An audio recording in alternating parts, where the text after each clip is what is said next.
There's a light.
Time?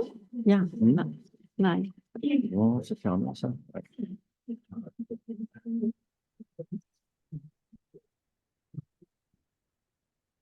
Okay, so hello everybody. So it's time now. It's 9 o'clock. So we are going to start because even if we are not yet so many people here in the room, you must know that we have something like 310 registration to this conference, which is an hybrid one. So probably we have many people online. I hope so, at least. We will see afterwards.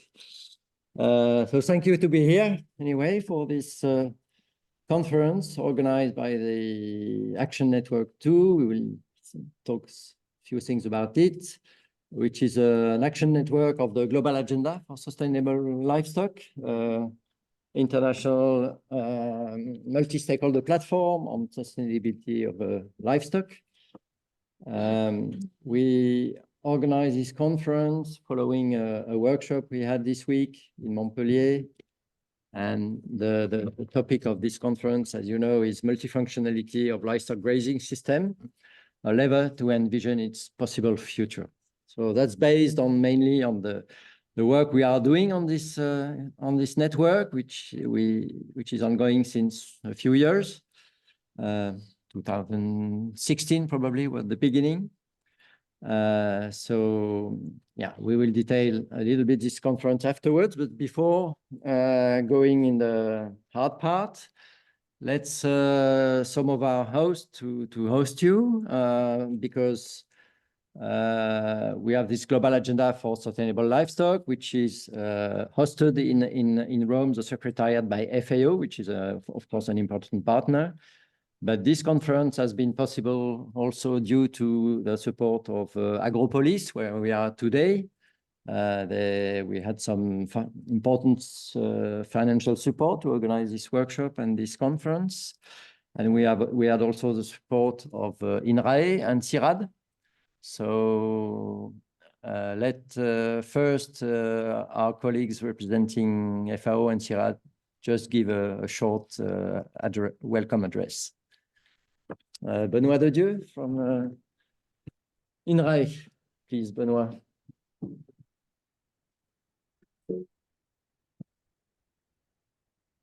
Hello, everybody. I'm Benoît Dedieu from the French National Research Institute on Agriculture, Food and Environment.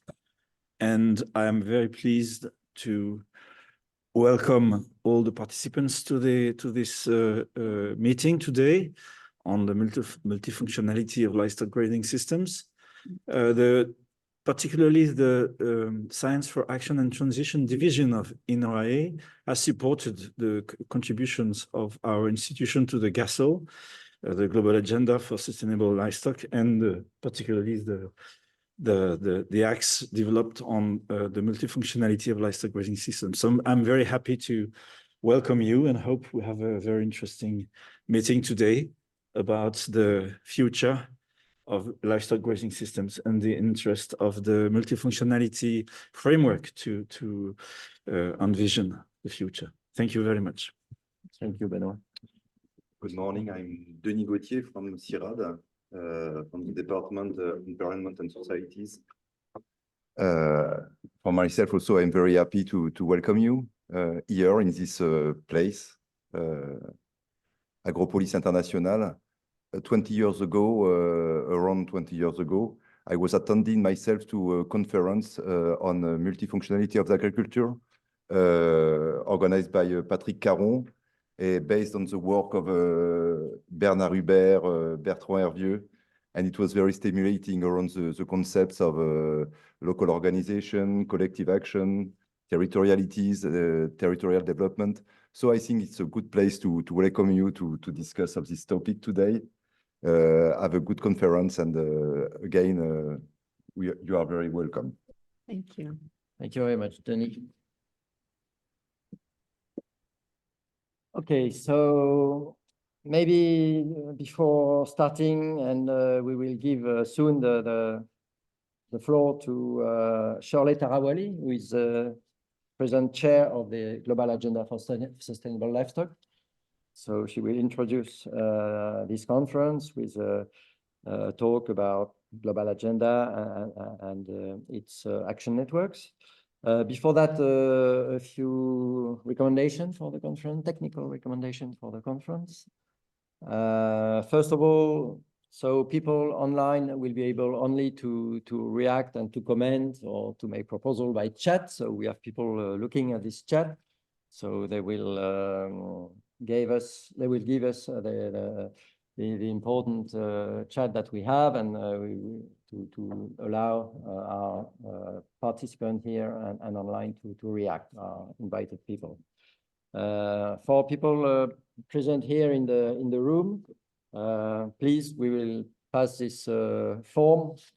Please fill in so that we know who is here in the room, to be able to send them the conclusion of the conference, probably the minutes and so on and so on, because we will produce some outputs from the conference and probably also a film, but we don't know already. But so please just bring that to people here.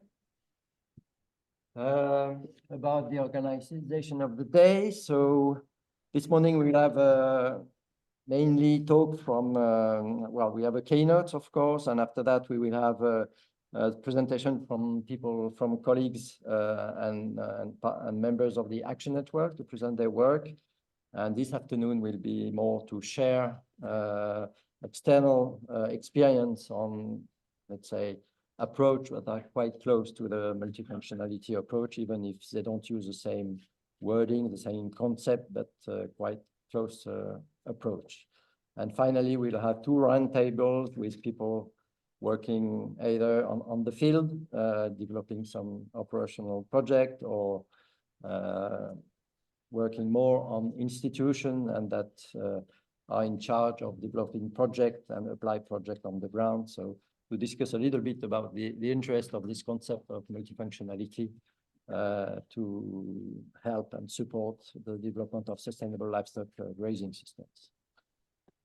So that's it. We will have a very short coffee break around after the presentation of Saverio correctly for the keynotes. It's a very short one. And after that, we will go for the presentation from the Action Network.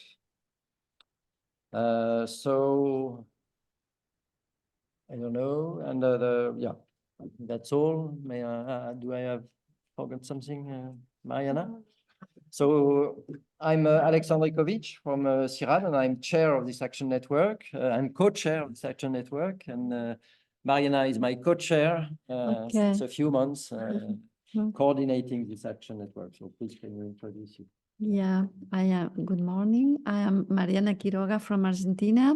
I'm working from a lot of time with pastoralists and grasslands in Argentina.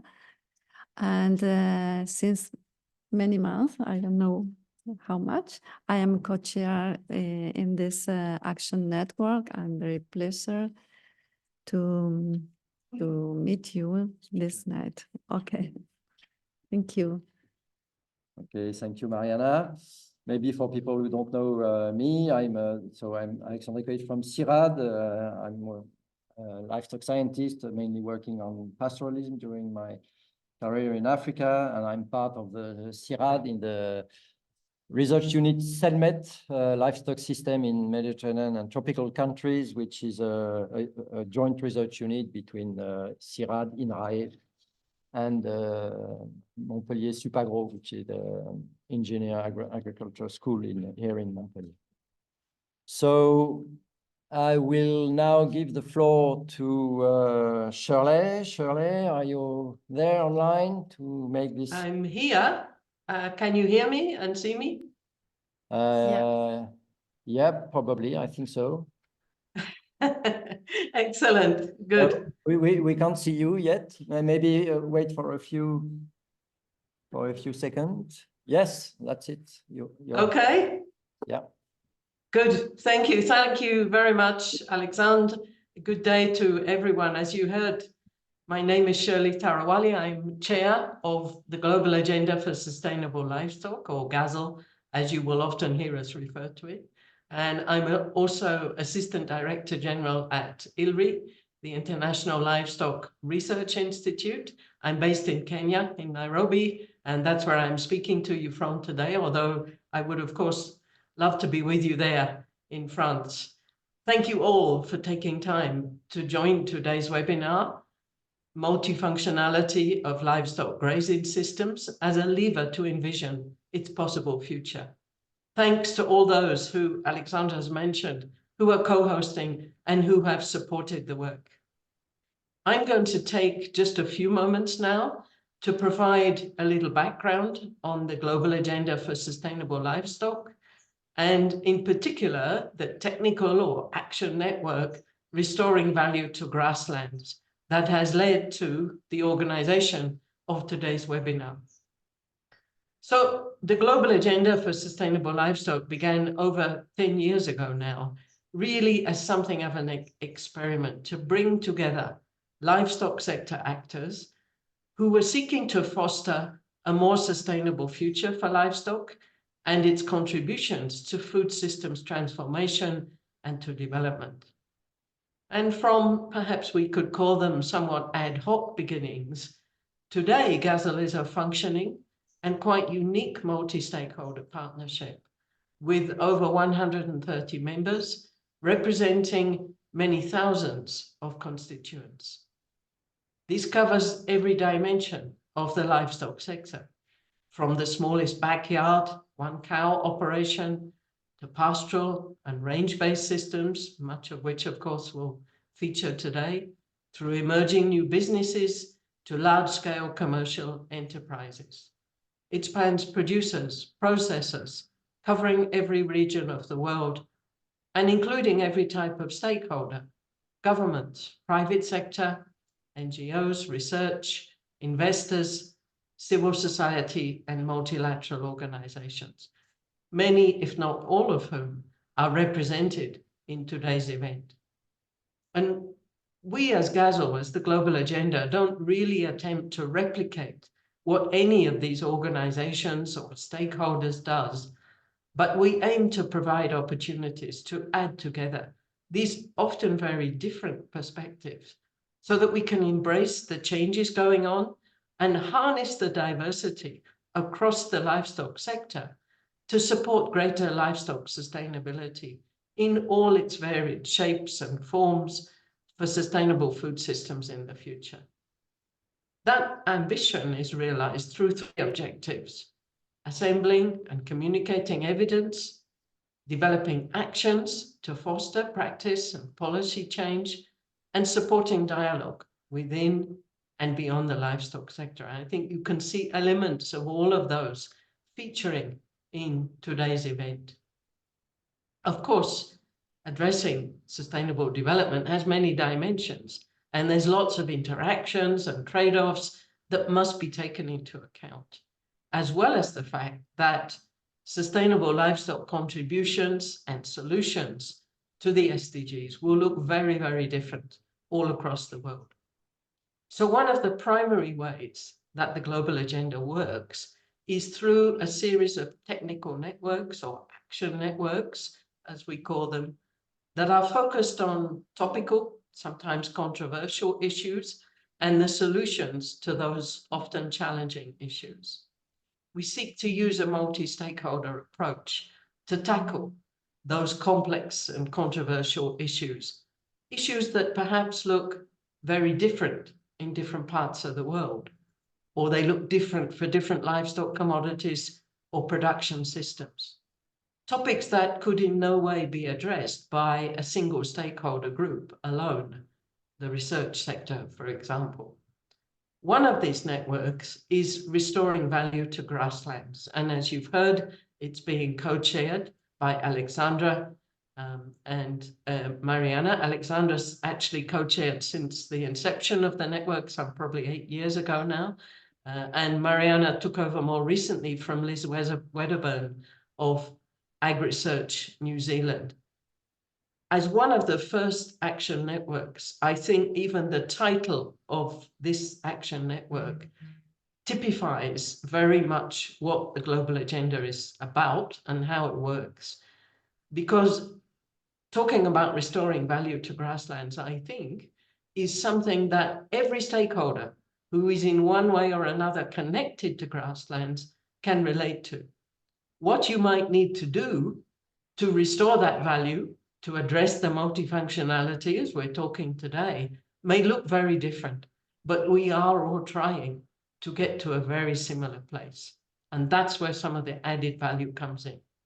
And it's also where today's webinar comes in, where we're exploring the multifunctionality of grasslands. And we'll hear from people working on many different aspects of these vast resources from very different stakeholder perspectives. And you are the experts in the room. You will know grasslands can be considered as up to almost a quarter of the total terrestrial land surface. And some estimates talk about as many as 800 million people that have their home in grasslands. There's huge diversity, from cattle to yaks to camels and so on. In the people, pastoral peoples, nomads in the desert, in the mountains, multiple and diverse uses that contribute to many different sustainable development dimensions, that multifunctionality that we're going to explore today. And of course, that means there are many different challenges and opportunities that need a multi-stakeholder approach. It's good to have that diversity represented today, and that bodes for rich and fruitful deliberations. Perhaps it's important to note that this is not a typical research conference, because it's clear that advancing this multifunctionality of grasslands to get to multiple sustainable development benefits will indeed require many different stakeholders to be engaged. And it's really good to see many represented here today from many different countries, NGOs, farmers, public and private sector, and so on. And I think the agenda is well set up to lead to some concrete recommendations and actions going forward, arising out of this multi-stakeholder dialogue, a focus of the global agenda and essential for future sustainable livestock contributions to food systems and to development. I really hope I can stay with you for the day. I know I'll have to step out for maybe an hour or so this morning, but let me nevertheless, again, thank the organizers, thank everyone as participants, as presenters, panel members, and wish us all very fruitful deliberations. Thank you. Thank you very much, Shirley, for this good talk on what is the global agenda as a multi-stakeholder platform, as recognizing the diversity of livestock systems and the diversity of challenge we have at a global level, and to find solutions collectively. Thanks very much. So I will now present what is this action network on restoring value to grassland, to give you some information, and that will introduce help to introduce the presentation we'll have after the keynote presentation from Saverio Hadley. So there is, yeah.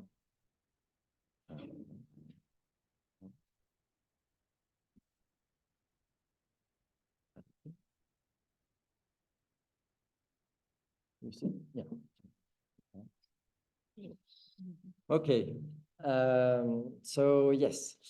So I will present this action network and also the route we had since a few years now, because the first idea of applying this multifunctional approach to livestock grazing system was in something like 2015. We started to work about 2017, 2018, and here we are now. But of course, it's not a research project. As Shirley said, it's more a multi-stakeholder activity based on ground activities with many people, and it's also on a voluntary basis. There's no particular fund about that. It's mainly networking and trying all together to find common analysis and find solutions. So yeah, this network is one of the action network of the global agenda that Shirley presented you, and we are co-chairing with Mariana this action network, and we have about 20 permanent members coming from all over the world, and you will have the opportunity to listen to them in a few minutes. And we have also many collaborators, because we are based on case study, around 10 case study today, and with many, of course, collaborators on the field. So that's represents quite an important community anyway. So what is exactly this action network restoring value to grassland? We found some kind of sentence that try to summarize what we are trying to do. Focuses on maintaining, restoring, and enhancing the environmental and economic values of grassland, and values, you see that there is an S there, and promoting their social and cultural function. So we are really speaking here about the multiple roles of livestock grazing system, because we are focusing on this livestock grazing system and not other systems, because it's the definition is quite large. And taking care, of course, of these social and cultural values that are quite important for this livestock system. And what we try to do is really to show, to measure, to consider this multifunctionality of grazing systems, which, of course, is quite linked with the Sustainable Development Goals, at least a certain number of them. Why finally apply multifunctionality concept to livestock grazing systems? As Shirley said, livestock grazing systems are representing quite a lot of area around the globe. So it's quite difficult also to have the right figures, but it's something like, let's say, 50%, 40% of total area of land that could be used by human all over the world. So it has a very large territorial footprint, and by using rangeland, grasslands, with often very characteristic and identical products that are coming from this livestock production, with most of the time, or at least many times, some collective organization to manage common land, public land, and also managing collective products also. So with very much this social organization around this type of management, and also cultural value, that are most of the time cultural identities for these people working on grassland and rangeland. And of course, multifunctionality, as it had been said, is not a new concept. It's at least 20 years ago. It was used by several authors that you can see here, applied to agriculture, applied also to livestock. But in the present context, where we are looking for these multiple sustainable development goals, taking into account this large footprint and these large roles of livestock system, it seems that multifunctionality could be used easily to analyze other conceptual analysis framework to analyze the role of this livestock system. And why why to use this multifunctionality approach? It's because, as you know, most of the time there are monodisciplinary, mono-indicator, and monosectoral debate about the role of livestock. And for example, you have the example of if you are looking only on greenhouse gas emission, and especially if you measure that by a liter of milk, then there are some systems which are, of course, with very bad performance on this kind of indicators and only indicators. But then if you look at other indicators, we can be sure that the result is much more different. And for example, another example is about the use of energy, depending on the way, looking at the same systems here, you see you have 4 different systems in Brittany, in tropical areas, in Africa. When you look at different indicators, the result is quite different. So the idea is really to move away from this monodisciplinary, mono-indicator approach and take into account the multiple role of these livestock grazing systems, taking into account this large footprint. So what we did in this action network, so we started around this concept of multifunctionality to organize several internal workshops of the action network to think about how are we going to build our conceptual approach from that and our conceptual framework to analyze these multiple roles.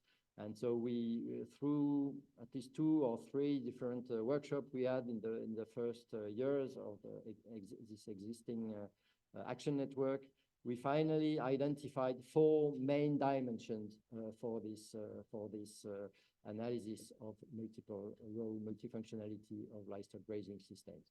Of course, the quite usual social dimension, production dimension, and environment dimension, which are the 3 pillars of sustainability. But we added a 4th one about territorial development because of this large footprint of livestock grazing systems. They have also a very important impact on the way people are managing their territory. And so that we thought that it was very important to take into account this 4th dimension. So what we did finally around this 4 dimension is to try to analyze what was going on in this 4 dimension, what kind of entity were there, what kind of processes were there, and also what were the interactions between these 4 different dimensions. So we built some conceptual model to identify precisely what is going on each of these dimensions, taking account for example here, the farmer's action, the field, the livestock processes, management processes, the product, the regulation that are around there. And we did that, and we built this conceptual model in each of the different dimensions. The social dimension, taking into account organizational systems, social network, cognitive systems, value systems, and so on. So we did that for the 4 dimensions. I'm not going, of course, to go in detail for that, but that's allowed us finally, even in the environmental dimension, for example, we took into account the water, soil, air, etc., etc. So finally, what this approach allowed us is to build some kind of indicators and to identify some kind of indicators that we could use to illustrate what should happen, what might happen in the different dimensions, and how to measure, how to assess this. Of course, it's not only about quantitative indicators, but also about qualitative indicators when you talk more about maybe social aspects and so on, which are not so easy to measure.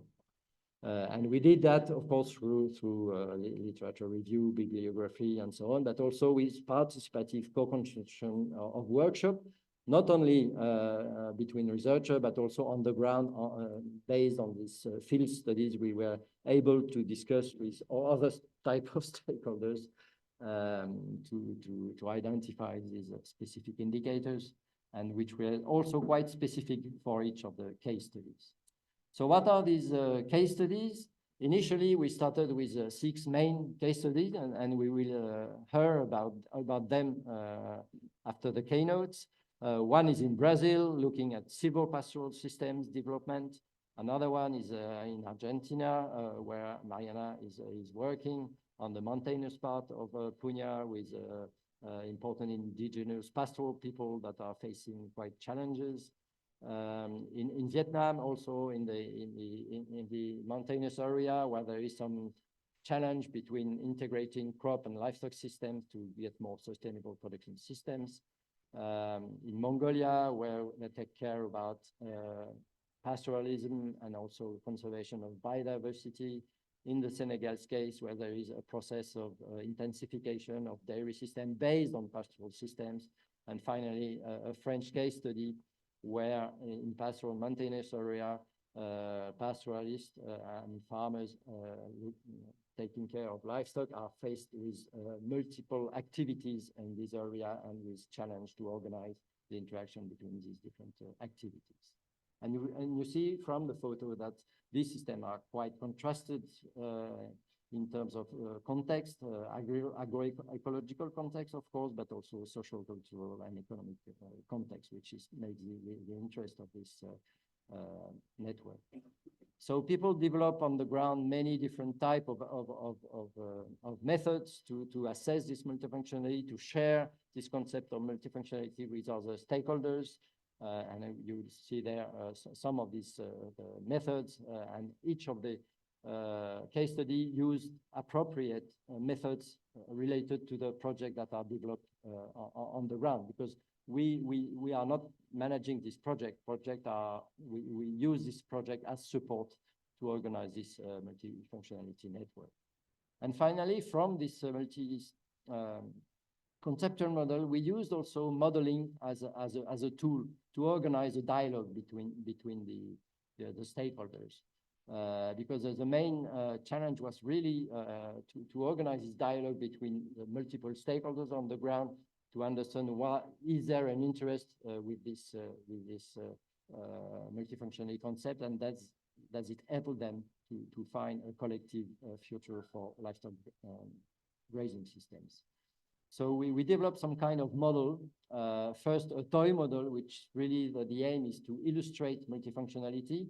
So from that, we can build scenarios, simple scenarios, and find through indicators what is the impact of these scenarios in the different 4 dimensions of multifunctionality. So that helps to show that one option of development can have multiple impact in the different dimensions, and so that there are, of course,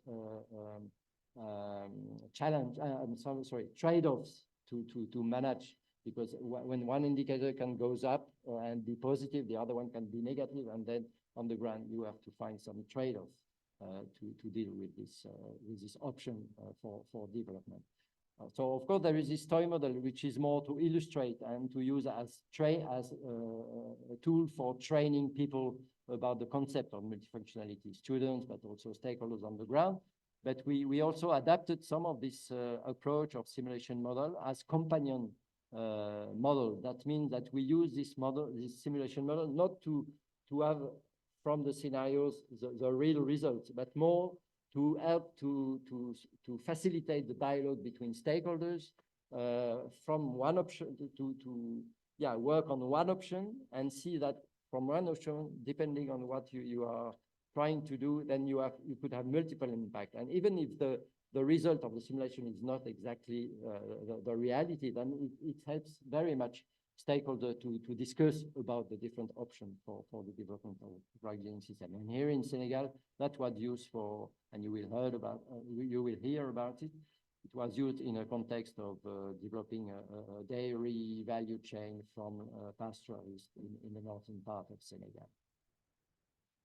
So finally, our action network is organized in 4 work streams today. So with these 20 members, one work stream is to communicate on multifunctionality, and we try to communicate, but it's not always easy because as a voluntary network, you know, we don't have many time to do that, but we try to improve, and you will find some information on our web pages. The second work stream is more about supporting the case studies and organizing the coordination between the case studies to work together. The third work stream is more focusing on developing tools and methods that are used in the context of the action networks. And finally, the work stream 4 is more on documenting about findings, practices at restore value of grassland, so developing guidelines, user manual, policy brief, and so on. Just give you this information to know how we work, and if you are interested to join the action network, of course it's open, and please contact us. And finally, where are we today? We are along a route that started, I told you, in 2016 about this concept of multifunctionality, with the aim of multifunctionality of livestock grazing system, of course, with the aim really to try to support practice change and policy change to be more sustainable. So we started on the left from designing this multifunctionality conceptual model, and you can see that the case study as colored circles there are in different steps of this process. But so we started to design this conceptual model and test it on the ground on the case study. So to organize a dialogue between stakeholders, and in most of the time we organize some kind of multi-stakeholder platform or other type of other modality of organizing the dialogue between stakeholders through this multifunctionality approach to try to find an agreement on or disagreement on what could be the future of livestock grazing system in each of these situations. So the idea there, organizing and supporting and facilitating this dialogue, was really to help all the stakeholders, different stakeholders, you know, farmers, private sector, policymakers, local development actors, NGOs, and so on, tourists sometimes. The idea was really to help through this dialogue to help people to share their knowledge, their own knowledge, and to try to hybrid the different type of knowledge they have so that people can understand each other's and finally define a common vision of what could be the future of livestock grazing system in their situation.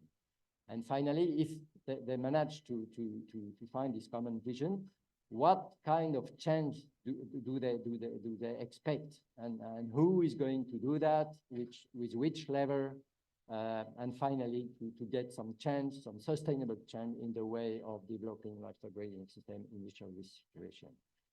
And of course, there is loops. You see that we can go back because if there is some disagreement or we think that something has not been taken into account, that this is a circular process, of course. But the 3 main pillars, let's say, of this process today, we identified that really there is some big challenge in the 3 concepts that are here represented in red, which is how to organize dialogue on the ground, how to share knowledge, how to hybrid knowledge for going for sustainable change and to assess this change also, which is not an easy task for finding a sustainable solution for the development of livestock grazing system. So that's where we are today. Just to make you know, we are also trying to develop new case studies that will not be presented today in China, in Burkina Faso, probably in Colombia. And we produced some scientific paper on this approach recently in 2022, which is represented here. So I will stop here. And we will be back on this process and on the case study after the keynotes. and we will have the opportunity to, of course, to ask questions about all of this. So thank you very much, and we'll give now the floor to our invited keynote speaker, Saverio Catri. I want him to come here with us, and we can up there. Thank you very much, Alexander. I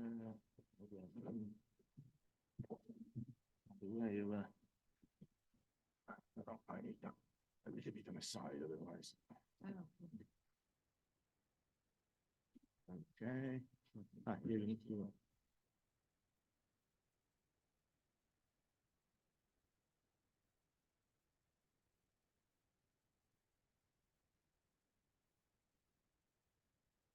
Yeah.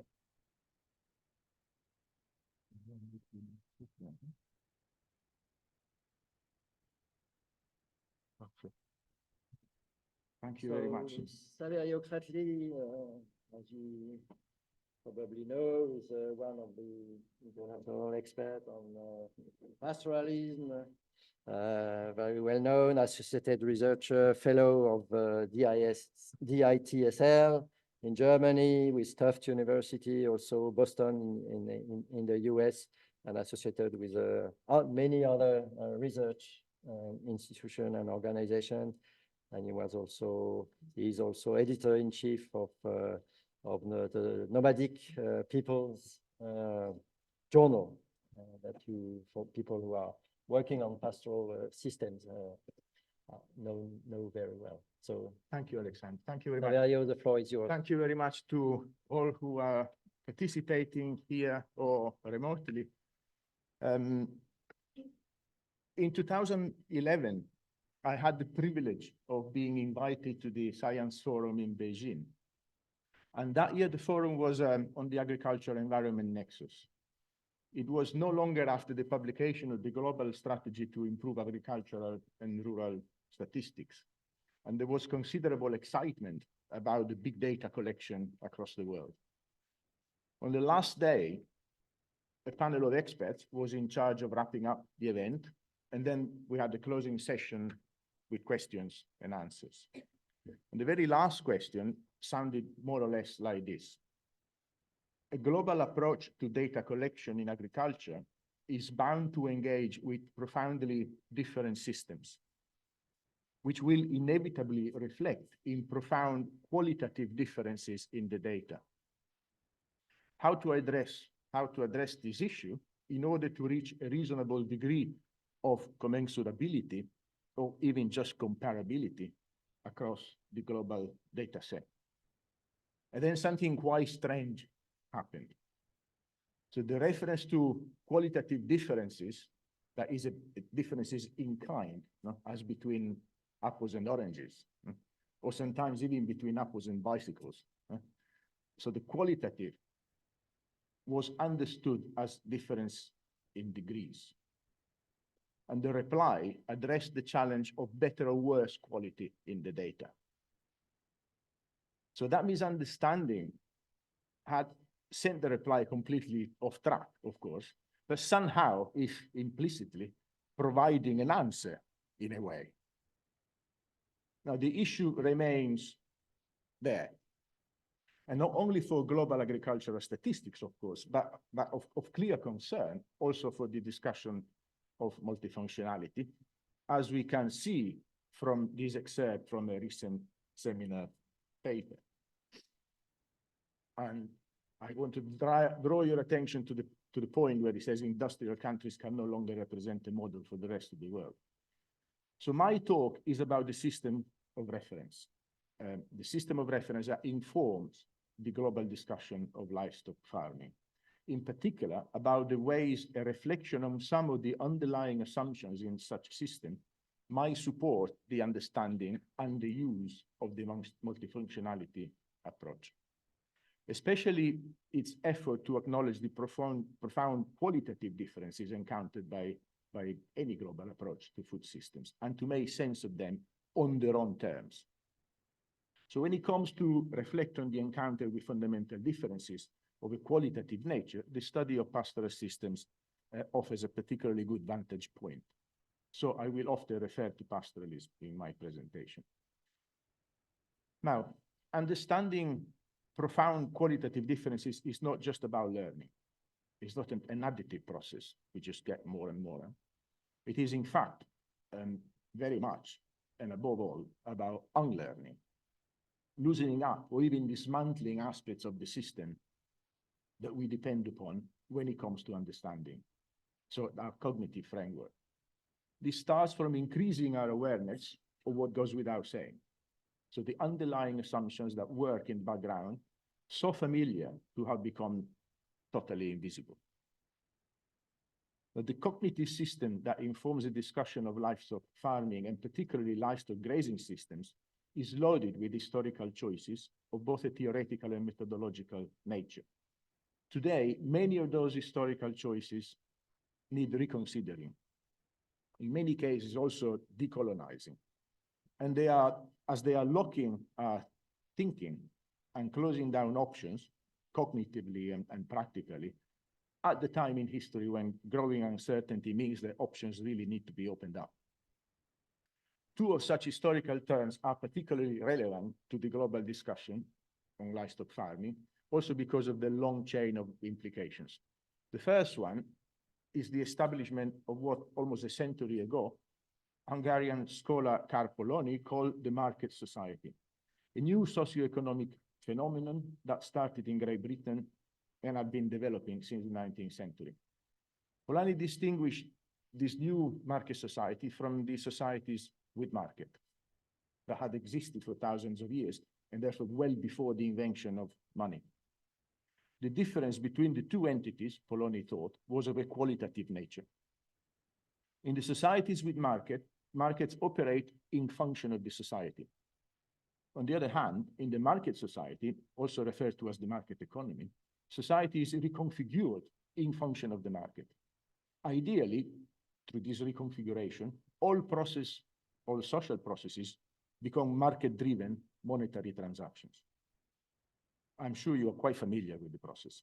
Beside the influence that this historical phenomenon and his ideological support had on Charles Darwin and the theory of evolution, the establishment of the market society introduced powerful assumptions about self-regulation, resource scarcity, and competition as being pervasive.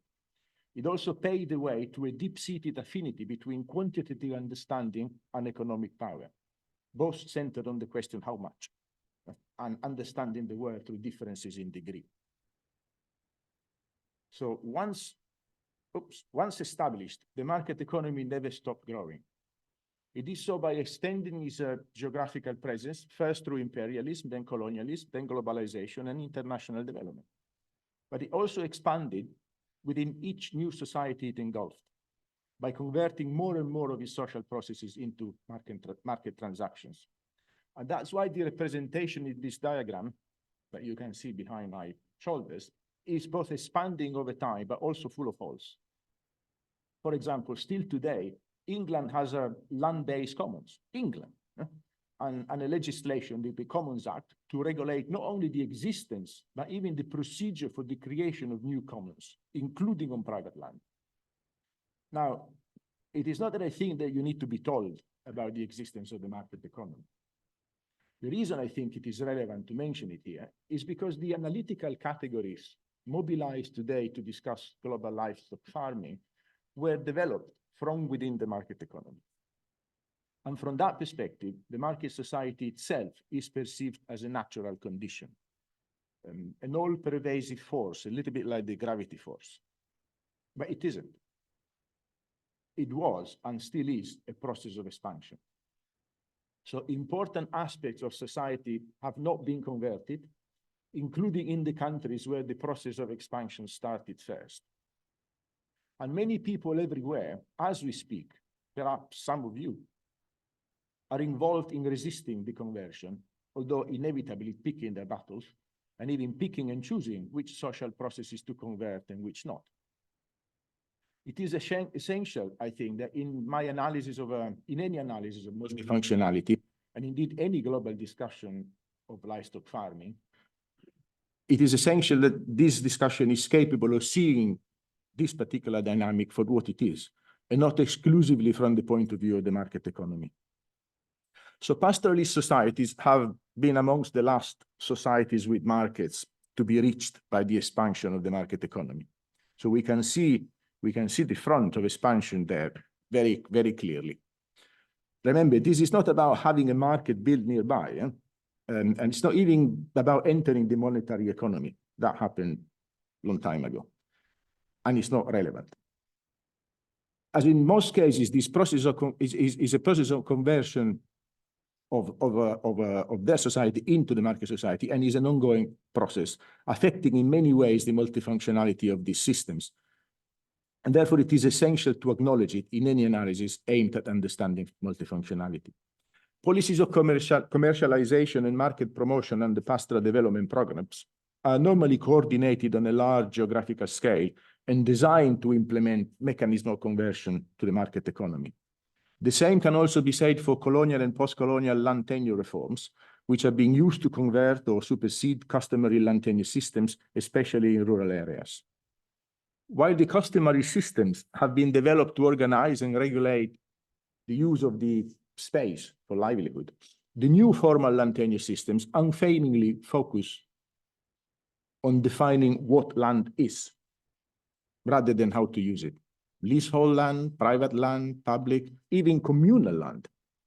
Whatever the tag attached, land is represented in isolation, as in Poloni's quote behind my back, and as an item of an inventory ready for the market. So the market society itself is undergoing a profound transformation, which has received considerable attention in the last 10 years or so. The analysts describe it with the term financialization. This is rooted in the deregulation of money itself, following the end of its dependence on an equivalent value in gold reserves in the central banks in the 1970s. And French economist and ex-banker Gaël Giraud refers to this as the privatization of money. In a nutshell, financialization introduces a shift from profit-seeking to credit-seeking. And the main economic goal, without ending, of course, profit-seeking. Profit-seeking continues, but this new credit-seeking dimension is introduced and becomes pervasive. Greek economist Yannis Varoufakis puts it more simply, saying that the main engine of the market economy becomes debt, no longer production. What follows is a profound disconnect between a financial industry with growing pseudo-governance powers and the real economy. How this is influencing rural development policies has only recently been the object of study, but we should expect profound impacts on the multifunctionality of livestock farming, as well as the need to retune or even reinvent aspects of the methodology for their analysis. The second historical term I want to consider today is the conceptual separation of agriculture from nature, and particularly in the context of livestock farming. This also started in Great Britain in the 19th century, at the same time as the development of the market economy, but also at the peak of the Industrial Revolution, and at the time when animal science was born as an academic discipline. Of particular relevance here is the project of animal science of pushing the unpredictable variability of natural conditions out of the model of animal production. The Industrial Revolution favored new ways of understanding reality by analogy with a machine. And the metaphor of the animal machine, already popular with early innovators like Robert Bakewell, became a central tenet in animal science and guided its development for over a century. In France too, the fathers of the discipline unanimously referred to the animal as a machine and emphasized the market-oriented nature of their endeavor. Strong of the achievements and the even bigger promises of the Industrial Revolution, the young discipline of animal science focused on developing a model of animal production in the optimal conditions allowed only in an artificially stable environment.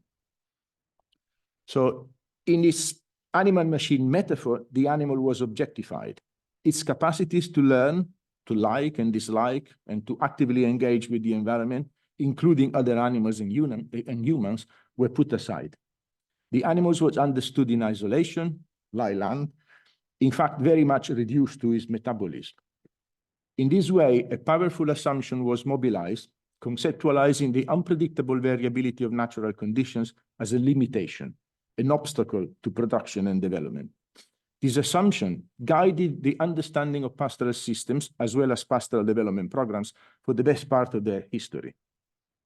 So much that even first-hand observers, although recording pastoralist specialization in benefiting from variability, struggle to present their observation in positive terms. Consider this quote from a late 1980s book on pastoralism, when really a better perspective had already been published. So we can see here, talking of advantage taking from resource favor. So the advantage is there. They obviously noticed there was an advantage, but they could not stop themselves from conceptualizing what was happening in the environment as favor. So how do we get advantage from favor? Indeed, pastoral systems all over the world specialized in using the unpredictable variability of the rangelands to their advantage. Instead of investing large amount of energy and resources to create stable environments, they invested in knowledge and specialized institutions to make their processes variable at the same pace with the variability in their environment, and reaching some degree of relative stability in that way.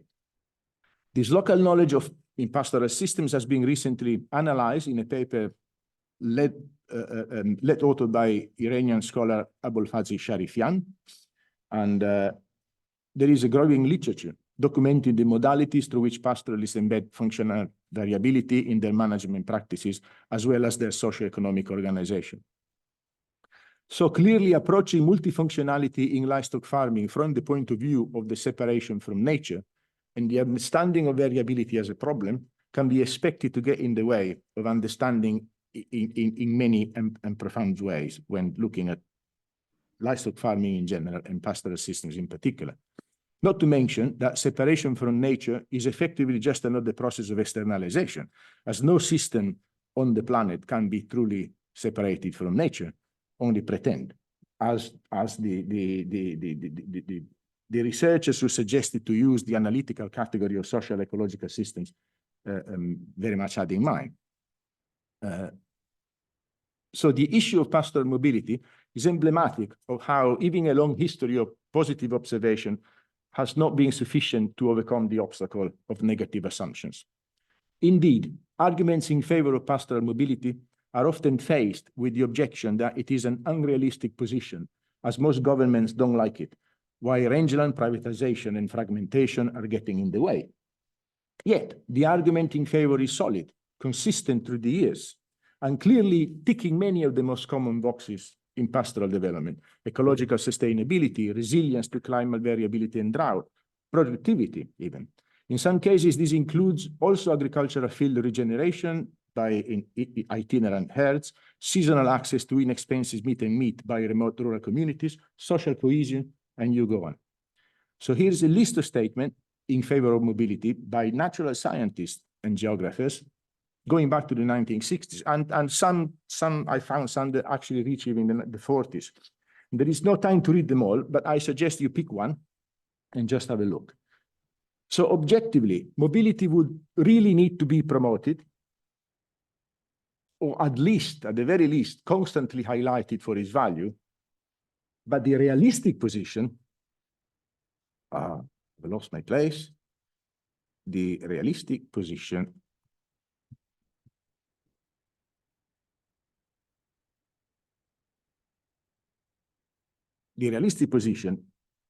even to the point of supporting direct or indirect incentives for sedentarization, is still very common in pastoral development.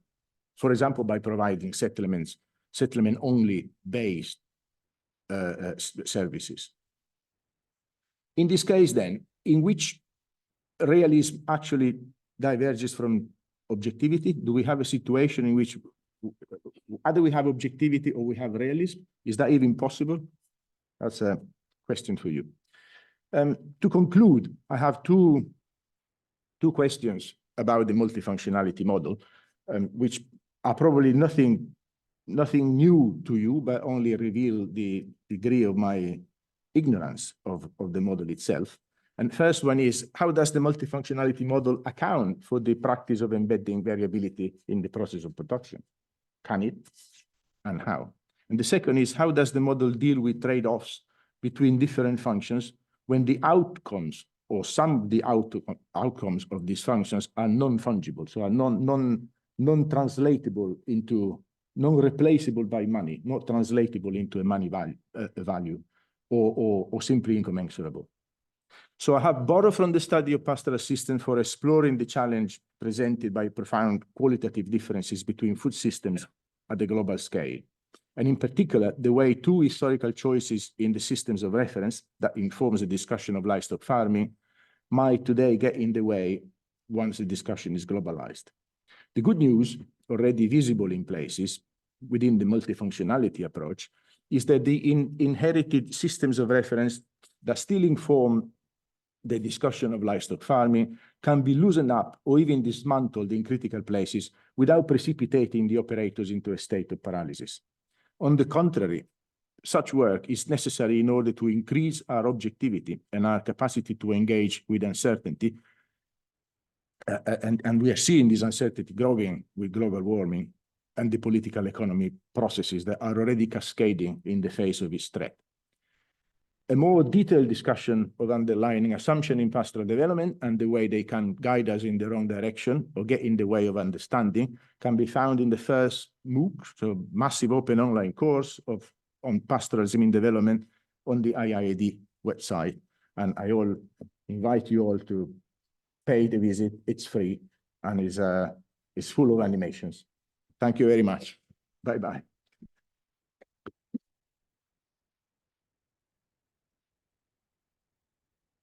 Thank you very much, Saverio, for this long journey about the history of agriculture development, livestock development, and the way the different type of models can have serious impact on the way to develop these systems. So we have now about 10 minutes, let's say, or 15 minutes for question, comments, discussion with the room and also with the people online, if we have any reaction on the chat.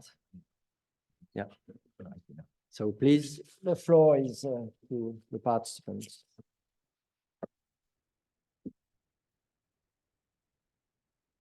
Nothing on the chat. In the room, any Rogerio? Sorry, Rogerio. Okay. Okay, Rogerio. Thank you, Saverio. And I paid a lot of attention in your talk when you mentioned about the importance of our system to be close to nature. I'm sorry.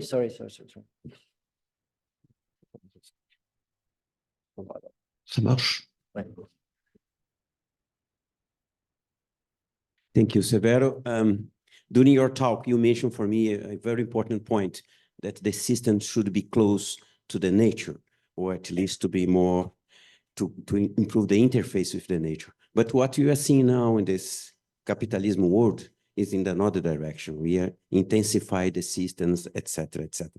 And that's the way that is going on. And my question for you, you did a very broad analysis about what people mentioned before and also what's going on now. What could be the idea to change these systems? How can we return to the nature? Because otherwise climate change, all these aspects, you deteriorate the world. And I'd like to see one way to change this concept, that is we are going on in terms of intensify productions, etc. Rogerio, can you introduce yourself, please? Oh, sorry. My name is Rogerio. I'm from Brazil. I'm part of the Action Network too. And I'm a lecturer in research in ruminant nutrition and silvopastoral system in Brazil. Should I answer straight away, maybe? Yeah. I think I would like to make a distinction between a descriptive position, which is the position that I've decided to take today, although it is probably transparent that yes, but what matters most is that independently of whether one of the two positions is better than the other. And at this point, I don't want to engage with that. But independently from whether one is better than the other, if we analyze position B from the perspective of position A, then we have a problem. And that is where I wanted to put the accent today. No? As for returning to nature, well, that is a completely different story. Have we ever left nature? And the issue, I think, is probably that we haven't. No? We have just pretended to live it. And the consequences of externalizing nature from the models of production are under our eyes. No? Climate change first. So it's a bit of a fake question. No, it's not so much a matter of returning to nature, but it's a matter of returning nature into the model, no? Into our awareness. That's how I would put it. Yeah, I hope that helps. Yes, Introduce yourself, please. Martin from Albania, and my neighbor is Elda from Albania. So I would like to thank you very much, and it's very important, everything you are doing. I was working with Saverius for some other people before, but I would like to give the voice of countries who have lived totalitarianism. We have in every part of the world who has lived communist. And these countries, they are in the big disillusion. The progress of the pesticide, intensive pastoralism, and so on and so on. And my question is, what we are saying here, and they say, oh, we have suffered. Now we must go very quickly what has done Europe. And I think in Europe, in everywhere, we have a very deep, a mission to say to them, don't make these mistakes. You were our hopes. Albania was without any pesticide until end of the communism. Everything was biological, was a virgin country. Now everything is getting broken. I would like to say I'm very afraid in 2 years doesn't exist anymore extensive pastoralism, any more transhumance, any more ecological biosphere if we are not in our real place sharing all together what is really the future. And my question to all of you is how can we be together before it is too late?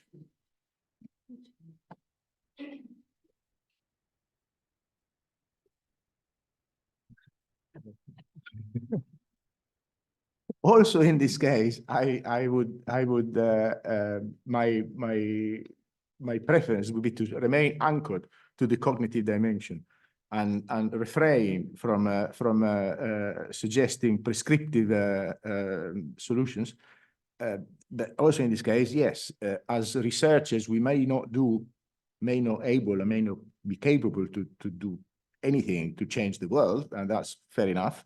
But we do have a responsibility to check what we are understanding and how. And so again, trying to understand situations which are at the margin of the expansion of the market economy, or even to an extent still outside, from a perspective which totalizes the market economy as the only possible world, that is misleading. Because that's not the reality we are facing. Not even in the countries that have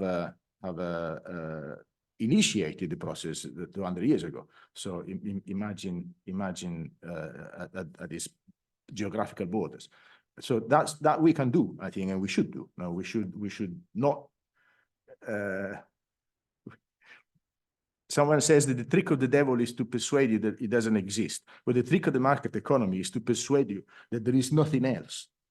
But there is still plenty of else, including in the very countries where it has developed first. And the market economy doesn't even know about it because it lives this dream of being total, while benefiting from social processes that are external to it. Benoit?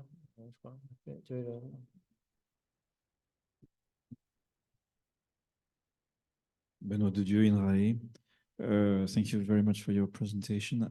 I wonder whether the financiarization. I am sorry. I'm actually officially becoming a bit deaf, so I am not understanding a word of what you're saying. I'm terribly sorry. Benoit de Dieu, INRAE.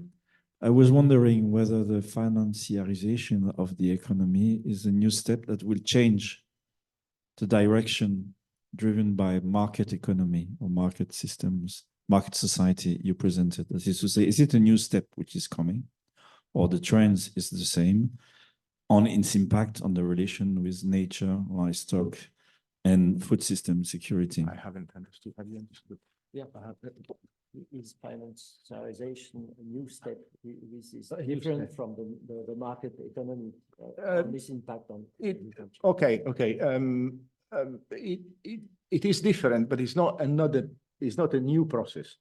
At least the way I understand it from the literature, I mean, it's a relatively recent literature, is that it is in addition. So the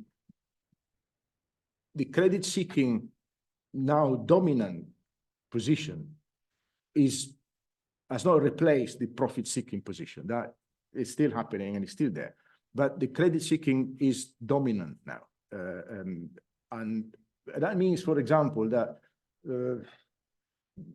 I don't know, when a government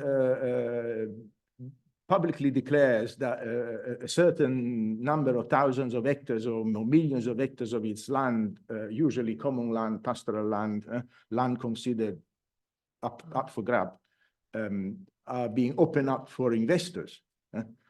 Or when the government says that they are planning to start X number of sugarcane plantations and sugarcane factories and so on. The real objective is not the production of the sugar or the production of the sugarcane, or not even necessarily or entirely the selling of the land. The real objective is to create a case of future gains against which to borrow money now. And then the rest may or may not come. And it's not the first priority. Because once the money has been borrowed, something else will happen. A new case of future gains will be made. Other people will come in and make it, and so on. So that shift is essential to understand, because it changes the rules of the game on the ground.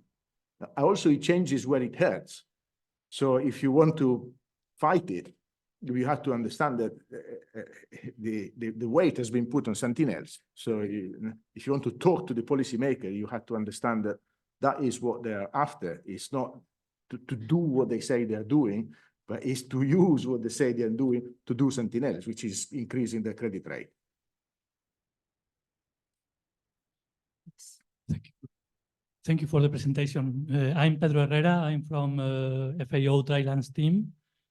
I was wondering about multifunctionality in a way that we always, or mostly for the communication, we present it as multifunctionality as outcomes, but it is also an internal property of many of these systems that they are going to degrade if we change this multifunctionality. So even in the scenario of these financial issues, the investment put into this land is going to fail because we are going to lose the natural capital stored by these lands when we try to intensify this in the conventional market issue. So how can we make understand that we need to preserve this multifunctionality to keep the value of these lands? Thank you.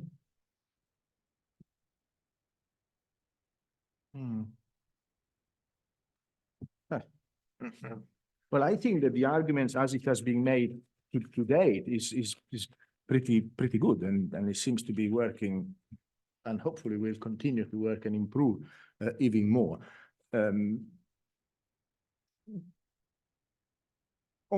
specifically on multifunctionality, I would say I cannot help seeing it through the same lenses through which I see social ecological systems in a way, or total economic value or true economic evaluation of agriculture. But it's not only economic, of course, and I get that. So returning to the social ecological systems, I am wondering whether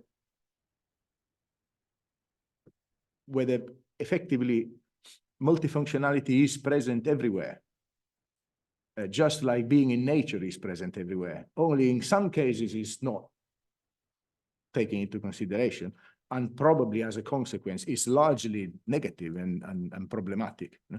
And in other cases is integrated in it's not only integrated, is a constitutive part of the system. So the system needs it and is aware of it, engages with it. But of course, yeah, I mean, it's like social connections. Obviously, factory workers have social connections, factories have social connections. They just don't bother about it, but they have it inevitably. So they either have externalized it from the model, or they just, yeah, somehow don't take them into consideration. And this gray zone is where problem arise, because what is not seen either disappears, or is shrinks, or becomes a place for dumping everything you don't want, as it happened with nature, for example. So yeah, I don't think I have answered too much, but I hope I have said something that is somehow relevant. Okay, any other? Okay, yeah. Yes, first of all, on behalf of the attendees through Zoom, thank you for your presentation, and really thought-provoking presentation for everybody. And I had a very technical question. What do you think of interest of the regulative ideas of Carl Polanyi that you cited in your talk regarding a system that would be organically linked to nature, as you said, to reintroduce nature in the model, to be able to adapt to conditions that are changing through scales and space and so on. And how do you compare it to the ideas of Carl Polanyi? The regulative ideas of Carl Polanyi. So the idea of Carl Polanyi, oh, what you okay. cited, Okay. citation of 1944. I didn't hear it. I'm so sorry. It was very technical questions. I did not hear it. I'm so sorry. So how do I compare to the ideas of Carl Polanyi what? To what you propose to reintroduce the regulative models, organic. I did not propose to reintroduce it. I have highlighted the need to keep in mind change the system.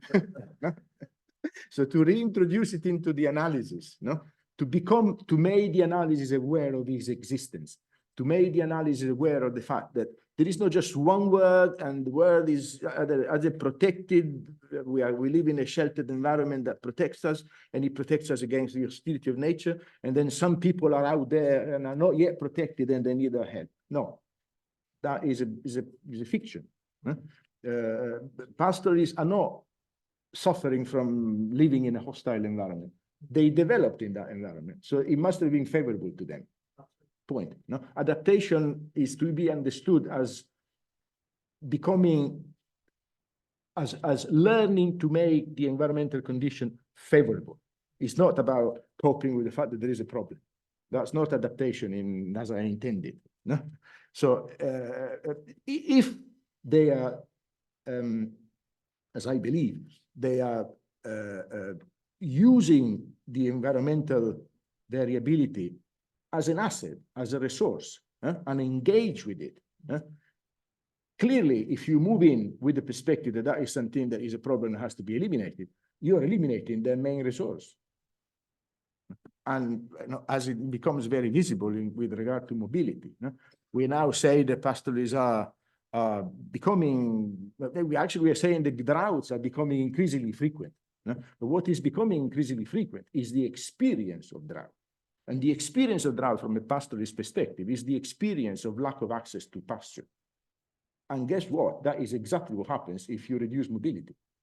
So you don't need changes, you don't need climate change to experience the increased frequency of droughts in a Sahel.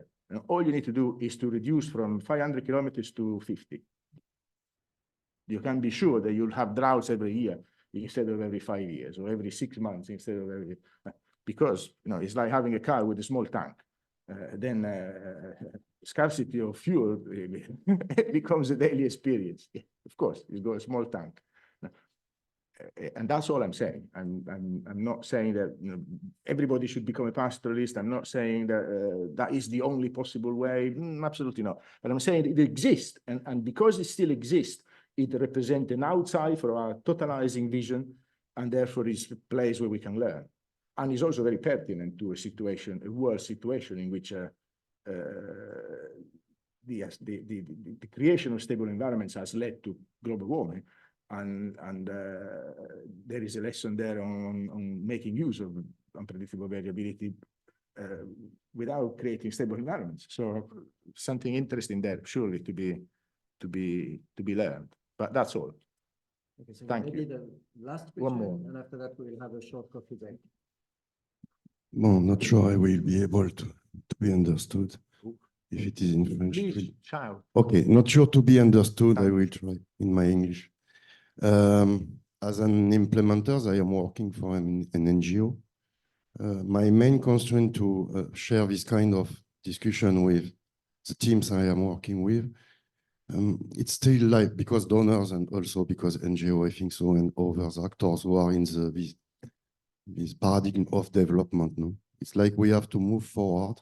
We have to go away. And if we are talking about these kind of things, it's like you are calling people to seeing back, to try to see why in the past, yes, maybe to defend the idea that in the past there is good thing. So it's a question of preservation. That's why I put my hands when my neighbors are talking about preservation. How we can move from the culture that development is changing something without taking care that, is it working now? Should we preserve that? Should we invest in preservation? And it's not so easy. It's a position I am to introduce this kind of idea in the world of the NGO and the donors, because we want to show something new. Modernization would be the first word I would put in my head. So just to say at the level of implementers, talking like that is not easy, is not listening. And always I am feeling alone in this world. Thank you. Okay. I'm not sure I have understood. Are you saying that the way the pastor is engaged with nature and variability is the past? Yeah, how to explain the end is how to explain to donors and developers, etc. That invest in conservation could be a way of envisioning the future.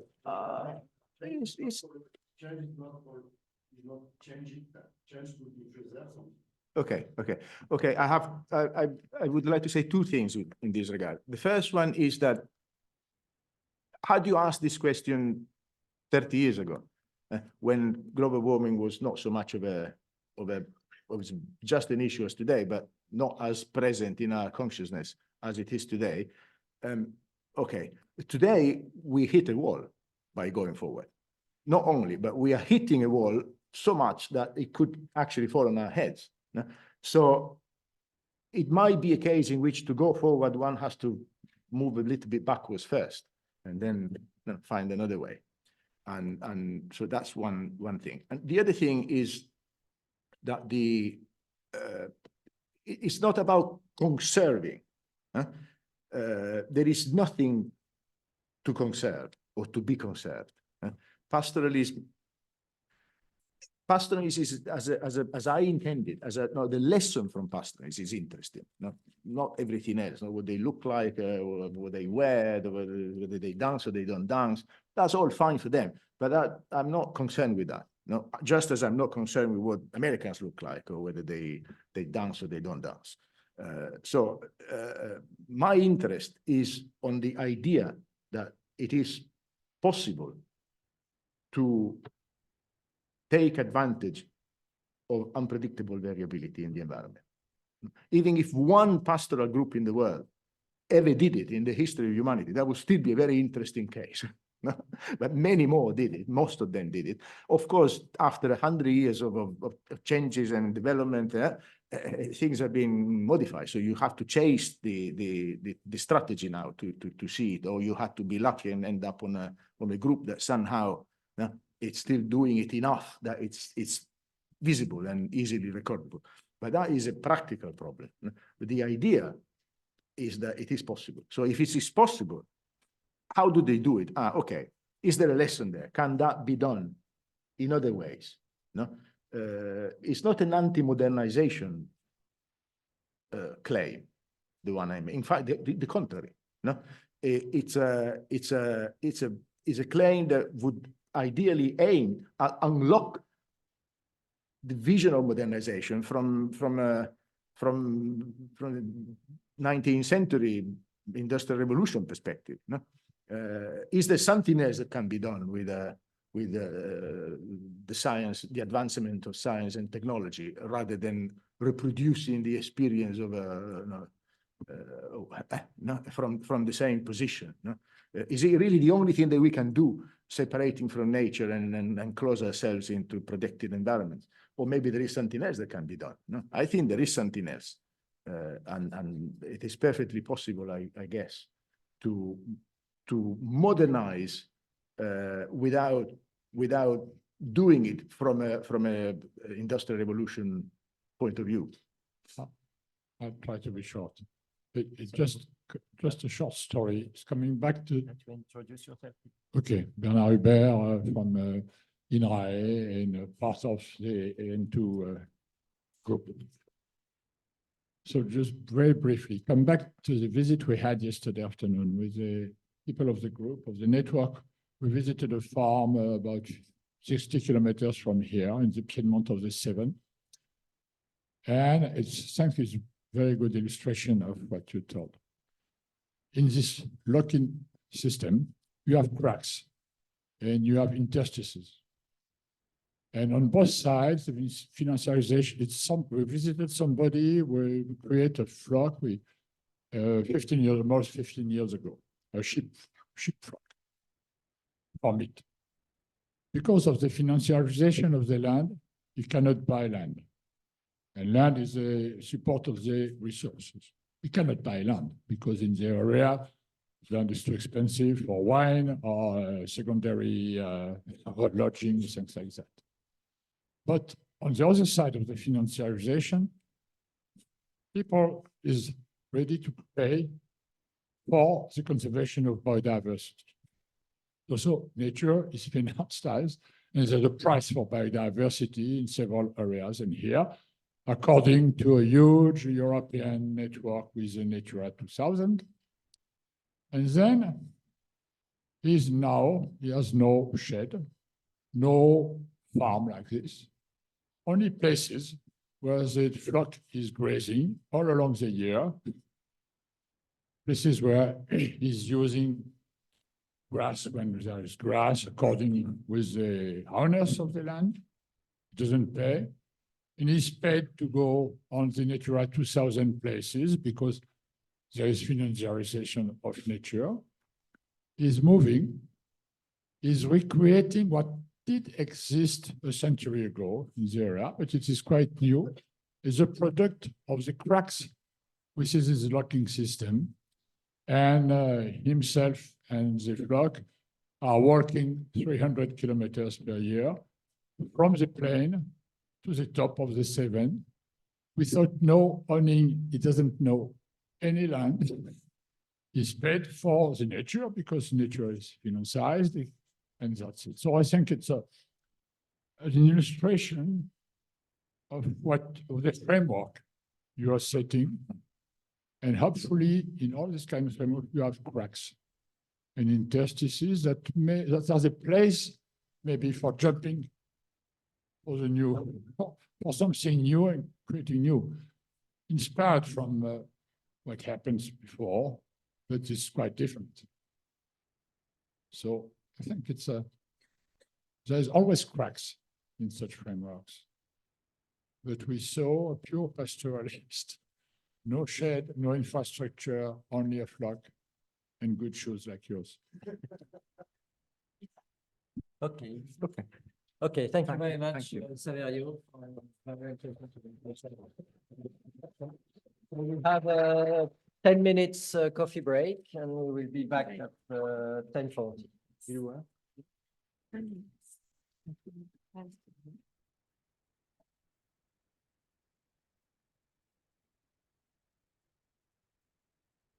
It was very Is that your good. pen? I'll borrow it. Thank you very much. I might have consumed a few grams of It's ink. the Vietnamese pen, so Oh. it was very good. Thank you. Alexander.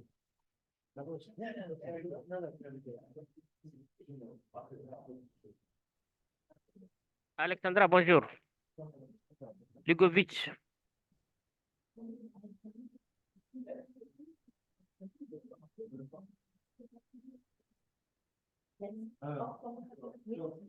The coffee break is outside of the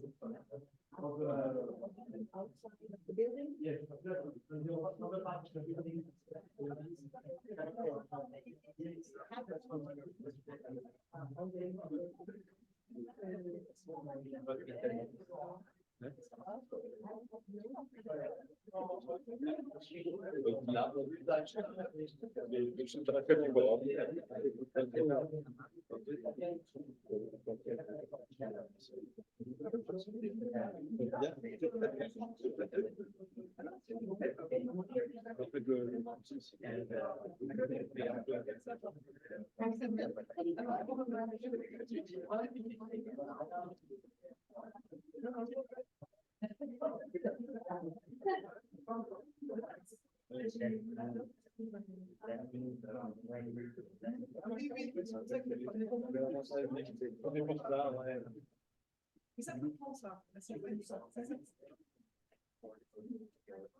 Vous envoyez des questions.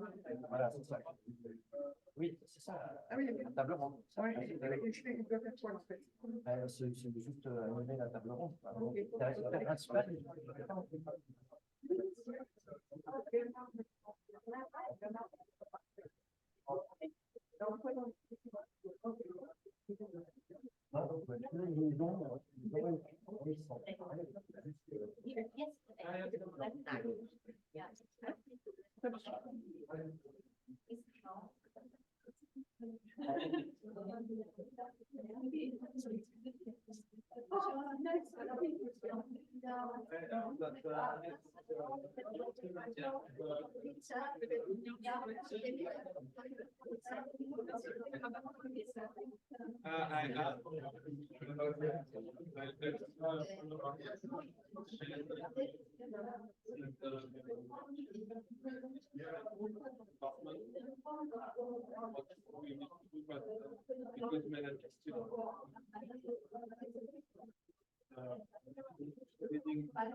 Anyway, you see that I try to be close to the nature. Yeah. Yeah, that's what I believe at the moment. I can believe that people are using monoculture. Yeah. Yesterday, we had a good talk. Bernard already mentioned food was farming from here. It's no money without pay rent and without land. We just use land spare and first will be 1 hour. It's nice. Yeah. And now we receive money from the government to cut some trees and do pasture because the investment. So that is good. But this is not the global. It's not a global. Yeah. It's a local one. Yeah.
Non, non, on a 10 minutes près.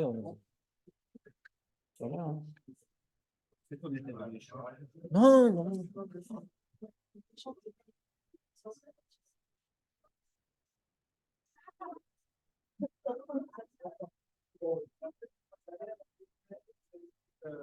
Oui.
So I stay here.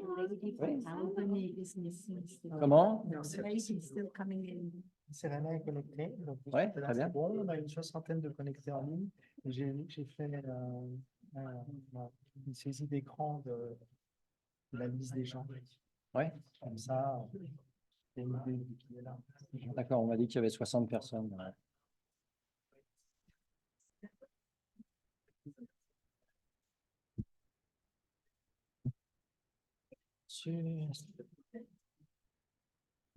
Okay, so let's start again. So we'll now enter the presentation of the case study and within our network, we deal with this multifunctional approach and use it to try to support dialogue and sharing knowledge and change in practice and policy on the case study. So we will have on these 3 topics, which are at present the 3 topics, dialogue, within multi-stakeholder platform or the other type of organization, sharing knowledge and assessing change. This is really the 3 topics that in our network we are focusing on for the coming months, coming years probably. because we identified that within these three topics, we have many challenges to improve the way this dialogue is conducted on the ground, and the importance to have this dialogue between the different stakeholders to identify the future of livestock systems. And through this dialogue, to share knowledge coming from the different stakeholders, research, of course, but also farmers, of course, but also people in charge of the development. And after that, we hope that sharing knowledge within dialogue systems, people will be able to identify sustainable future for livestock grazing system in territories. And we want to try to monitor these changes and to identify these changes. What are these changes? Where does it come from? And also, is it sustainable? So this is the three topics we are really focusing on now in this network. And we will have 6 presentations of different case study, very contrasted case study, where they are dealing with these 3 topics. We will have I don't know, two presentations for each of these topics, but considering that these topics are of course very much interlinked, how to dialogue, how to share knowledge within the dialogue, and how from this dialogue induce change. So you can see that it's very, very much integrated and very much interlinked. So the presentation will focus, but also talk about the 2 other topics. So why present these different case studies? Because as you see here, having an horizontal axis, which represents the different ways that people deal with the multifunctionality in their context, because there are different priorities or different issues. So the way to work on multifunctionality is not the same. This is not the same indicators. This is not the same priorities. But also there is on the vertical axis a representation of what is the public action that is going on to induce these changes, taking into account multifunctionality. And we see also that the public action is quite different from the different countries. There is some public action more driven by policy, public policies, and there are other countries where public action is more coming from the ground, from the bottom, from local organization, and so on. So a very contrasted set of case studies that we will have the presentation on. So this is a very quick presentation of these different case studies. So you have the different countries, the different place where it is, where people work. Very contrasted situation and very contrasted also dynamics. Sometimes it's more to do with conservation of biodiversity with livestock systems. Sometimes it's more to have more intensification of systems to cope with population needs. Sometimes it's more to just maintain silvopastoral system or pastoral systems because they are at stake. And sometimes it's more, let's say, technical options to develop new systems and compare their performance to others. So you will have a very different set of presentation, but having common approach and maybe different options to propose. So let's start with that. So I'll give the floor now, and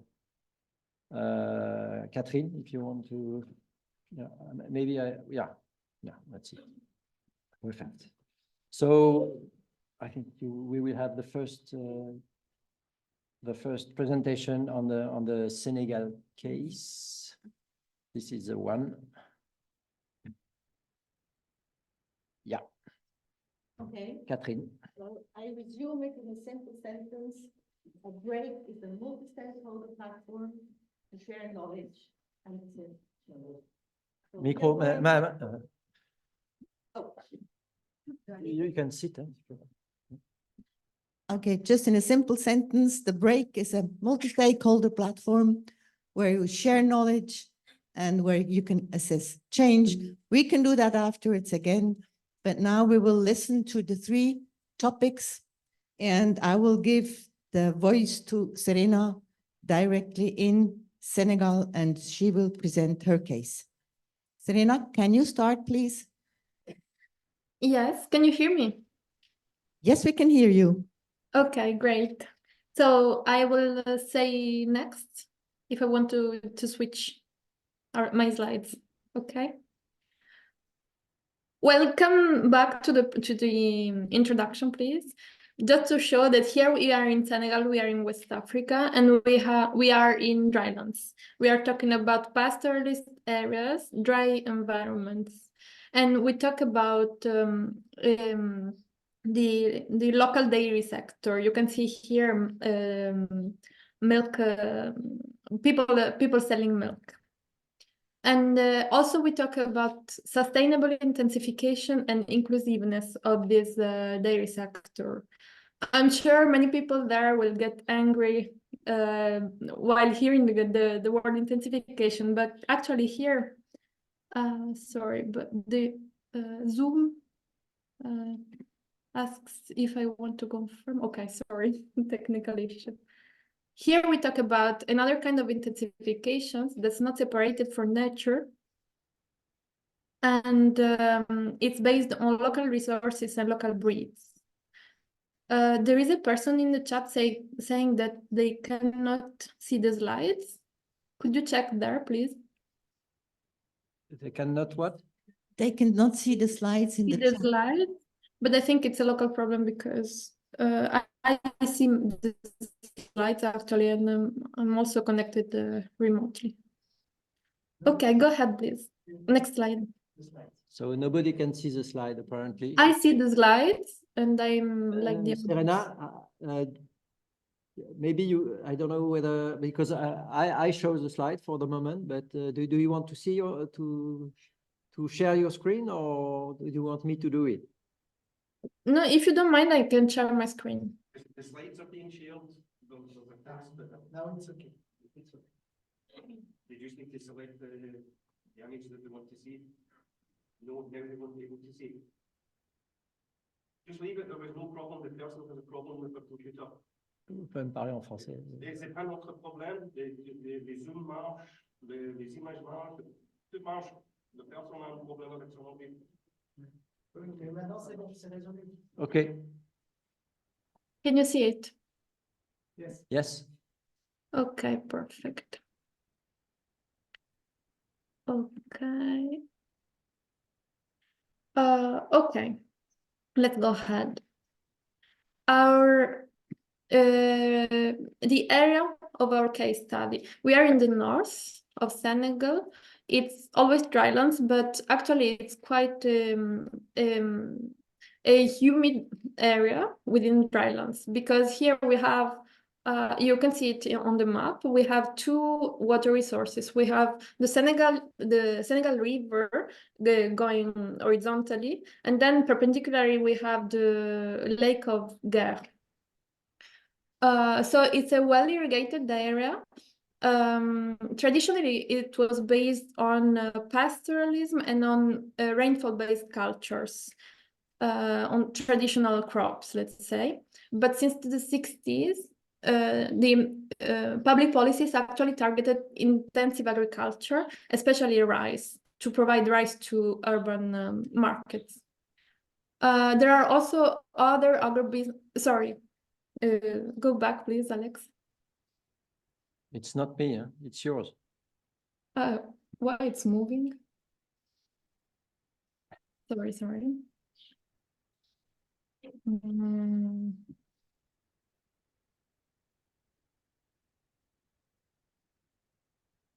I'm sorry.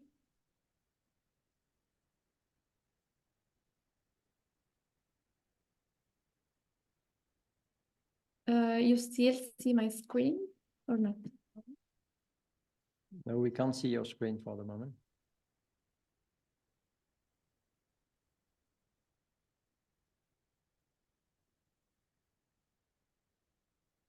In theory, now it's good. Yeah, it's okay. Okay. It was moving automatically. I don't know why. So today we also have agribusiness firms. The biggest one is the sugarcane agribusiness, and pastoralists are moving toward the south, so to the very dry lands. This leads to issues with the access to resources, especially water and pastures, and also it's a problem because of water pollution coming from intensive agriculture. In the local dairy sector, there is a platform. It's a platform called Dairy Innovation Platform, Plateforme Innovation Lait in French. It was created in 2014. It gathers all the stakeholders related to milk, that are livestock farmers, that is pastoralists, the processors, collectors, animal feed suppliers, research structures, projects, etc. These dynamics around the dairy sector in the area actually are mainly generated by the setup of a dairy processor called Laiterie du Berger, working in the area since 2007, and pushing for some local-based changes. Why this platform was created? Because actually there are several challenges related to the dairy sector. First of all, livestock policies are not well adapted to local needs. The main policy objective for policymakers is increasing milk production in order to supply urban areas with milk. So they target intensification through the import of exotic breeds, import of animal feed, etc. Now, on the field, actually, the logics of milk producers are different. They are pastoralists. They deal with resource scarcity and limited access to resources. In any case, there are some opportunity about these local dynamics around milk and milk sustainable intensification. There are several opportunities for pastoralist income. The dairy unit like Laiterie du Berger, they improve income stability for pastoralist households. They provide an income throughout the year to pastoralists. And pastoralists would like to improve further the level of their income. But dairies actually need more milk. Milk, let's say, is not enough in quantity. It's not enough regular. They need more milk to be viable. So they try to target the question how to collect more milk, and is there any competition, any trade-off between different dairies? Is there a competition among dairies, or is there enough milk for all the interested actors? To enhance discussion within this platform, the PIL, we applied the multifunctionality framework and the GASL framework, and also the computer simulator that was developed under this framework. So the PIL actually is an existing platform. It's autonomous, and it has several activities based on several projects, on several partners, etc. And for some of the workshops they organized, actually we proposed the computer simulator developed under the GASL framework. You can see a screenshot of the simulator. In the simulator, actually, you can enter some variables linked to the degree of intensification, of locally sustainable intensification, and different attempt to collect to better organize the milk collection. And once you enter the variables, actually you get some outputs. And these outputs concerned the level of milk production, the income of herders, the consumption of local resources, the employment, etc. These discussions actually, so the computer simulator, as Alexandre was saying, does not provide the truth about possible scenarios in the future. So it's just a tool to generate discussion on topics linked to the dairy development. And this is an example. By using this technical tool, this computer simulation, actually we generated discussion on what's better for the area in terms of organization of milk collection, in terms of collaboration among different dairy units. And these are, for instance, 3 scenarios about the organization of milk collection we developed together with the stakeholders. We are trying to use these scenarios to raise awareness, to do advocacy before the Ministry of Livestock in order to get the milk collection system more rationally organized in the area. This is very important in terms of scaling up of our innovation, because actually this may lead to the institutionalization of some of the our research results. These discussions and this work with the multi-stakeholder platform actually is contributing to societal changes. First of all, this contributes to introduce the notion of collaboration among different stakeholders and not competitions. Let's say dairy units and pastoralists are not in competition with each other. Different dairy units are not in competition with each other. They can collaborate and they can get advantage for personal advantages, let's say, and local development advantages. People start to have a view on local development. So not only thinking about their own advantages, but also the advantages for the collectivity. They lead joint activities, thanks, among others, to this tool we developed. They lead joint activities. For instance, in these pictures, you can see the platform organized last year a fair of local milk.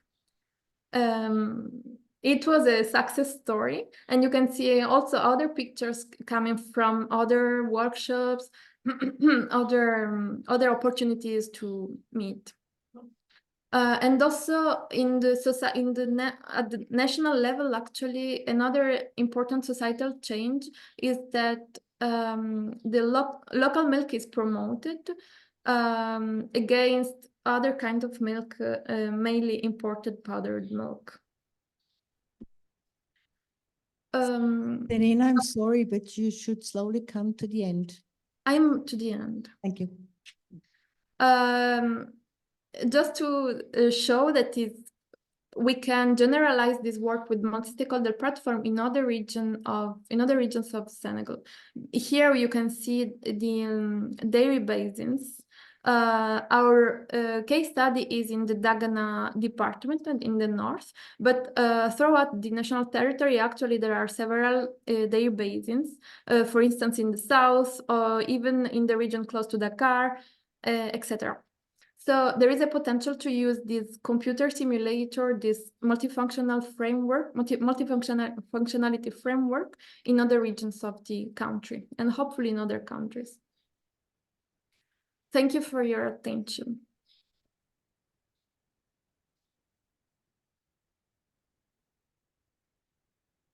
Thank you, Serena, for your contribution to the multi-stakeholder platform within your case. And we directly move over to France, Jacques. And after these 2 presentations, we'll have a short time for questions and then we'll go on with next subject. Jacques. Okay, thank you.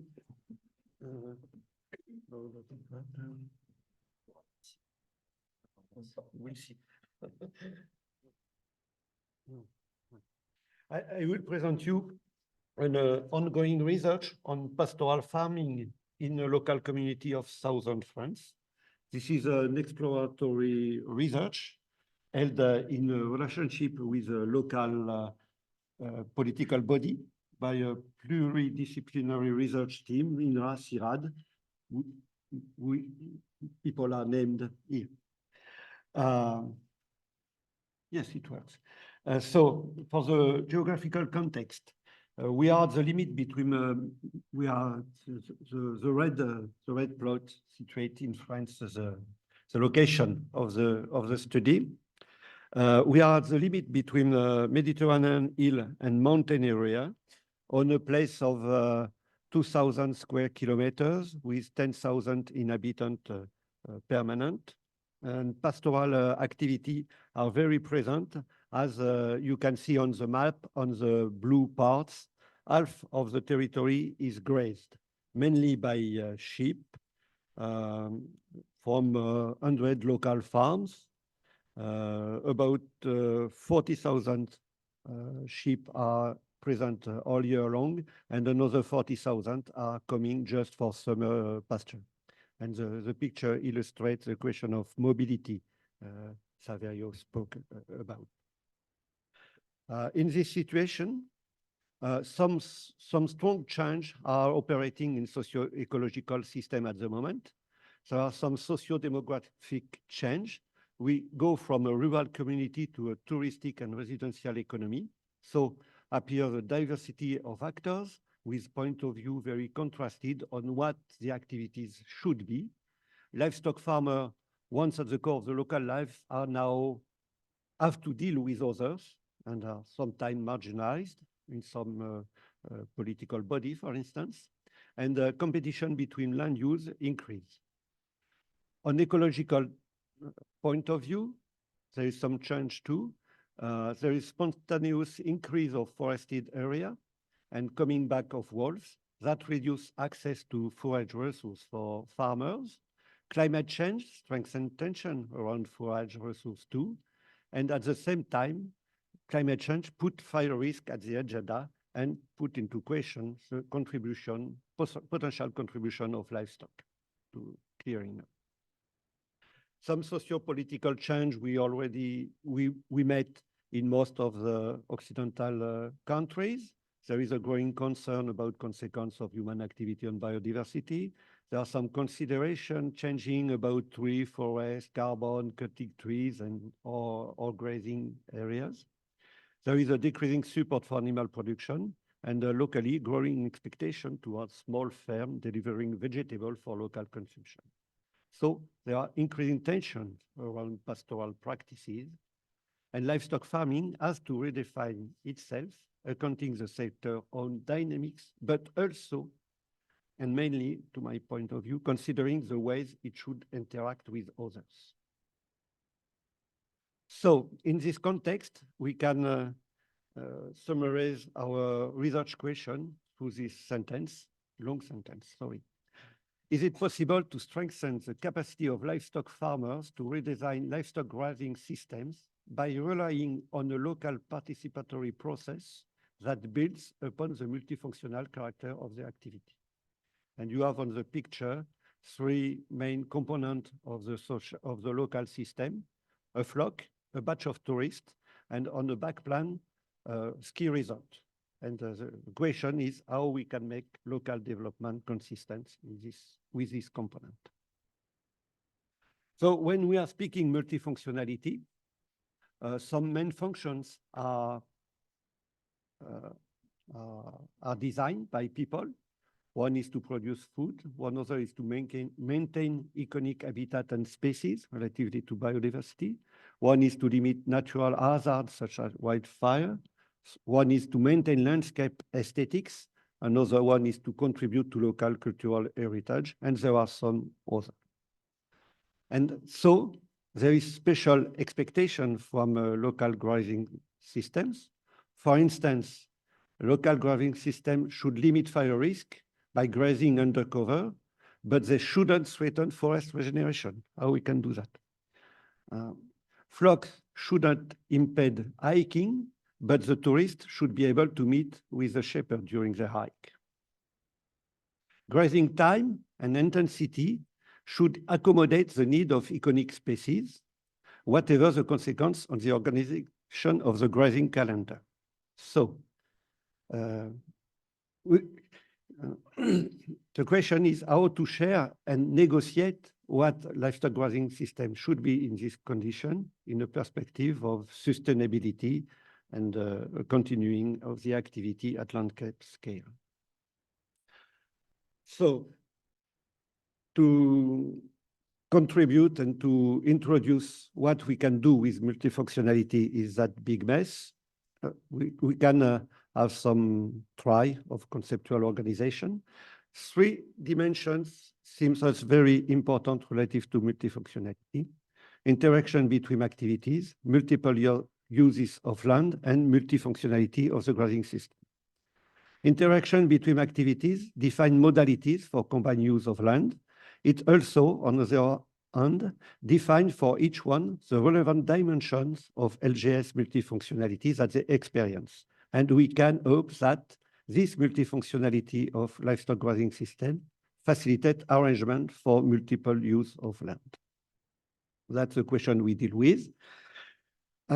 So this multifunctionality is based on knowing of experiential knowledge from people. So that means that it's place-based knowledge, actor-dependent, and possibly moving in time. This knowledge helps to elicit function from experience relative to LGS and make explicit interaction among activities for users. And it seems important to capitalize on this experience to produce some common knowledge. That's the way we organize the prototype of multi-stakeholder platform at the bottom of the table, with people who are involved in a working group, and we are dealing with interviews to make some information for the local working groups. And these groups are working together on some question like how to reconcile pastoralism on outdoors recreation, or how to manage multiple use of grazed areas. And to make this platform as perennial as possible, we also have some discussion with institutional bodies and local politic component. You can have here some idea of the atmosphere for the collective workshop. So different stakeholders are discussing on this question. You can see here a green man of forest services, for example. And they are building some common understanding. For instance, they can, farmers can describe how they perceive their interaction with others. So in the example on the top, the interactions with the others are guardian dogs, hunters, protected area, forest, and they have some differences in their mind on the way to qualify the interaction with these others. We can also extract from narrative how stakeholders describe their interaction with livestock farming. So that was a teaser, and you will not have any results of the research in progress. We have to come back in 2 months. But at the moment, we can have some consideration on how multifunctionality could contribute to public action. And this is on different ways, depending on the scale of concern. Of course, local arrangements we describe here are not sufficient to design livestock grazing system. We face multi-level policies. The cap evolution will not be decided in the valley, but modification of an hiking trail to smoothen conflicting situation can only be discussed here. So In this situation, at local scale, we think that addressing multifunctionality can be a driver of change in arrangement and interaction between activities. And at upper scale, for instance, regarding the CAP, multifunctionality can be seized as a rationale to advocate for reshaping policy frameworks. Thank you. I told you 10 minutes. Thank you, Jacques, for your presentation on issues of multi-stakeholder platforms. We have now a few minutes to ask questions, and after the 6 presentations, we will come back and you can discuss the three topics. Is there a question right now to these 2 presentations or to one of them?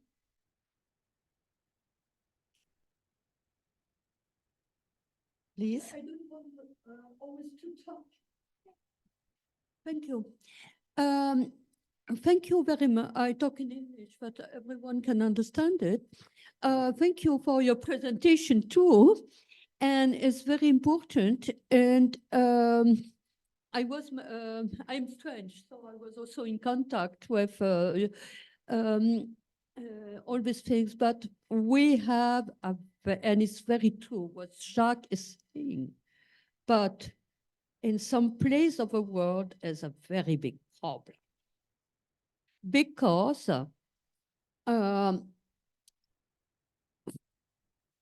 there are people, I have a problem in Albania. We tried, and I learned it from you, because I learned it from La Maison de la Transhumance, from Salmat and so on, where is Jacques working. But with the shoppers, it's very difficult because they were so neglected. I know in other parts of the world can be the same. In Mongolia, we have people from Mongolia, from South America, from wherever. But they are so ethnicized that is very difficult to say. They were together before. They had many things. We are talking about we have to find a new identity, but against all the attitudes who are neglecting them, who are abusing about them, they have to come in a rigid consolidation to try to save something from the traditions. And I am in Albania in this, and being also French and Albania is so much more difficult, and it's also a richness. This difficulty, how to say, is always in moving, and you can have a discussion. I was the person responsible from the House of Transhumance in Albania. It has come from France and to share. But the persons who are making tourists, the person who are making, they say, we are now the shoppers. The persons who are making the environment, we are now the shoppers. And I would like to know also from our countries, we have people from Africa, we have people from which solution can be found, and how we also as researcher and being in the field and look, can we help? And what I'm seeing for the situation in Albania is also to come back to a situation of reciprocity, tolerance, and good understanding. But I would like to have your experience. I don't know if I was clear. Yes, you are. Concerning our situation, we think that settling the condition for discussions between stakeholders, like we do in the platform, is a way to do, but we have to be aware of disequilibrium in power, abilities to discuss, to speak to others who are very different between people, and it's not so simple. And as an example, when we started our research, we just give some information on a meeting open to people to discuss that. And we were very naive and thought that a lot of people will come to discuss, but in fact, there was no farmer. And only some big stakeholders like Forest Service, like national parks and so on, who were here to design what livestock should be. So we had to build up with farmers separately to prepare the discussion, and after they came, but it's never won. We have always to be careful of that. A question from Javier Perez Barberia for the previous presentation. Can you explain why cooperation in your system is seen as more efficient than competition to increase milk production and distribution? That's not me. That's a question for Serena. Yeah. May I answer? Yeah. I was answering by chat. Actually, thank you, Javier, for your question. Actually, here I was referring to two kinds of collaboration. First, between pastoralists and dairies, and second, among dairies with each other. Concerning the first one, pastoralists and dairies, actually we saw that when they collaborate, when they discuss, actually they can reach agreements about the price of milk, about the area of collection, stuff like this. Otherwise, actually they close the door to each other and they don't work together anymore. So you don't have dairy development, if you wish. About the second kind of collaboration among dairies, actually we saw that when and we saw this through the computer simulator, when dairies work separated from each other, the volumes of milk they can collect collectively is lower than the volume of milk they could collect if they would collaborate with each other. Thank you, Serena. We'll take a few questions afterwards, after the 6 presentations. And I would like to ask now Mariana from Argentina to make her presentation on the topic knowledge sharing.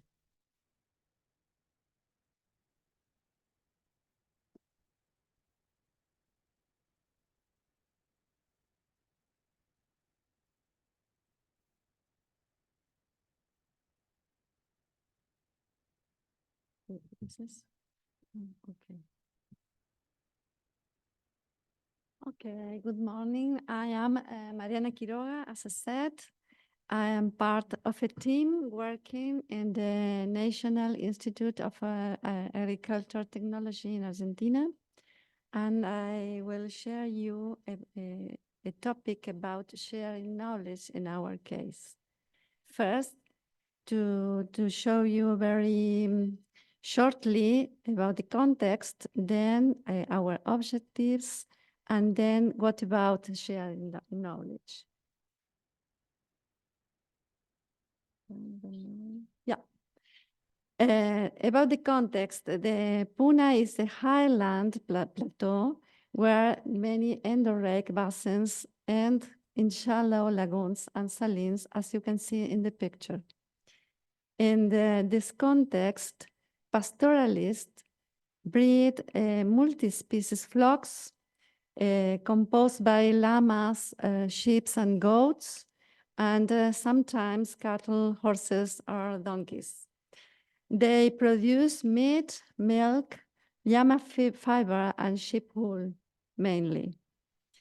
In this very arid zone and isolated region, the pastoralists live with multiple kinds of scarcities. Scarcity of communication, low access to services, sociopolitical participation is very low, their voices are not listened, low prices for their production, etc. The tendencies we identified are that the flocks are diminishing gradually or not, so maybe very quickly.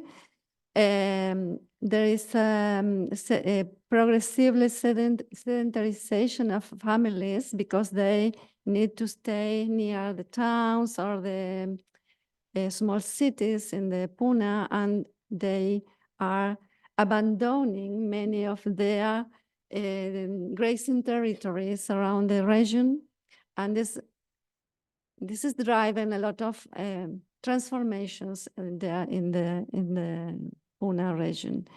Then we see, I think everywhere, the youth immigration is very important. They are looking for opportunities, education opportunities, or communication, or social opportunities.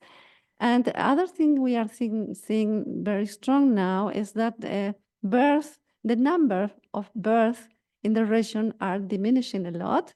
It's in one side a lack because of teenagers are not pregnant now. But in other side, we have problems there with labor forces and immigration, etc., etc. So there are symptoms of climate change because pastoralists perceive that the temperature is growing and there very strange behavior of precipitation regimes now. And 2 decades ago, there is the apparition of a very, very strong new actor that are the lithium mine enterprises that are transforming a lot the way of life and the landscape there. Our objectives are to transform the reality if it's necessary to transform to improve the quality of life and to achieve the desires of the people that live there. So the main is to change perceptions. First, trying to rise pastoralist self-esteem because they are always neglected, as the lady said, are not fairly appreciated by the society and by themselves too. Then to improve local actors' engagement like mayors or other authorities, it's necessary to change the perception that the pastoralists are only subjects of social assistance and they are really producers. They produce meat, milk, fiber, etc. And they must be considered as in this way. The other change we are trying to go on is to change global society perception from the pastoralists that are not directly responsible of grasslands degradation. We don't know if really there are grassland degradation in the Puna. We are measuring it. There are dry grassland, dry lands, exactly. And they are maybe sustainable producers of goods in a so arid region. So we are promoting actions to design an agreed roadmap to support the sustainable development of livestock systems. About sharing knowledge, we aim to set up dialogues between actors about the multiple dimensions of such systems to improve awareness of multiple functions and interactions there are in the Puna. And to promote the debate about this multifunctional production system with extensionists. There are important actors there, and the students. We are a professor and we aim to change mind in the university about how to go to this issue and with the surrounding society. the knowledge dancing there, we recognize that there is local knowledge. Saverio spoke about that, I think, and all of us, there are perceptible knowledge, how they go to one zone to another, how they are coping with the water, and etc. But there are non-perceptible knowledge, and we are scarring on that because it's very interesting. And yesterday we have an experience here in France about how they are very sensitive to know about grasslands, water, etc., etc. And how to make it explicit. Our scientific knowledge, we have a lot of scientific knowledge in the Puna, or not a lot of, but we need to go ahead with that. Other interesting is to know that the authorities, local mayor, policymakers are using some knowledges about how function the law or something like that, or the regulations, but it's necessary to share this kind of knowledge with us and with the pastoralists. And external society perceptions, common sense, local dreams, and expectation, and etc., etc.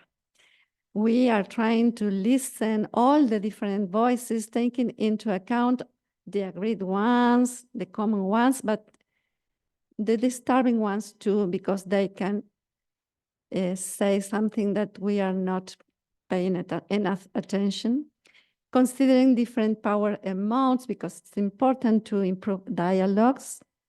Recognizing differences between women, men, youth, children, and elder, because they have different needs, knowledge, etc. Taking into account regulations and not written norms. It's about perceptible, non-perceptible knowledge. And very short, because I am the end, here is a picture about our work in the community, highlighting components, practices, process, and concepts people operate. And for me, it's interesting, there in the right, you have a list of words. And about Saverio and the lady said here, it's interesting to, and I only may highlight about the community memory, the history, where they come from and where they are now. It's very important to take decisions. And through facilitating dialogue space, it would be possible to collectively think a sustainable opportunity for grasslands and livestock systems. For me, it's enough, but a lot of things to speak about with the comments you have done yet. Thank you very much.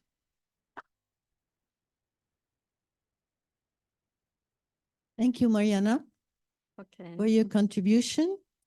And we remain in South America. We move over to Brazil. Rogerio, could you please give your contribution to the theme knowledge sharing?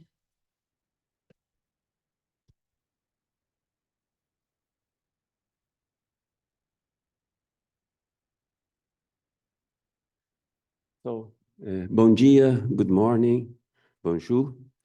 For that. Oh.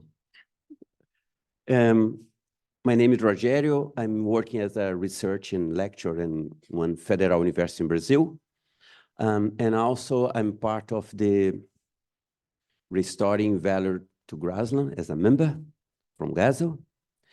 And I will talk about natural regeneration of native trees for implementation of a silvopastoral system for beef cattle production in Brazil. And I divide my talk in 3 points: the study context and the relation with multifunctionality approach, knowledge share based in this multifunctionality approach, and how you manage, share, foster, and monitor changes. So I'm working in Brazil. Brazil is a rich country, and I'm very lucky to work in this case study in the north of Brazil, in the Amazônia biome. And in this area, the cattle production is very important, but also the land degradation is a second issue that is going on there. And we need to find a sustainable alternative for them. That's what we are doing there. So, what is silvopastoral system? Silvopastoral system is defined as a place that you can have trees, forests, could be grass, legumes, etc., and shrubs, and cattle in the same area. And there are several approaches to develop this system. One that you are using now is the not now, since 15 years ago, is the natural regeneration. Why? Because you allow the growth of native trees. That's our intentions. And also bushes. So, as a result of this process, we know that we are increasing cattle productions in terms of meat per hectare per year. In terms of local development, we increase the number of business, vet, assistance, etc., vet service. In terms of the environment conservation, we increase biodiversity. It's a big issue everywhere in the world. Animal welfare, because you reduce the temperature 3 degrees more or less. There you can have 40 degrees easily. We increase the carbon balance because you sequestrate carbon, even if you are releasing methane emissions. So we can promote this carbon balance. And also we have social improvements because we increase the number of employment and also profit. So I'm sure that we are working with these 4 dimensions: local development, environmental, social, and production dimensions. And this one example of the multifunctionality approach that we are working to. And also we align with the 6 sustainable development goals from chosen by GASL. As a scenario there, we have, this is the scenario in this 1,000 hectares farm. We are improving the native trees, and I'm very happy because we are not seeing too much the cattle. That's our intention. Cattle is part of the forest. And this is the result of 15 years. And also you have some parts with a lot of shrubs and cattle as well. This is what you are doing. It's a good result that I'd like to show you. This is a cattle eating leucaena, shrubs rich in protein, and immediately he changed for the grass. So he's doing his own balanced diet. And it's very important because you have protein and energy together, and the shadow, 3 or 4 degrees less for the animal comfort. In terms of knowledge shared based on this multifunctionality approach, we are developed several projects in this area to generate information, and we need to disseminate this information. So for the academic audience, we are doing publications, scientific publications, papers, we write reports, we have summaries in Congress, and also GASL publications. For farmers, technicians, and students, we promote field days. It's very important, you already know that. Seminars and also films. Films is a good strategy at the moment. For the livestock actors, we invite politicians and policymakers to our side for them to see what we are doing and our alternative for cattle production. And the last is the private sector. We have some enterprises there in terms of carbon, cellulose, agriculture, vet service, etc. So the idea is to continue this multi-stakeholder platform, and thanks to Bernard, because it could be named as a digital network that we are doing there. And just to remind you that in terms of manage, share, and foster and monitor change, our main goal there is to scale up silvopastoral system, to improve livestock sustainability. That's our goal. And one option that we have is to convince farmers about the benefits of silvopastoral system. But it takes time. They need to wait 10 years or more to see the effect of the trees. And sometimes it's not easy, but we have some good results, but not too much. The second option could be we need to get the policies, develop a policy in favor of silvopastoral system. But the policymakers, they want quick results because they are looking for the next election. So it's not easy for us. And some good point arrived in our basket, in our hands last year. We developed, one company arrived in the area, and we developed a win-win association with them, a private sector.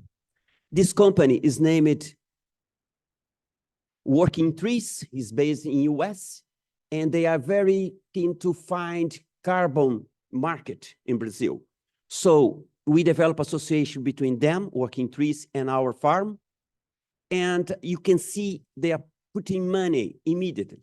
We assign a contract, 20, 40 years, and we have this degraded land on the left side. We are seeding trees in line, grass, fertilize, not chemical fertilize, natural phosphate or calcareum, because that's what we are looking for that area. You have native trees as well, and you keep growing the bushes and the native trees in the same area. We are also with them promote some seminars, and we are attracting more farmers for this system, policymakers, scientists, etc.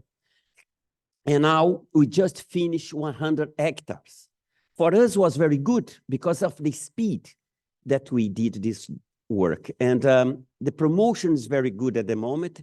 And I think it's one of the options that we have at the moment to speed up silvopastoral system in the area. But you need to monitor the change in that area. So as a scientist, we keep it in the left side, the 4 dimensions you can see it in green, environment and production dimension. For those 2, we already have good indicators based in the work that we are developing with Tuning Institute and AgriBenchmark. For the indicators for these 2 dimensions is already defined and it's working, but also we need to include in the matrix some local development metrics and indicators, and also for the social dimension, we need also to include some indicators. As a result, we have publications in GASL and scientific publications that we can discuss about that later, and if you want some copies, I can give to you. So thank you very much for this opportunity. I'd like to thank you, Alexandre, CIRAD team, and also the French government and GASL and my university to promote this seminar. So thank you very much. And I'm very glad to try to answer some questions. Thank you.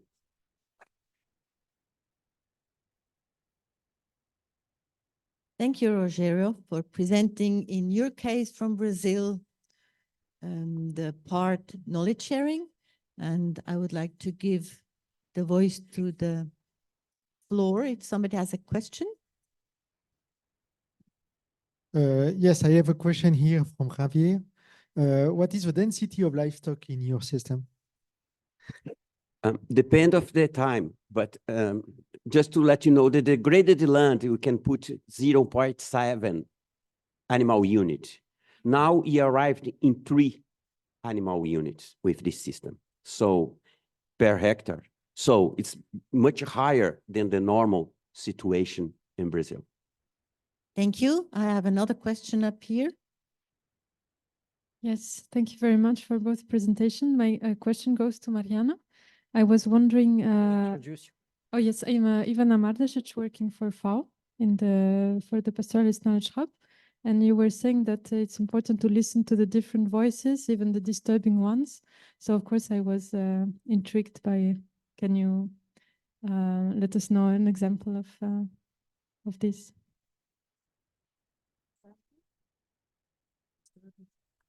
Yes, of disturbing. You said like to listen to different voices. Okay. Even the disturbing ones.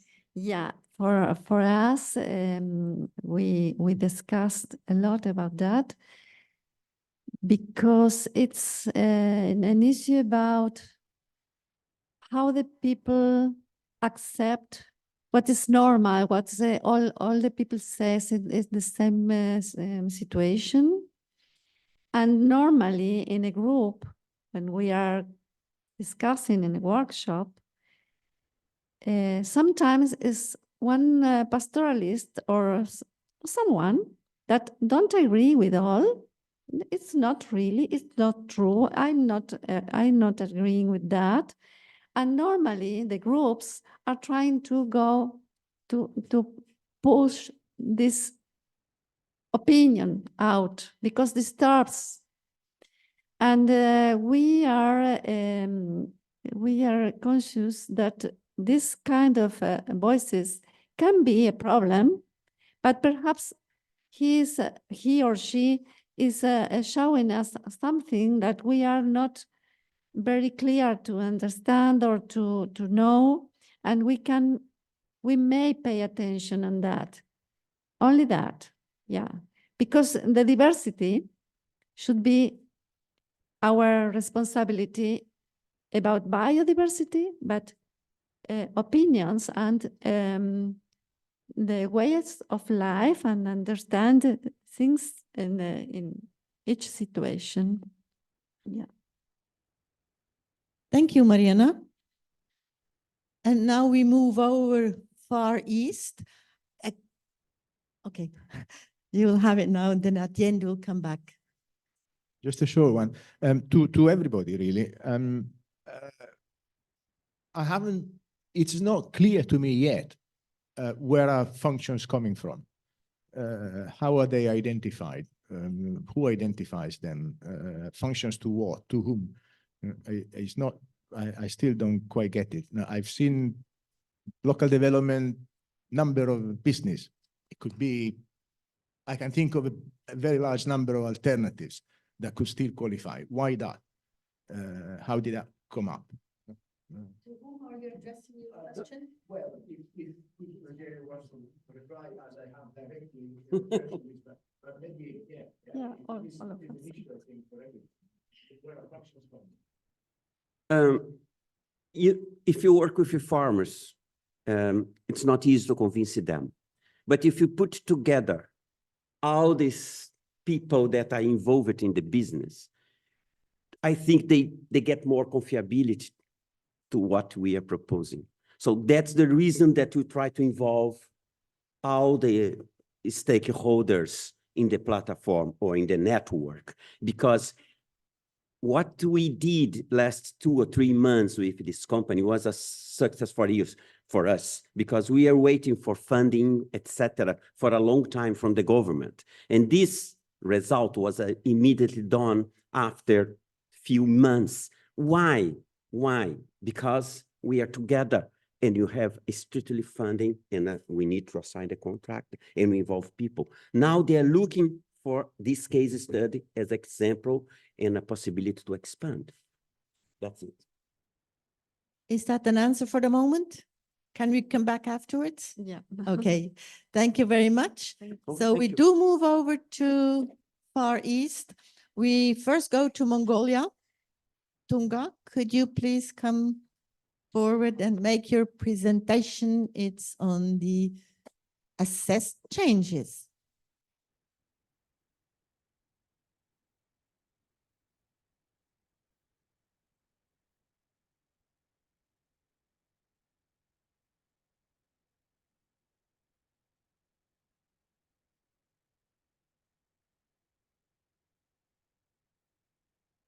Okay. Dear colleagues, it's my great pleasure to be here at GASL Action Network 2 conference and share the results of our 5 years work in Central Mongolia. This study is particularly timely as we prepare for the International Year of Rangelands and Pastoralists. I will begin with brief introduction of Mongolia context, site contexts, and show the main actors and key interactions, processes at the site, and highlight indicators we use to measure changes. Then I will delve into results, highlighting key findings within 2 dimensions of multifunctionality, including social and environmental, and with concluding summary in my last 2 slides. So the case is centered at the 243,000 hectare local protected area. It's named Хойд Могонгол Tel, located in mountain forest steppe of Bulgan district in Arkhanga province, Mongolia. This area is not only home to globally threatened wildlife species such as musk deer, snow leopard, Argali sheep, steppe eagle, but also hosts common species like red deer, Seker falcon, and mammoth. Importantly, the local protected area serves as a vital source of livelihood for 351 herder households who rely on over 30,000 livestock. Major issues on the site include rangeland degradation, poaching, illegal logging, and lack of partnerships. And so that's why the multifunctionality framework is being used to major changes towards addressing these challenges. So you see here a multitude of actors interplay within the 2 dimensions of this livestock grazing system. At the heart of this ecosystem lies the Union of Conservation Communities, or we say UCC, comprised of 20 community-based organizations, or CBO. So that's why there are numbers up to 20, responsible for managing this local protected area. Each CBO has 2 herders as volunteer rangers. So that's why these 2 little circles. Visual representations characterized by this size and overlap of actors' circles illustrate their influence and the extent of their interaction with each other. So central to this network, the Zoological Society of Lodging, ZSL, emerges as a key actor, notably driving wildlife conservation projects since 2019, supporting the capacity of UCC. Moreover, an active collaborative relationship is observed between the Bulgan district and Arkhanga provincial government, aligning closely with the UCC and ZSL. In the next slide, I'm showing the involvement of various actors across the 2 dimensions, shedding light on their engagement in diverse social and environmental activities. The UCC emerges as a pivotal participant actively engaged in biodiversity conservation and the associated social interactions. From a comprehensive list of indicators developed by Action Network 2 members, as mentioned Alexander, these selected ones better suit pastoral livestock grazing system. These indicators are critical to measuring changes within the framework and describing the specifics of interactions and processes. However, collecting data for these indicators is very costly as it involves the research and expertise. Nevertheless, we collected data from secondary sources and the project assessments and estimated the proxy amounts to describe LPA's pastoral livestock grazing systems. So in the following slides, I will describe the results for the 2 dimensions, showing how we measured the changes that occurred over the past 5 years. So in the social dimension, we discovered some interesting points that tell a lot about the LPA community. The presence of 2 main associations here, the Union of Conservation Communities and then Shin-Bolgang Cooperative, keeps the LPA herders quite active and busy. Also, there are now 20 village saving and loan associations, or we call them VSLAs, up from none back in 2018, showing some solid growth in the institutional aspect. The number of association member herders also went up to 599, which is about 62% of the Bulgan district herder population. So health-wise, insurance coverage within the UCC got up to 98%, which was a big jump from 78 in 2018. So LPA people are really into learning and development. On average, each UCC member takes part in around 4 training events annually. When it comes to governance and participation, they've got regular meetings for CBO, VSLA, monthly get-togethers, and annual meetings for the UCC cooperative. They're also quite active in seasonal activities like patrolling, forest cleaning, waste management, and supporting forest natural regeneration. The social activities range from sports and poem competitions to fun socializing events, creating a strong community bond. It's great to see such a big level of trust among everyone, whether it's among peers, local government, or LPA management, or even the GASL. So this shows the tight-knit and supportive network within the LPA social arena. Looking at the environmental dimension, we've got some interesting findings that tell us a general picture of the ecological health in the LPA. First up, the vegetation cover versus bare areas sits at ratio of 90 versus 10. When it comes to variety, we've got over 1,500 different plant species recorded by the local station. Water-wise, there has been gradual decline that's been observed by the herders. On a brighter note, the wildlife scene is looking up, no poaching happening, and we've got stable population of some key species like musk deer and Argali sheep, with others like mammoth, red deer, and boa actually on the rise compared to the baseline level. Regarding the forest cover, we're looking at about 78,000 hectares with 6 different tree species. About 9% of the forest cover has been somewhat affected, with 63% being burnt and another 28% getting logged.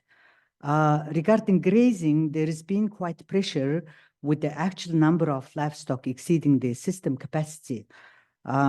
Plus, there has been decline in mobility, as Saverio was mentioning about the mobility, averaging with only 3 movements for an average distance of just 4 kilometers, plowed off left abundant,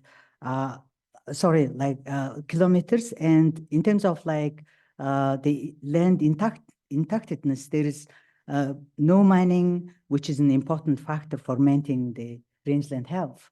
So now I'm moving to just conclusion. So looking at the results of applying the multifunctionality framework in the pastoral livestock grazing system context, we've really drawn some valuable conclusions. It's clear that the framework is highly relevant in the complex pastoral system. It does a great job of depicting the main actors, the interactions, processes, and indicators, delivering comprehensive view of the system. So that's quite good there. However, we also identified the need for some adjustments in the indicators to better align with the nuances of the rangelands and pastoral systems, especially about adapting the indicators to reflect the herders' perspectives and their local values and priorities, which we believe will enhance the accuracy and the relevance of the assessment. And also, multifunctionality framework has proven to be a very useful tool, not only for monitoring evaluation to major changes, but also for effective planning and stakeholder engagement, laying down a solid foundation for future actions and strategies. However, it's important to recognize that the pastoral LGS operates a bit differently. There is a level of nonlinearity that needs to be taken into account when applying this framework. My last slide, is it coming? Is it changing? Yes. When we look at the actual results of our case study using the framework and the indicators adapted for our case specifics, it's clear that we've observed the presence of 20 different actors actively engaged in both dimensions, with focus of focus on 9 actors playing significant role in the environmental dimension, and then 10 actors taking center stage in social dimension. The dominant interactions being observed to occur between the local government, UCC, and then ZSL. The study also highlights some impressive strides made in social and environmental spheres since 2018. Notable achievements included market improvements in wildlife protection, ecosystem health, alongside enhanced collective actions and trust within the community. These positive developments have also brought in significant changes in UCC heritage attitudes and values with greater access to learning and financial services. However, it's evident that addressing rangeland degradation and promoting pastoral mobility will require a distinct and targeted approach. So thank you very much for your attention. It was quite some rush. Thank you, Tunga, for presenting us the assessment of the changes in your case in Mongolia. And we move over to Vietnam. So this is actually Southern Tamir, that the last picture was from my case. Huyen, please take the floor.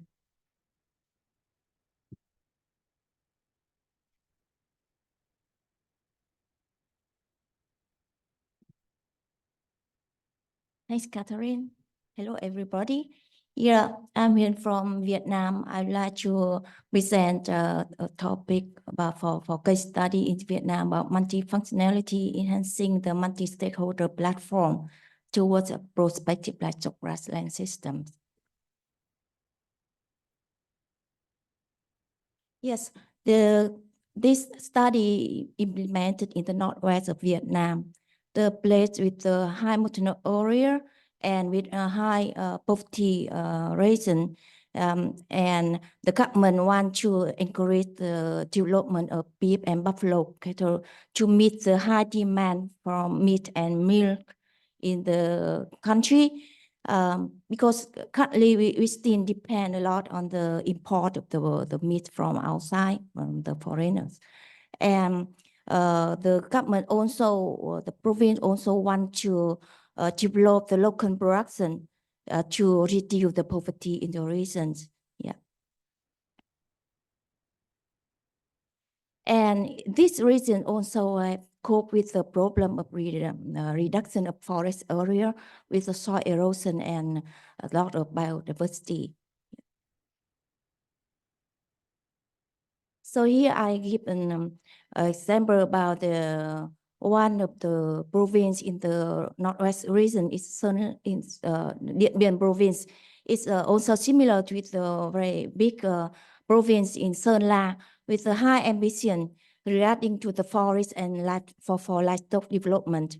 Yeah, for the province, currently the forest just meet the only more than 10% of the big demand from livestock from ruminants, and therefore they have planned and for the up to next year maybe they can grow more forest and improve pastures to meet more or less 40% of the livestock herd. And because year by year the all provinces they want to increase their production.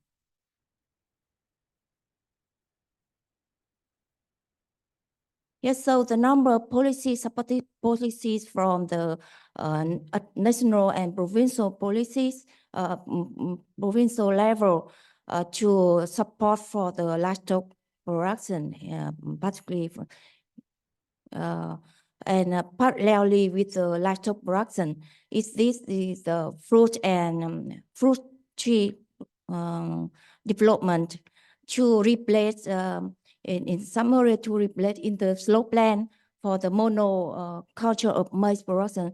This causes the soil erosion and loss of biodiversity.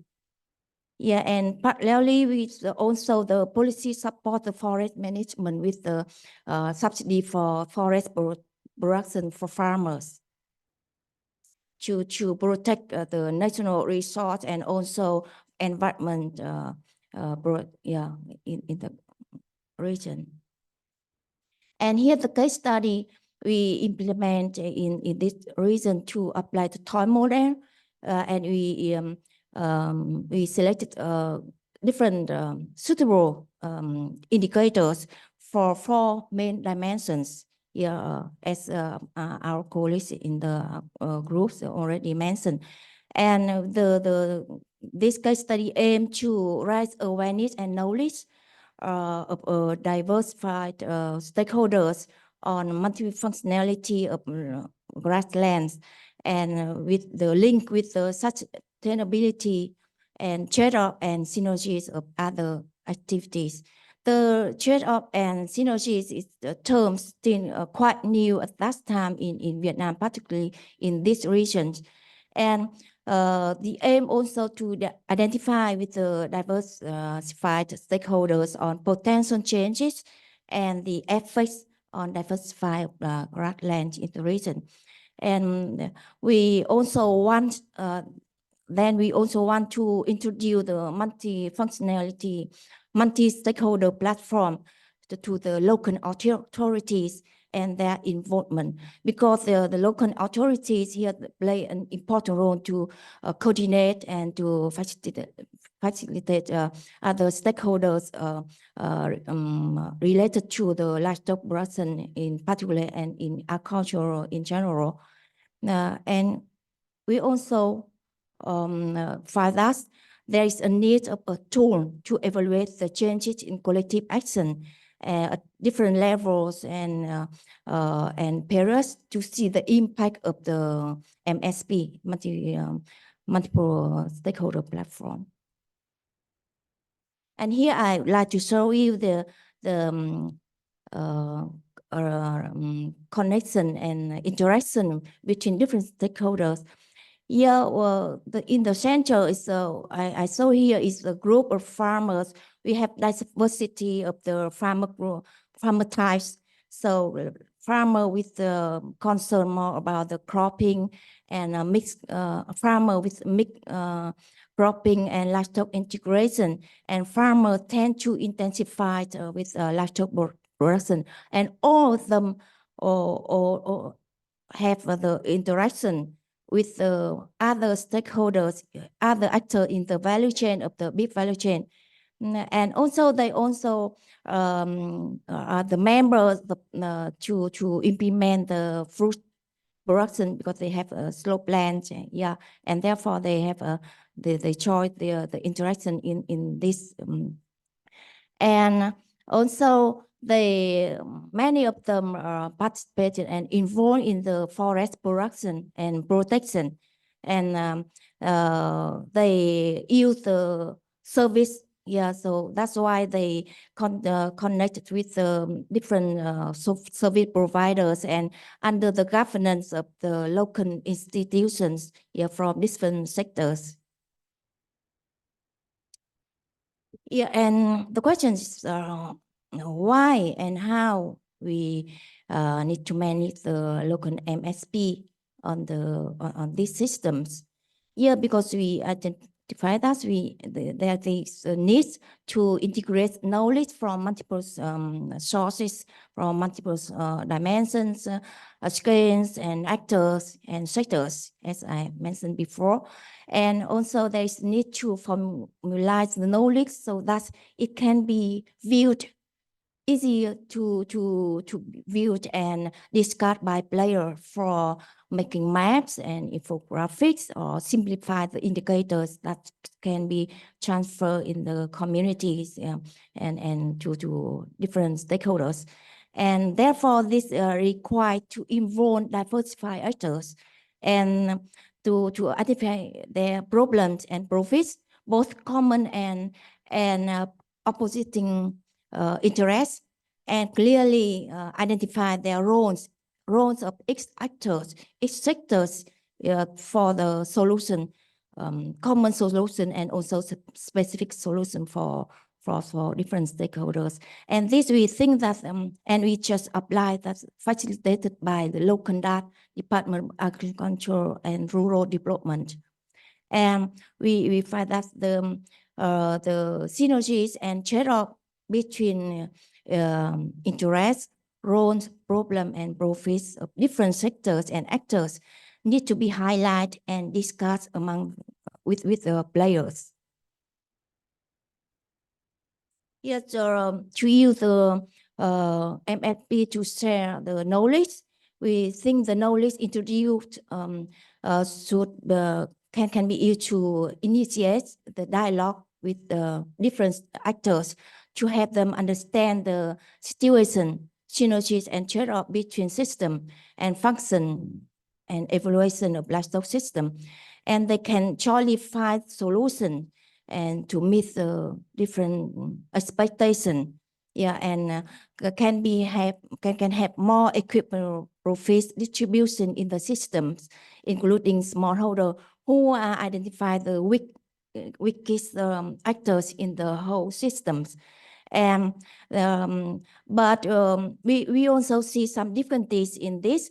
For example, there's even all actors demand for the collective action. Anyway, how to have the success and sustainable of the collective action? We need to have a strong involvement of the private sectors. Yeah. So and how to select the right one is very important for the successful of the running of the platform. And we need to ensure the equal voice and sharing of different sectors, and regardless to the gender and age, and clearly identify the output and outcome in right time, right periods, and share with the local stakeholder when they do planning. In general, it needs clear roadmap and pathway in line with local development strategy and considering the multiple function in the farming system. And we think that we find that multifunctionality can articulate the knowledge.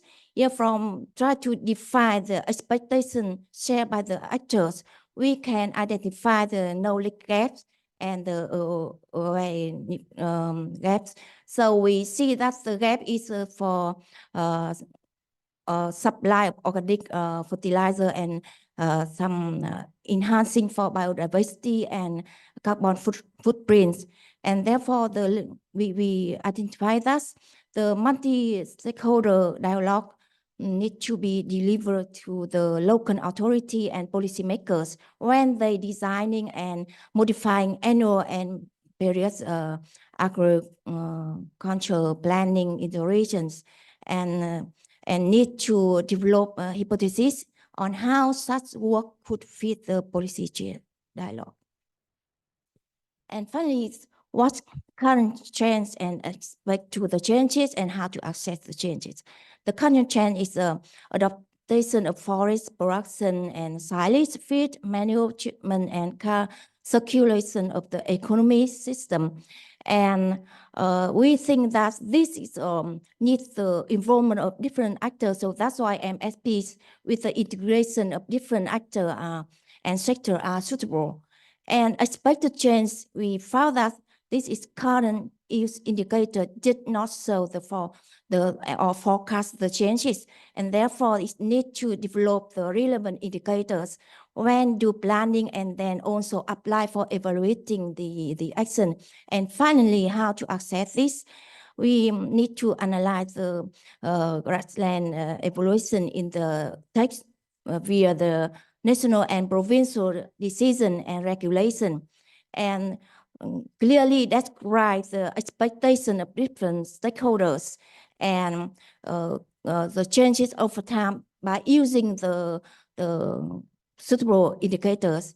And of course, we also need to consider about the internal and external impact to the factor to the whole system. Thank you very much. Yeah. Thank you, Huyan, for your presentation. And I think you have seen how interlinked multi-stakeholder platform, the knowledge sharing, and the assessment of changes are within the whole system.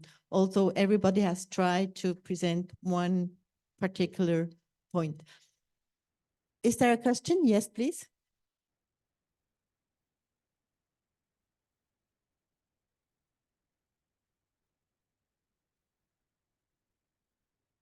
Thank you. Thank you to both. So I'm actually more commenting on the first presentation, and I think also Tunga, because her research was also very interesting to me, because I worked, I did my master thesis on the case of Mongolia. So this is just a comment on the question of mobility, because I heard that yes, this idea of increasing mobility, but I wanted also to say that, for example, where I did the research, so both in two SUMs, one was called Bugat and the other Ihtamir. And in the case of Bugat, they had this situation where they had a lot of a lot of new herders coming to the SUM, so that they were very close one to each other. And they also had a really small mobility, that is to say that they were only moving twice a year compared to, let's say, a traditional mobility that is more 4 times a year, and also very close to their settlements. So, but when you asked about why they were moving so close, they said, but there is already someone here. There is already someone there. So it's not like you can just tell them, oh, it would be better that you move, because what's the use of moving if some neighbor is already there? So it's also to have in mind that there are many constraints, not only at the level of the herder's choice, but like they are also taking into account their own flock, the animal, the numbers of animals they have. They consider also the number of animals their neighbors have, and this is everything is to have to be taken into account. So it's of course like the ideal situation that the herder can move as much as his flock needs to cover the needs for resources, but sometimes they just cannot do that. So it's also something that we have to have in mind. Yeah, that's just a comment. Thank you for your comment. We can take one more question before I hand over to Alexandre.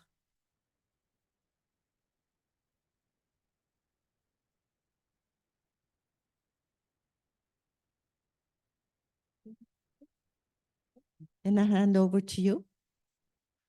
Oh, I don't see these hands. I'm sorry.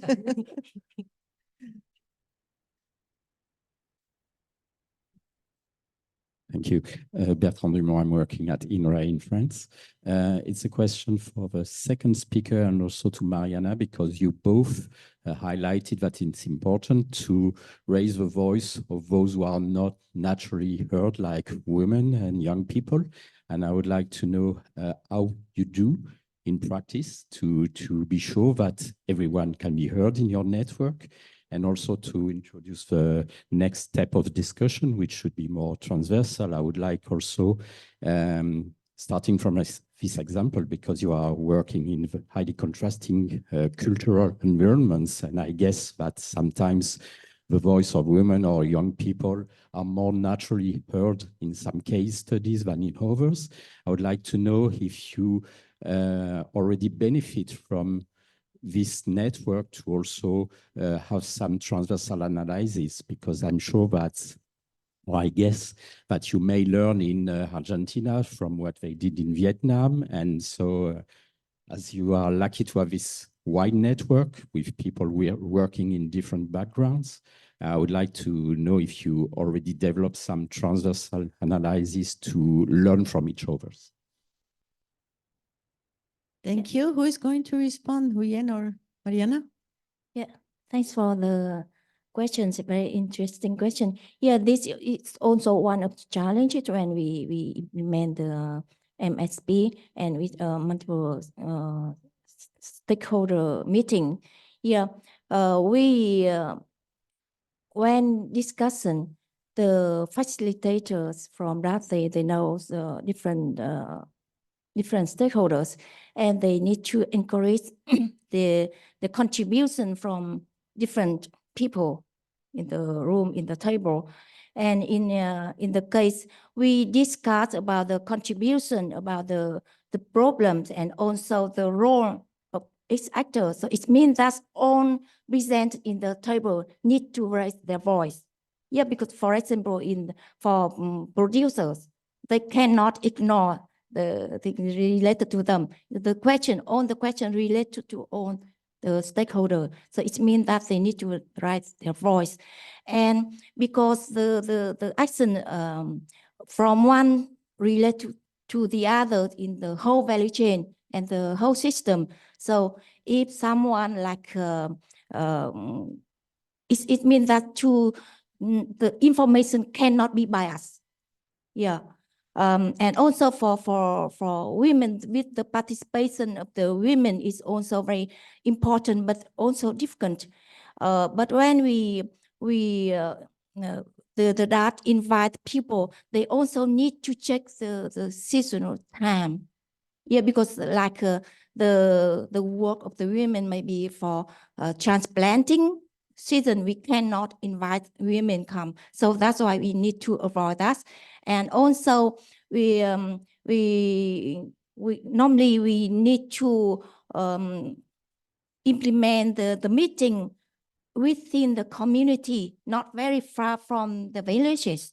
And so that's why the women can join us. Yeah, just, yeah, well, of course, it depends on the certain situation, but we need to understand the traditional and local situation there. And Marina?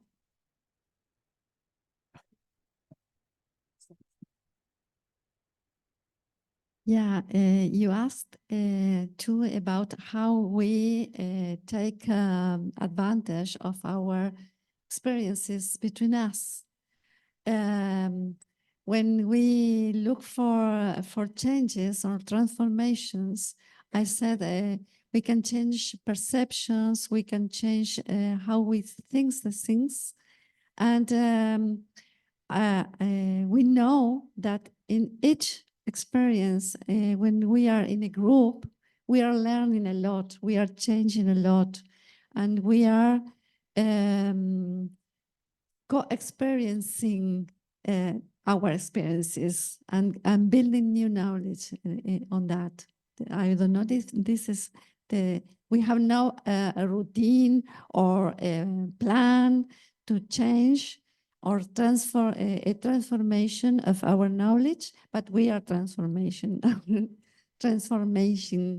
our knowledge. Yeah, it's okay? Okay. Thank you. Then I hand over to you. Yep. I just would add a few things about how we are working as a network. Yeah, of course, we are learning from each other's, but also maybe one of the lessons, important lessons of this network is that, and maybe you catch it when I presented the first slides about the network, is that of course, we built this multifunctional framework, but it was quite a flexible one. And all of the indicators, methodology used on the ground, we didn't formulate at least any common ways of working. Just having this framework behind of multifunctionality, 4-dimension, and then people were really free to use their own methodology, their own organization, focus group, or full plenary session with all the stakeholders, depending really on what is the context and what are the cultural habits and things like that. So it was for me, it's a very big, important lesson. And even through that, given this heterogeneity of methodology, tools, indicators, and so on. So we are at the moment trying to build this transversal analysis, because of course this is one of the aim of this network. And Then we are starting now on the three main topics, how to build a multi-stakeholder platform, but maybe other type of the modality of organizing these dialogues. How can we share knowledge in different ways, depending on the context, with different tools? And finally, what kind of change we are monitoring? What kind of change is induced by this maybe support to livestock development? Yeah, this is something we are trying, at least on these. We are just starting now on these three thematic, because really the first steps of all these years was just testing first this conceptual model on multifunctionality. Does it work on the ground in this very different context? I think today we could say yes, it has been working, and people integrated that in their way of interacting, you know, the different stakeholders. And now we are really more on the next step, which is how, taken this multifunctionality approach, we can induce more dialogue, more identification of what would be a sustainable future, and finally, what do we have to change and how? This is where we are at present, really, I think. Okay. Any other comment? If not, well, we are almost in time. There's 15 minutes, which is quite good. So we are going to stop for until 1:45, which is the official time. We'll have lunch. Thank you for all our participants in line. You must know that we have at least 60 people in line this morning, maybe more at some moment, maybe less. We will see this afternoon also for the rest, so which is quite good. So thank you very much to all of you for your presentation, your discussion, your comment, and see you again at 1:45 Montpellier time, which is Paris or Rome time. Thank you very much.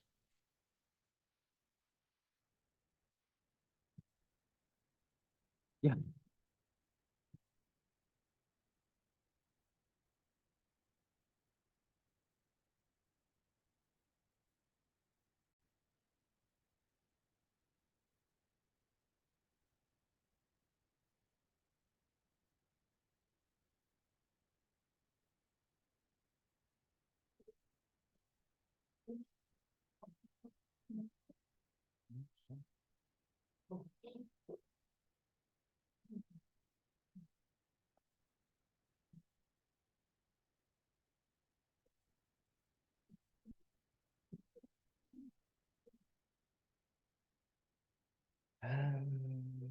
On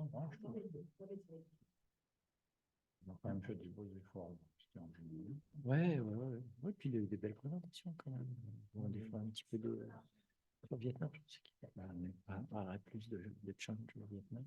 Au Vietnam, je pensais qu'il y avait plus de changement que de... C'est ce qu'on lui avait demandé. Mais... Ah ouais, elle n'a pas vraiment fait... Donc moi j'ai juste celle de Bertrand. Le reste... Ah non, les autres... Ah, je sais pas. Les autres, je les ai pas. Non, mais... Il faudra leur demander. Il faut se connecter à eux. On ne va pas les laisser en plan. Si on... Ouais, ça, c'est là-haut. Moi, j'ai rien. Ils ont dû relancer déjà, puisqu'ils ont mis... ils enregistrent. Ah ben... sinon, c'est Jean-Pierre qui peut se connecter.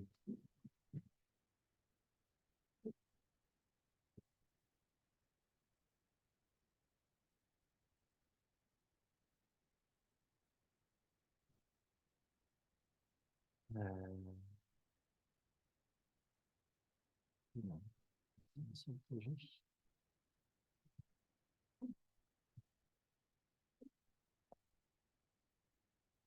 Ce qui est dommage, c'est qu'ils ne donnent pas le...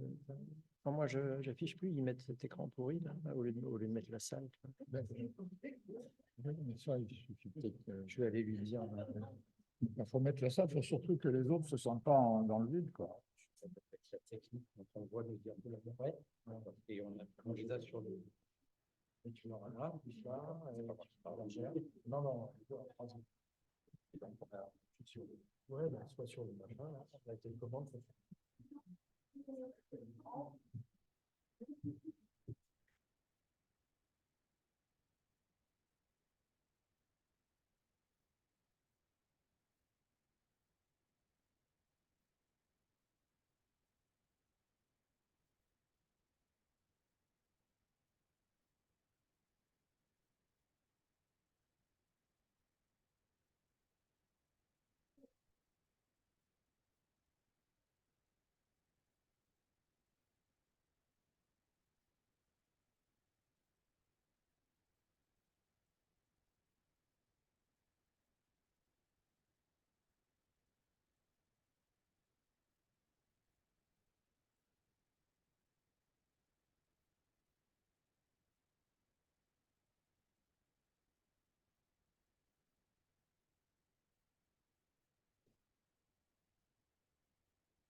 fais un petit peu d'introduction rapide.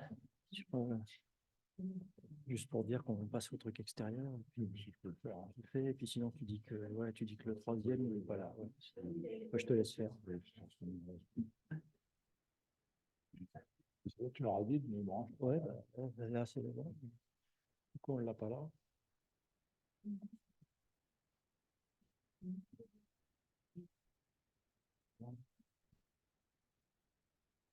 Est-ce qu'on peut savoir si...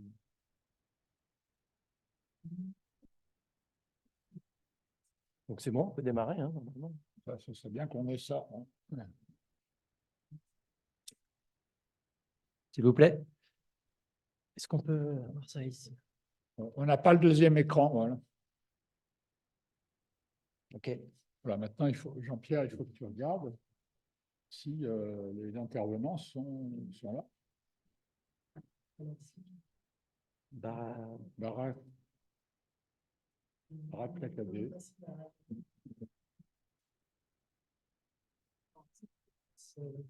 Vérifier. Voilà, les deux points. Tiens, pas Bertrand, il est là. Ouais, Bertrand.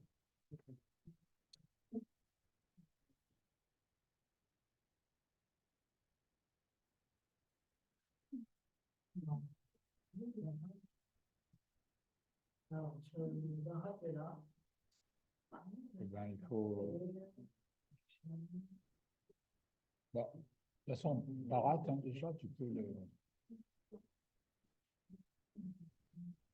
Samuel, c'est là aussi. Les deux sont là. Bon, ben, les deux, il faut leur donner le droit de parler. Oui. C'est bon, ils gèrent ça là-haut. Hein. Il suffit de l'annoncer. Je leur ai donné, moi. Je leur ai donné le programme. Hein. Ils savent. Je leur ai donné le programme là-haut. Ils savent, j'ai entouré les noms, donc il n'y a pas de problème. En fait, tous ceux qui sont dans l'image, c'est blanc. Donc, il y a une chaîne Samuel, si tu veux voir en haut. Oui. D'accord. Et puis, Barat, moi je le vois, mais comme il n'a pas mis son image. OK. Non, c'est bon. Okay, so hi everybody. So we are entering into the second session of our day. So before the two roundtables that will be later after the next coffee break. So this morning, the members of the AN2 network or Action Network 2 have presented what they are doing in their country and their case studies. So for us, it is more or less an internal process within the GASL and the network. Alexander is leading, and Mariana. And now we wanted to open also the discussion to colleagues who are not within the network and asking to them how do they deal themselves with the issue of multifunctionality or the issue of the future of landscape, of livestock, and maybe, okay. So it's Barat, okay. So we plan to have 4 speakers, but we will have only 3, sorry. So Barat Kakade was in India, Iksan Samuels in South Africa, and Bertrand Dumont in the room here. And Mohamed Ibrahim from Cartier will not participate.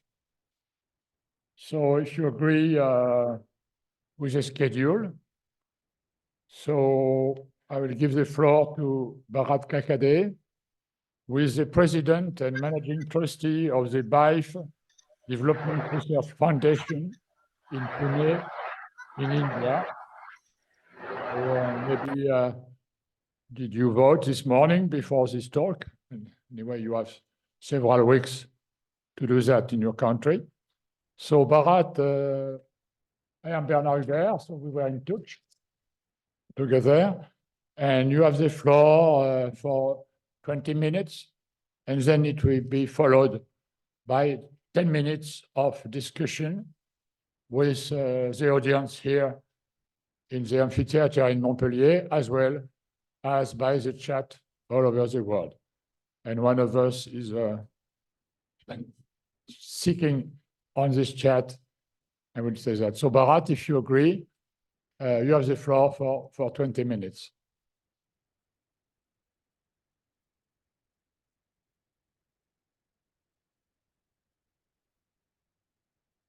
We don't hear you.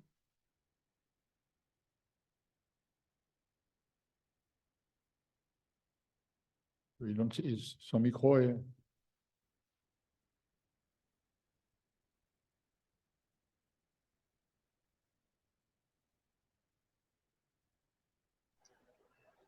Hello. Yep. Yeah. Hello. Okay. Good. Yeah, I hope I'm audible. Yeah, yes, it's okay. Okay. So thank you for this and good afternoon to everyone. Bonjour. And thank you for this good opportunity. I have been witnessing the morning session. It was wonderful, good knowledge we could gain out of the deliberations. So let me come to sharing my presentation. Okay, is my screen visible? Yeah. Okay, so I come from an organization called BIEF Development Research Foundation. We are present across country, almost covering 0.1 million villages and 4 million families annually for addressing the mission to create gainful self-employment opportunities for the rural families in India, especially disadvantaged sections of the community, ensuring the environmental conservation and the larger objectives of the conservation and management. The key programs are sustainable livelihood, climate action, cross-cutting themes like renewable energy, women empowerment, enriching the overall ecosystem, rural enterprise promotion, and development research to back up the entire development process. We work in collaboration with international, domestic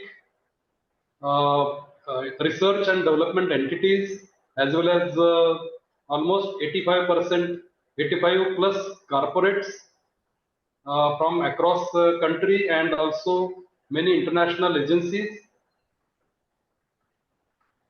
This was our footprint and our outreach. Now coming to livestock and the today's topic of the grassland management. So in India, as most of you are aware, that India has vast resource of livestock. We have highest rank of the livestock population worldwide. And as we also know that India is highest milk producer country globally, contributing to 24.64% of the global milk production, with 230.58 million tons of milk produced in last financial year. And it has increased in the recent financial year. The per capita availability of milk is also more than the global average. We are also second in the rank in producing the eggs, as well as fifth in meat production globally. So this basically represents how important is the livestock for the rural as well as overall economy of the country, and particularly for the livelihood of the people in India. So it also has a great importance from the point of view of livelihood of the people. So let us look at these few numbers. Say gross value-added livestock sector is about 30% of the agriculture sector as a whole, and allied and 66.17% of the total gross domestic production. So that is the contribution of livestock. More importantly, it provides almost 2/3 of the rural community sustainable livelihood, and the dependence of particularly the rural population on livestock is to the extent of 20.5 million for their own livelihoods. and livestock contributes 16% to the income of the small and marginal livelihood, marginal farmers, against an average of 14% of the rural households. So this highlights the importance of livestock in country. Now, how that livestock is fed? So there are three main systems of livestock management, particularly for feeding. There is pastoralism, and there are several different systems spread across different regions of the country in managing this livestock through migratory pastoralism. Second is common pool resource dependence, and the areas highlighted in yellow, these are the areas wherein there are common lands, common grasslands, which are used for grazing the animals, large animals, small ruminants. And the third important system is sedentary grazing and agropastoralism. That basically means these yellow areas in the country dominated by the agriculture. So these areas, they have stall feeding system because they have residues of crops as well as the green fodder produced in the agriculture land of these farmers. And then these pink portions, they are basically the small common land available within the villages. So there is sometimes mixed system wherein both agriculture as well as the common lands are used by the farmers for feeding the animals. Now this feeding, if you look at the contribution of each type of system in India, the local livestock, whether it is local cattle or sheep or goat, they are totally dependent on extensive systems, that is through grazing. The crossbred animals and the productive animals, even it is indigenous, they are either semi-intensive or intensive feeding systems. So by and large, as we can see, and of course the poultry, the entire commercial poultry is totally intensive system. So by and large, majority, I would say 53 of India's, let me come in sequence. The estimated number of pastoralists in India is about 13 million people. We can imagine to what extent there is dependence on this extensive system. Around 77% of India's livestock are kept in extensive system, right? And then many of these pastoralists are members of traditional castes. So traditionally, since ages, they have been grazing their animals with migratory patterns as well as dependence on the common lands or the common pool resources. The extensive systems also produce 53% of India's milk and 70% of the meat produced overall in the country. So we can imagine to what extent these grazing lands or the open lands are important. So as I mentioned, 70% of the areas are open lands where this grazing is happening. And the grasslands or these open natural ecosystems, they sequester almost 146 tons of carbon per hectare per year, support 100 million livestock population and over 20 nomadic tribes in India, which are dependent on this livestock for their livelihoods. Now, there are these challenges. So this slide basically focuses on the challenges in present system of this open grazing and open grazing lands and the causes of such issues and challenges. The main challenge, the main issue or main problem is the collapse of traditional institutions which used to manage these grasslands appropriately for ensuring that there is no further degradation and there is appropriate conservation. So these have been broken down, and today there is no responsible agency to take care of these vast lands and the dependence of vast population on these lands. The semi-arid regions carrying capacity has gone down to 1 adult cattle per hectare, and whereas in arid areas, it is further gone down to 0.2 to 0.5 adult cattle per hectare of the area. Many of the ecologically important sensitive pasture lands in country, they have been highly degraded. So these are the problems which we have been encountering during the recent past. The causes are, in addition to collapse of management systems which were followed traditionally, invasion by unpalatable alien species, neglect and poor management of these lands, eroding base of fodder diversity and loss of native fodder species, and land degradation, overgrazing, and encroachment on these grazing lands by several actors in the different regions of the country. So these are the major problems.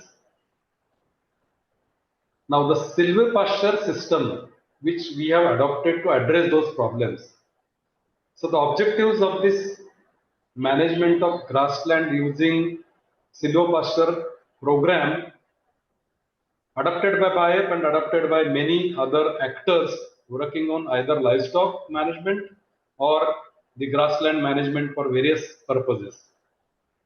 The objectives were to develop rain-fed pasture lands to create nutrition for the livestock, as well as to also have production of fuel wood for the poor families around the pasture lands.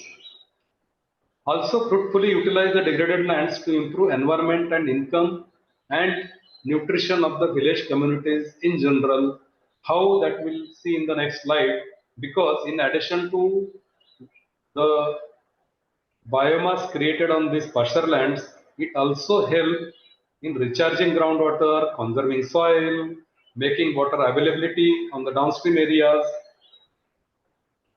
Third, to develop programs for women and landless, particularly landless labor and the self-help groups who also can find their livelihood on these grasslands.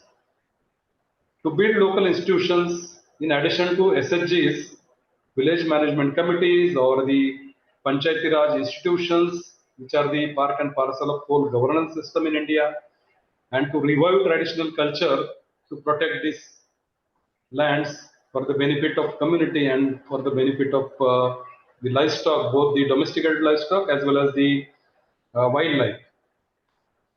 The approach followed in general is like this.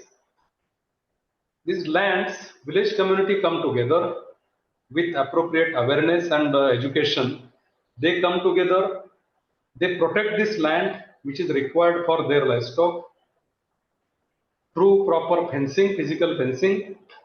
They undertake series of measures such as soil conservation, water conservation, introduction of the various locally suitable grass species, tree species which have multi-purpose benefits, including the fodder, fuel, timber, in this around this fenced land, as well as within the spaces of grassland.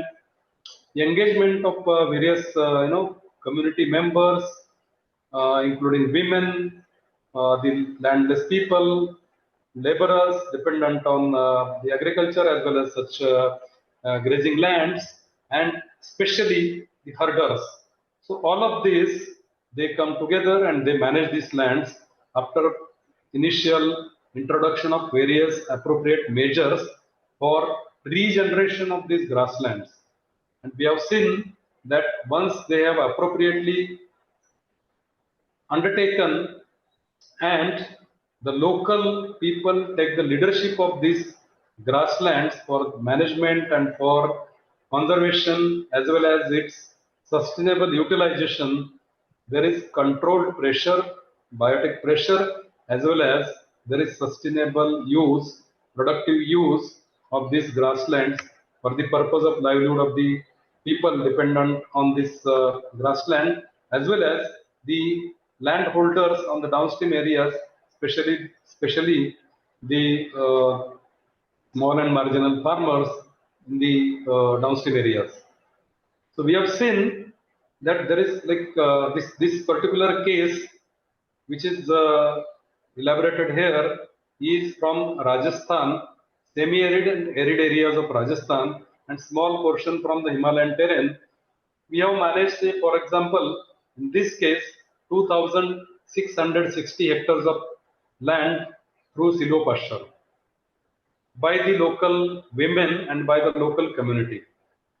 So we have seen the production of grass to the extent of 1800 to 2200 kg per hectare, which has increased biodiversity, which has enhanced the groundwater recharging, and which also has addressed the encroachment of these lands. It has also increased the access to fuel wood for these people around the grasslands. The impact of this grassland can be seen through increased water sufficiency within that village, healthy livestock, both large and small ruminants, increased milk production as well as productivity of the small ruminants, increased the income of all this rural community dependent on the livestock in this particular area around this particularly managed livestock. Now the overall impact in these areas particularly, look at how these women are engaged, look at how this system is practiced for managing this grassland. Grass is cut and carried by the villagers, and post cutting this grass, the system of grazing, controlled grazing is followed on this grassland by the community. So the larger benefit or the overall impact of this is, as we have been talking since morning about multifunctionality and interlinkage between the productive systems, whether it is agriculture system or whether it is livestock management system or the grazing land management system itself. So each of the subsystem with the improved management or enhanced productivity of this particular subsystem has impact on livestock, as we have seen, the productivity enhancement and ultimately benefiting to the agriculture through crop residues, through the manure available for the agriculture, as well as through the drinking water to the community and the crop residue, the enhanced water recharge from this improved pasture land has greatly improved the agriculture production in the downstream areas, and ultimately all that is benefiting to the households in the village. So this is how, with management of single subsystem within the village, has created impact on both the subsystems or ecosystems in the agriculture, ecosystems in the non-agriculture land, and ultimately overall impact on both the livelihood of people and the ecosystem as a whole. So the silvopasture system, particularly the managed systems, as we see, they have larger benefits more than the village level or integrated benefit or multifunctionality. It has much larger benefit in terms of sustainable, resilient rural economy. It promotes circular agriculture because of its, the benefits beyond the fodder, in terms of soil health improvement, in terms of water regime improvements, in terms of providing the biomass for the agriculture, in addition to the livestock-based waste which is going back into agriculture. So tremendous benefit in terms of circular agriculture, and hence the sustainable benefit. Carbon sequestration, biodiversity restoration. It also, we have seen, it also brings in harmony among the stakeholders in long run, because all the issues of encroachment, all the issues of the dependence of or the pressure of one community on the other community, or pressure of one subsystem in the agriculture itself to other subsystem. So that gets addressed, and overall enhanced ecosystem services in the region. So overall, silvopasture demonstrates the potential for sustainable land management approaches that optimizes the multifunctional potential of the landscapes while fostering resilience and well-being for both people and the environment as a whole. With this, I thank you very much for this opportunity, and we'll try to answer any questions in due course. Thank you. Thank you very much, Bharat. So it's satisfying to know that we are not the only one thinking in terms of multifunctionality for livestock and silvopastoralism and that kind of things. So we have now a slot for questions from the audience here in the room, as well as with the chat. Okay. So in the room.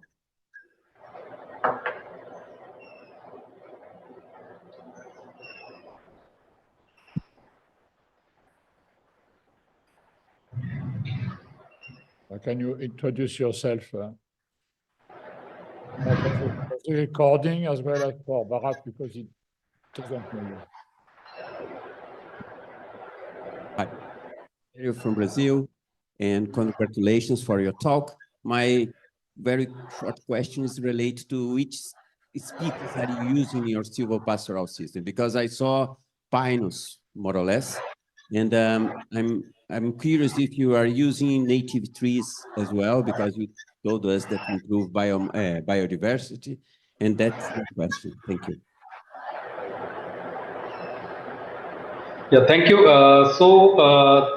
This trees which we have seen, that is from Himalayan terrain, where there are pine trees. Majority in the areas in semi-arid and the arid regions, particularly Rajasthan and Central Indian regions, we have been using the combination of the indigenous grass species along with the acacian species. Mostly they are used for the forage purpose. So it's particularly the local species of the acacian, different appropriate varieties, species for the local areas. So mostly these are indigenous species, but in Himalayan terrain, as you know, there is the invasion of pine trees in many places already. I hope I addressed your question.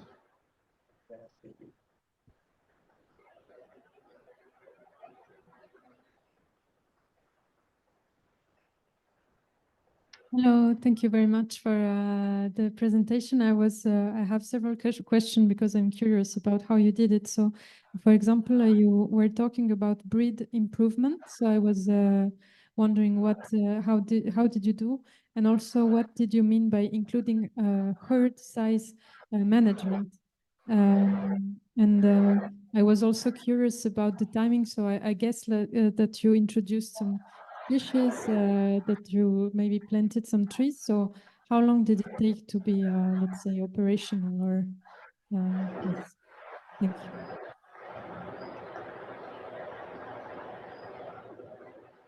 Yeah, thank you for the question. Can I go or wait for others? You can go, you can answer. Okay, so very quick reply to your question.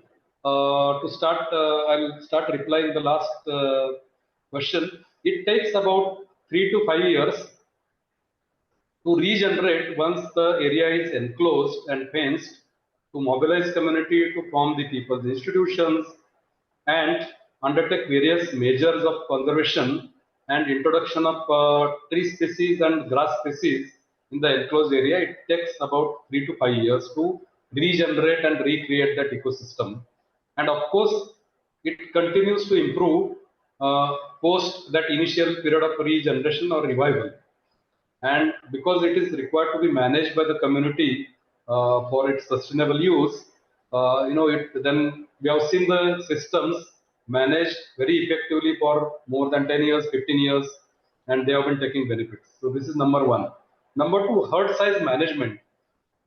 We see that there is no additional biotic pressure on the managed pastures. So we have introduced sex sorted semen in India through our own program, and we have been promoting so that only female calves are born.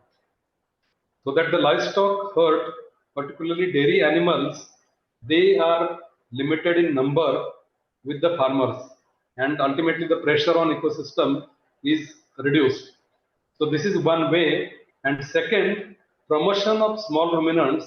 Also the herd size is maintained so that there is no additional pressure on this area surrounding the village, particularly the grassland areas. So these are two options, two ways we have adopted and promoted in through various programs.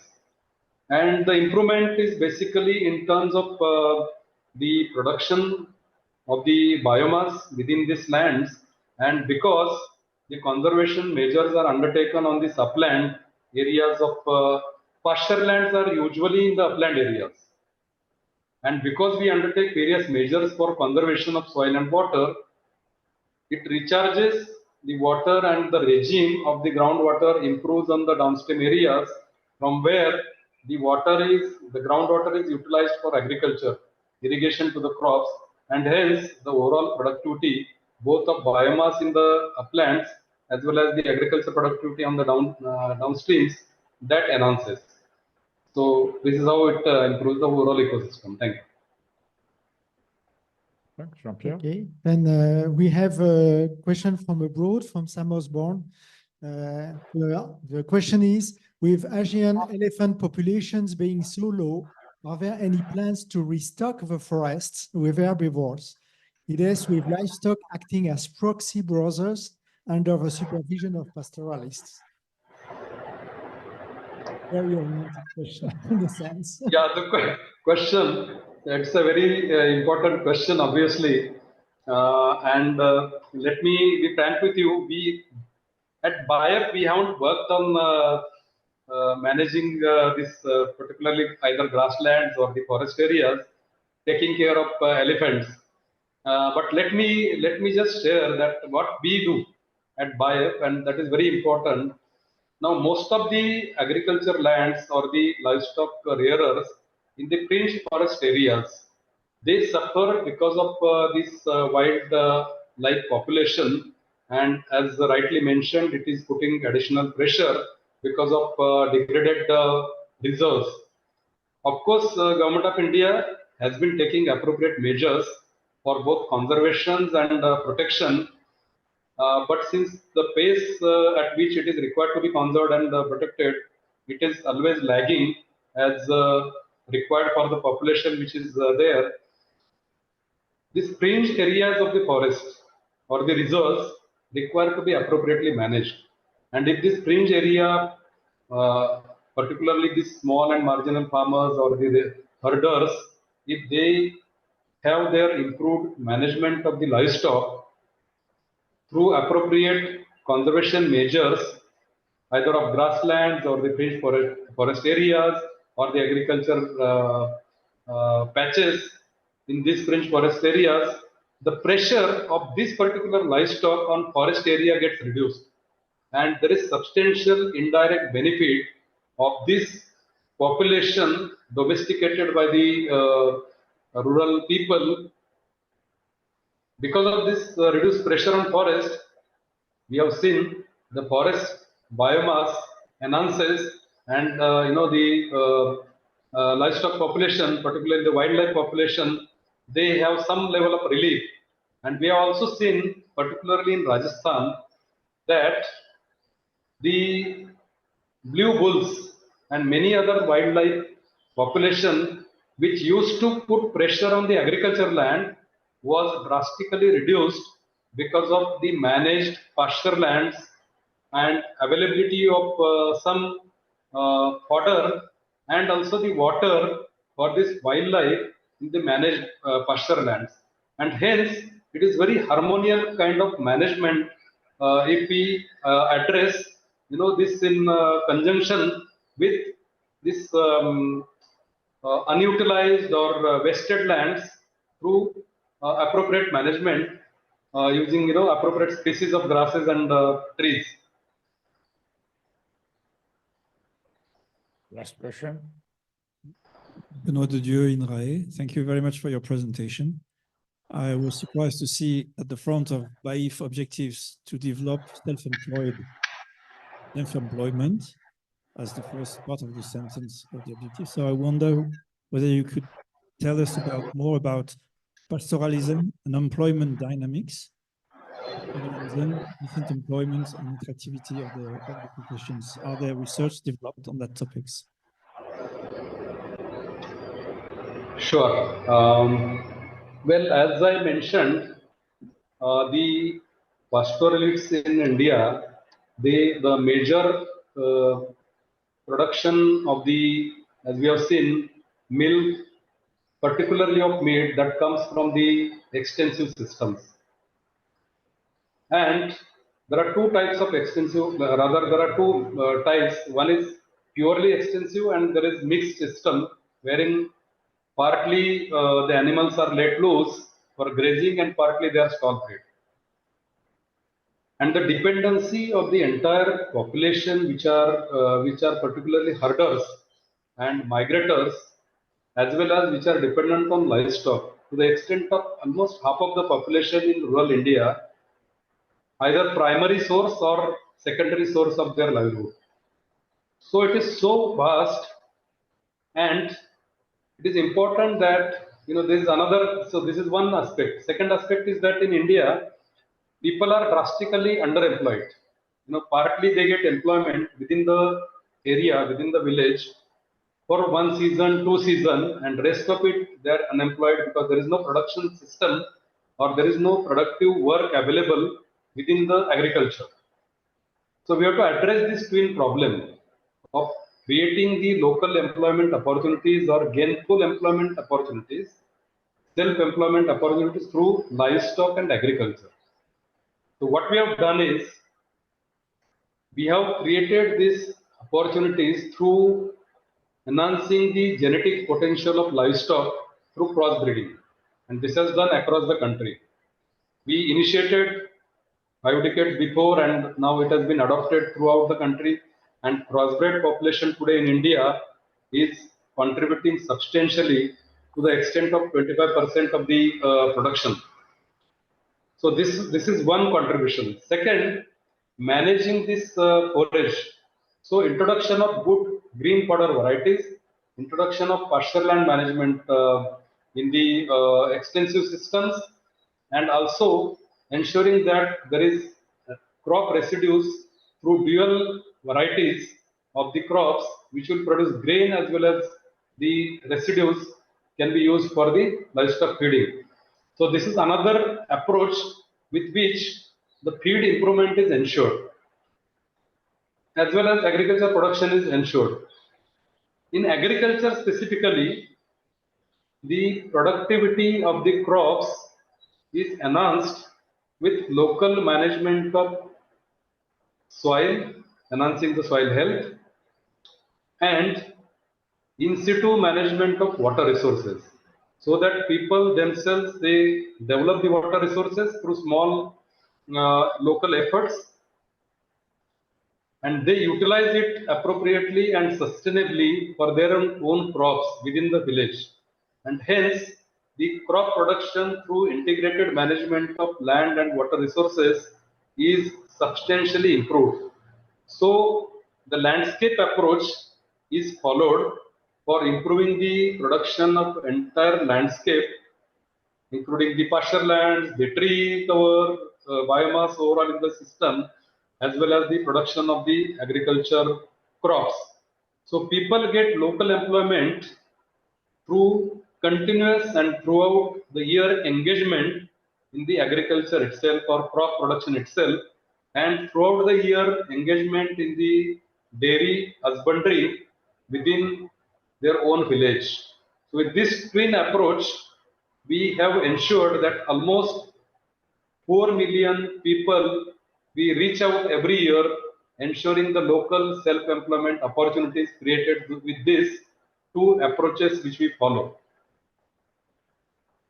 Okay, maybe the true last one by Alexandre. Briefly, just one for me. Brief question and a brief answer. Yeah. Yeah, I was just wondering, developing this silvopastoral program, and you so told us that that was through participatory management. So I was wondering whether how much local population were involved in the discussion of the, let's say, technical package of silvopastoral. Discussed the silvopastoral system itself, whether it fits with population expectation, what kind of species, well, how to organize it in on the territory, etc. So, or was it a full, let's say, technical package that was just proposed? Well, yeah, good question. I think I did not cover that. Very quickly, I'll try and answer. The first step is basically to engage all the stakeholders, including all the villagers, village population, the people's representatives in our governance system, Panchayati Raj system, the livestock rearers, and remaining farmers in the village, the revenue department, which basically has the ownership of these lands, which are common lands, and the local government representatives.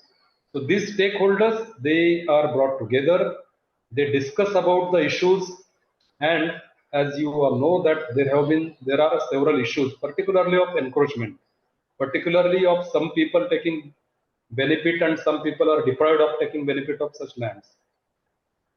So they are brought together, they plan together. Once they understand, and once they see the benefit of developed lands, they plan together how to address those issues of encroachment and getting permissions from government department, and then bringing that whole development process and executing it. So it is all without participation of all the stakeholders, it is impossible to really enter into the land. So this is how initial barrier is addressed, taking them together and addressing those issues. Second, the design or the proposal for identifying the species of grasses and species of trees for regeneration, for rather introduction from outside, as well as regeneration of indigenous species, that is decided locally by those people. And most of the places, it is local species from within the region. I am not saying from within the area itself, within the village, but from within the region where they are appropriate and where they have good productivity. So those are shortlisted, and the promising varieties are selected and introduced, both the tree varieties and the grass varieties. So majority of the role is of local people, and the supportive role is of experts, which are coming from outside, from buyer, as well as the consultation from other experts. So this is how it is managed. Okay, so thank you very much. And now I give the floor to Ichan Samuels. Ichan is an ecologist working at the Agricultural Research Council in South Africa, but is located in Western Cape. And moreover, he is the vice chair of the IYRP committee for 2026. So, Ichan, you have the floor. If more or less like this, 20 minutes speaking, and then 10 minutes of exchanges with the room and the wider, the remotely audience. So you have the floor, Ichan. Thank you so much, Bernard. I can't share my screen because someone else is sharing the screen. Okay. Okay, it's happening now. Nothing. Okay, can you can you all confirm that you're seeing my screen on your, Yeah. Okay. So thank you, Bernard. I'm a son Samuel. Yes, Samuel's based in Cape Town. And I've been working for the Agricultural Research Council for about 20 years, largely focusing on the pastoral systems in South Africa's arid drylands. So South Africa and I think rangelands in general is quite a complex issue to deal with, and in explaining the complexity of a particular range system is sometimes quite difficult. So for the thrust of this talk, I'm going to try and disaggregate some of these components that are part of the sort of complex systems that we deal with every day. And at the end, I'll try and bring all of these components together just so that you can get a better understanding of you know, how it works and where we're going to. So, but before I do that, let me provide some context for South Africa, and this is a map of South Africa. As you would know, we are on the southern tip of Africa. One of the biggest sort of issues that we need to understand is South Africa is a very mega diverse country with about 22,000 vesicular plant species. I think we're in the top 3 or top 5 most diverse country in the entire world. And the arid zone that where most of my work is concentrated in itself is a global biodiversity hotspot with about 6,500 species, just in that sort of yellowish strip that you're seeing here on the western side of South Africa's coast. So what we need to understand is we're working with a very mega diverse country, a lot of biodiversity, and hence a lot of conservation interest. The other context that I want to provide is that South Africa's history has been quite, you know, full of events and so forth. But we need to understand this history in order to understand what's currently happening on the land. So obviously, South Africa, we were colonized by the Dutch, and up to the 1800s, you know, the British took over after the Napoleon Wars. But as the colonial frontiers of the Dutch and the British expanded, these indigenous Nama people, you know, they lost their land and they were forced a bit northwards, and many actually today are actually in Namibia. But they lost a lot of their land. And then obviously when these sort of Dutch and British provinces, or we used to call it republics, joined together during the Union of South Africa, you know, there was sort of a separate sort of pockets of land were earmarked for certain people, and it's largely based on racial classification. And that yellow that you see here is this sort of what they established during that time was what they called colored reserves, reserves basically for people that they, you know, sort of they regard people of color. And all the other land were privatized in and around, and hence you can see a lot of farms happening, or a lot of farms being set up. That's why we're one of the most fenced countries in the entire world. So that happened during the Union of South Africa, and during apartheid, it mostly the same sort of land use pattern existed during the apartheid era. And what was quite important to understand is that once these pockets of land got divided up, it sort of hard boundaries were put in place. You know, you cannot cross onto my piece of land and so forth. But in the past, you had these vast open areas where pastoralists used to move along vertical and horizontal gradients, and even between sort of the now Namibia and South Africa. So these sort of mobility became constrained as well.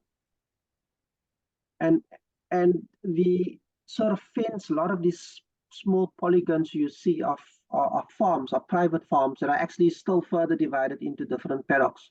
But this is the model that was sort of promoted from the British era onwards, even up to today, is this sort of ranching model where you know, fences are promoted, livestock are moved between these paddocks as opposed to herding.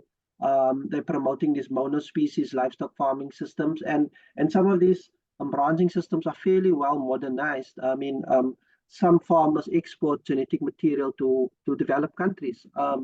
So it's quite a modernized system, and it's largely profit driven. But because obviously we reached our democracy in 1994, there's this one important drive to rectify the injustices of the past and to create more opportunity for those who lost their land. That would aid in poverty alleviation and food security. So these, what they used to call the colored reserves, became now sort of just communal areas. But because through the land reform program, which was a national program, more land became available for mobile pastoralists or for pastoralists to access.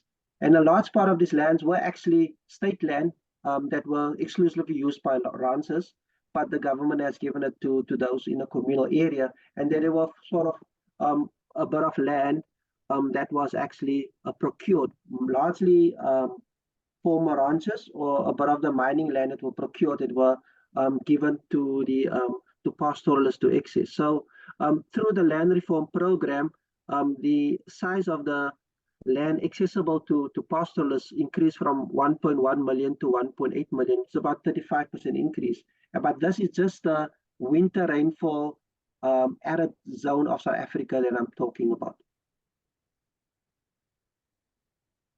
So that is just the context in terms of the conservation value of our land, the history that happened in South Africa, and how we're wanting to rectify the injustice of the past. That needs to be kept in mind, because I will come back to those issues as well.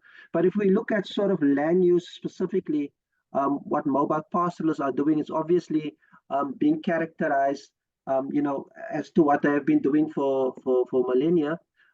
Is based on the herding system, where the management is largely informed by indigenous knowledge, whether it's indigenous knowledge of the animals or the land or the plants. And then even if you look at the bottom right picture, is an area at the water point where different herders come together and share this knowledge. So there's a sort of this knowledge system that's sort of inherent within these pastoral systems. And obviously, it's characterized by a highly mobile system. Even though the area has shrunk, there is still a lot of mobility over short distances, largely because it is such a diverse a landscape with many vegetation types. Over a few hundred meters, you can get into totally something different. So that provides a lot of variability for that the animals can make use of when it's different times of the year. So it's a highly mobile system where they can even, if they have agreements with other landowners, can exit the system or emigrate and then come back when, for example, conditions of drought has sort of passed. So the pastoral system, mobile pastoral system, is quite important for food security for the farmers. These are some of the poorest people in the country. Obviously, there's an income, but I need to stress that it's not the amount of income that's very, very important. If you look at it contextually, it's when the income can become available. So investing in livestock, because they are very far from mobile, from banks and so forth, and from cash, and from shops in the nearest towns, is that whenever they need urgently money, whether it's for school fees or funeral or wedding or some other activity, there's always something that they can, or an animal that they can sell in order to meet those sort of demands that they need to meet. Obviously, the livestock has got cultural value, still a lot of cultural value that the livestock have, and the social value that livestock have for these pastoral communities. And obviously, we all are aware of some of the environmental value that mobile pastoralism bring in terms of nutrient dispersal or seed dispersion and stuff like that. We even a paper that was shared last week talking about the drove roads. Roads contribute to plant genetic diversity. What is quite important is that these pastoral lands are extensive enough to allow for certain areas of the rangeland to be used as key resource areas. And that is largely the sort of higher elevated mountainous areas, which are much more densely vegetated, but there are also pockets of ephemeral wetlands and better water resources there. So particularly when it's a drought, there's this migration into some of these sort of mountainous regions. And the map that you see at the bottom is showing that the redder the color, the higher the altitudes, and the polygons show the grazing density. So you have a higher grazing density during a drought period on these highly elevated areas. But these key resource areas were not only used by pastoralists within their own lands. Gorging through some historic records that are available, it was shown that these pastoral areas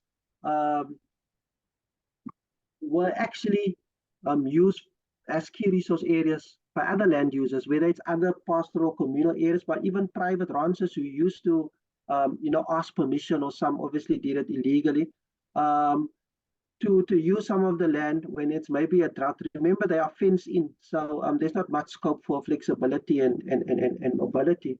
So when they are boxed in, they would approach the communal area sort of management to ask, can we use your land during this time period, and we will have so many animals and so forth. So it was an important migratory route, but also key resource areas for livestock. The other important land use that was happening, but is as you can see from the timeline, this data is from Professor Tim Hoffman from UCT.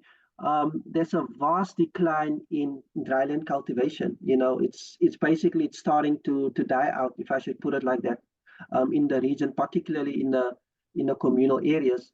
And we'll give reasons for that later. But there's been a sharp decline. The red dotted line that you see is for basically the winter rainfall arid region. That's the focus of the talk today. So there's a vast decline in crop production in that area since more or less since the 1970s and so forth. And in one of the communal areas, for example, some of my data that I show is that this decline is quite very, very sharp. So within almost a 20-year period, about only 35% of the original agropastoralists actually still do sort of dryland cropping, and there's a lot of risk attached to it, whether it's climate risk, where there's no knowledge because the knowledge has died out, or implements, or lack of labor and so forth, or feral donkeys or so forth. So there's a lot of reasons why dryland cropping has declined. Obviously, a lot of plant harvesting. 6,500 plant species that could be utilized for various purposes. I don't have a photo here of medicinal plant use, but it's about just in one communal area, more than 300 plant species used for medicinal purposes, for human health and ethno-veterinary purposes. But there's also the use of the plant species for firewood, for building cooking shelters at the stock posts or the encampments where the animals move their animals to, or the herders move their animals to. And there's obviously these traditional reed mat houses that were being built, a traditional Nama house, this round house at the bottom right. But obviously, it's dying out because people are now staying in the village. They were forced to stay in the villages and with sort of brick houses. But a few people still have these reed mat houses as well. And historically, people used to stay in these aloe houses as well. So aloe dichotom is an iconic species of the region. And maybe one of the drivers for firewood or the use of firewood is electrification. These villages, for example, in the communal area of Lelyfontein were only started to be electrified in the 2000s. And with that electrification, there was obviously 35 people said, or 36 people said it didn't actually make an impact on the firewood usage. But 129 say yes, they're actually starting to use less wood, make less fires, and only fires when it's maybe cold or when they need to do some sort of specific activity. And only one person said they're not making fires anymore. So what I'm trying to say is it's not a complete a replacement of firewood, but as people still use it these days. And as you probably, many of you would know, we've in the last 15 years or just more been suffering devastating electricity blackouts in the country. And the price of electricity has just skyrocketed. So there's recently a much more drive towards actually using more firewood actually. And it's not even in these rural areas as well, in the urban areas as well. There's an increase in using firewood because of these various factors. what I want to show here is that a study in a communal area that's about 200,000 hectares, a study in 2012 showed that the rangelands and the methodology that they used was included, willingness to pay. They value the rangeland per annum at about $1.5 million US dollars. It might not sound a lot to you, but in the Southern Hemisphere in South Africa, that is a lot of money, and particularly in the arid zone, in these marginal communities, that is a lot of money. And these were just 2012 figures, so obviously so you have to put inflation with, and it should be a bit more in 2024's terms.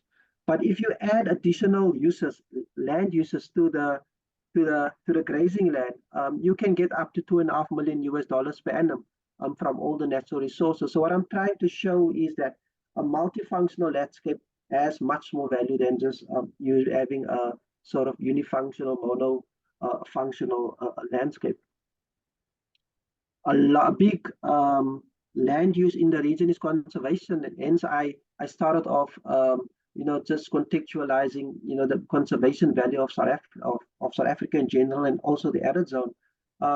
So currently 7.3% of the region is under formal protected area conservation, and it's largely due to these three large national parks that are there.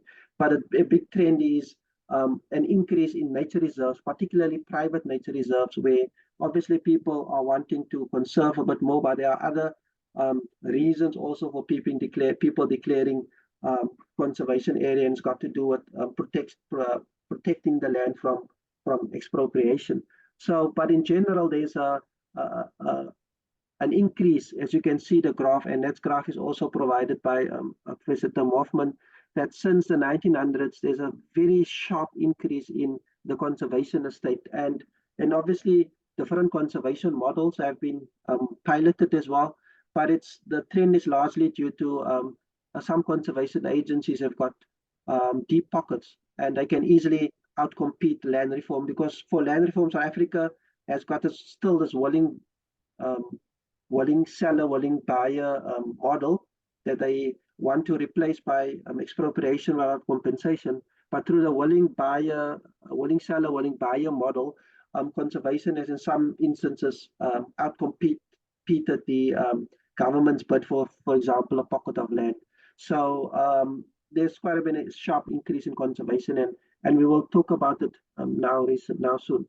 And then obviously, when it comes to the winter, these arid zones become sort of very, very colorful, where you got these large landscapes of different beautiful colors, and it attracts tens and thousands of people, tourists every year to the sort of landscape. You won't even recognize the landscape when it's in full bloom. So there's a big tourism industry in the area, but it's largely seasonal. And then obviously a lot of mining in the region. Initially, obviously the indigenous Nama people used to extract the copper to make tools and ornaments. And then obviously with colonialization, it becomes intensified, is mining, particularly the copper mining industries. And then when diamonds were discovered, diamond mines moved in, and we've got were some of the biggest producers of diamonds in the entire world. But with the declining copper prices, some copper mines have closed, but I see it's starting to be resurrected again. But there's also a sharp increase in strip mining for different heavy metals in the area. So a lot of competing land uses that I'll put together for you now. And then obviously renewable energy has come into play, particularly in this province, given its climate. It's been earmarked for green hydrogen projects, and several locations have been earmarked for green hydrogen or wind farms. And obviously it's adding to the national electricity grid as well. But with the licenses under review and being granted, it's about 2.9% of the area being earmarked for renewable energies. So how do all these different land uses come together? So you end up with a landscape with different land uses, but most of these land uses, particularly the private land, which is the land, basically the white color that you see, that is not colored in, is mostly used for one purpose. So it's not a multifunctional a landscape or pocket of land. You get different land uses, but they are exclusive to a specific interest. So this is what you end up with. But let me put the last two slides trying to bring everything together and so forth. So you have these different land uses that I explained about: livestock, pastoralism, ranching, the plant material collection or conservation, and the tourism, mining, and renewable energy. But these are driven by a sort of drivers, often multiple drivers. And I didn't list all of the drivers here, but in my opinion, I think these are some of the major drivers that we need to focus on. And one, obviously, the major driver is climate change. The area is predicted to become even more hotter. Increase in sand and dust storms. Rainfall wouldn't necessarily decrease, but there's an increase in variability. So we will have longer periods without rain and shorter periods where you have basically almost your annual rainfall falling in a few days. So it has implications for livestock, for the plant users as well. Maybe some plants might not be adapted to that. So it's got basically implications for all, if I should put it, nature-based land use, including tourism, and it happens a lot. If there's a drought, there's virtually no flower season. So these people lose out on a lot of income that they could have had. And then, as I pointed out earlier, it's land reform, the need to rectify the injustices of the past. But to reiterate, land reform given to pastoral communities comes with certain conditions. And one of the conditions are actually detrimental to what pastoralists are actually doing. And that is, you have to introduce sort of a ranching way, a management system on the land given to you by land reform. And it's actually worse than the ranches, because ranches have farms divided up into paddocks. Communal farmers or pastoralists just get one paddock. So they have to farm their whole entire operation within that one paddock, and it could just be maybe 500 hectares. And with droughts increasing in frequency, it's got devastating consequences, and it has been documented. And even if you are given land reform land, you can only do farming, livestock farming. You can't do firewood collection, or you can't use it as a key resource area. You can't do this, you can't do that. It is strictly for livestock. So in essence, it's contrary to how mobile pastoral systems work. And then there's obviously our conservation obligations to international sort of treaties or agreements that we have signed. And often, in South Africa, we are quite known for our fortress conservation models. It is still extremely rife. Even new lands that are being incorporated into the conservation estate, a lot of that land is actually managed under fortress conservation model. So in that case, if ranches or any other land becomes conservation areas, it's only for conservation. Local land users around the communities are not allowed to come and do any other activities. There are one or few extreme examples that it does happen, but it doesn't happen in general. Then importantly, or something that we always talk about at the IYRP level, is these inappropriate policies that are not compatible with the land use, or not compatible with the variable landscape. And in South Africa, our policies, particularly where livestock is concerned, is still based on these. It needs to be managed at a ranching system, how the West is managing their livestock.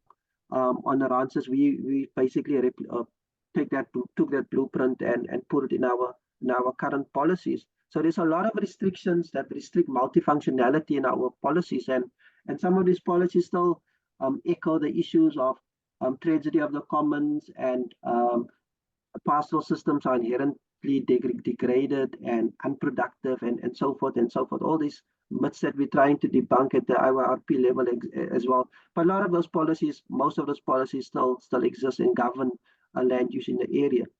Then we have, and it's not a South African problem, it's a global problem, where there's just a decline in younger people being interested in pastoralism, for example. And that has led to, fewer people now in a communal area.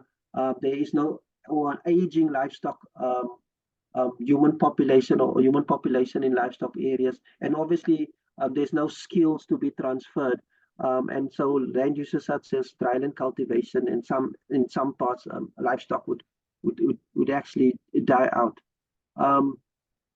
Importantly also is, we recognize that there has been a bit of livelihood development, electrification, roads, water, people now have running water and so forth, but it come also at the cost to certain land use activities where people become urbanized. They're not much interested in collecting medicinal plants or firewood or do cultivation. If they are employed, they would just buy these things at the shop. And then obviously a lack of markets. Most land uses will not function if there's no market. There's no market for tourism or mining or renewable energy. These land uses, even conservation, for tourists, for example, ecotourists, these land uses won't operate. So if I should just take it a step further and just to add a production system with it, you can see ranching is largely concentrated with livestock, whereas agropastoralism has got a larger sort of functionality inherent within them, and mobile pastoralism as well. But then these emerging land uses like conservation, tourism, and mining, and that is fairly strictly unifunctional, if I should put it like that.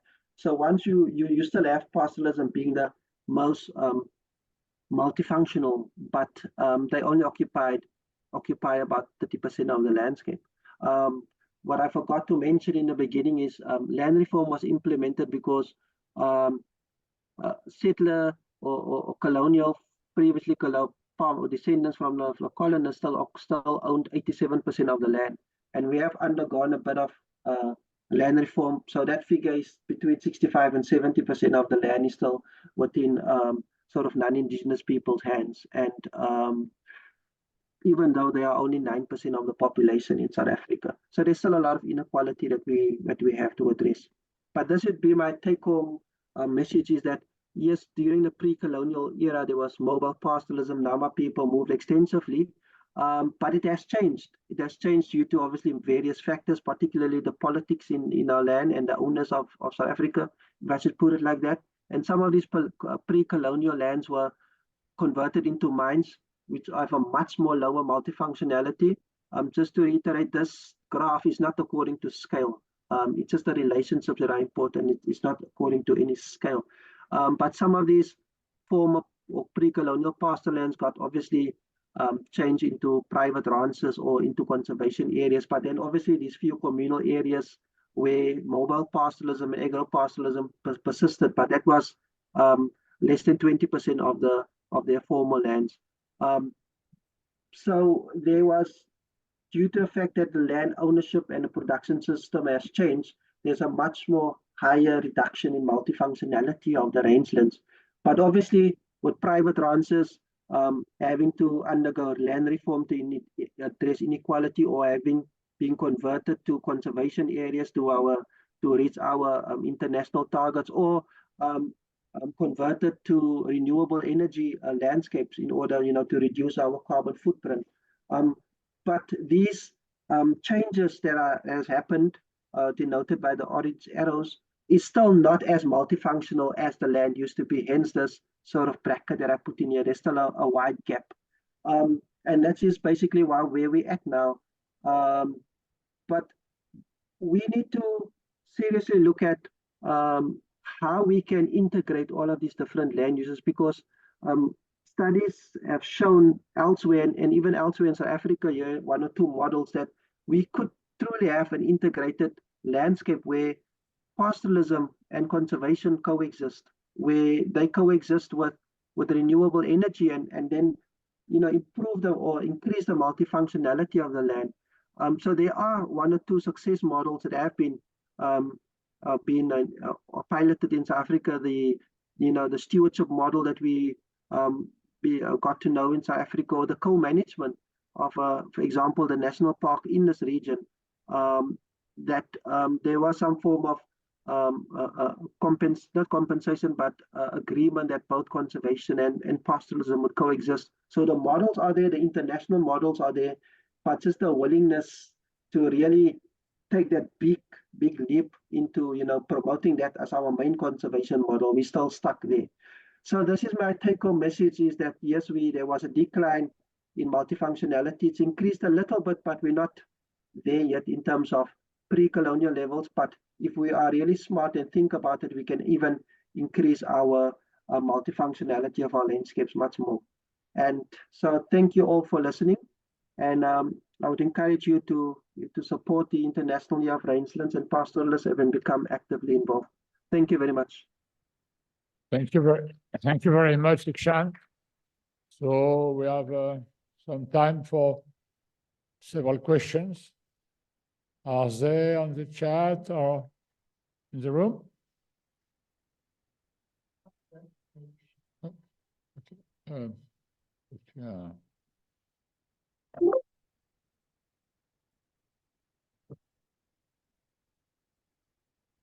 In the room?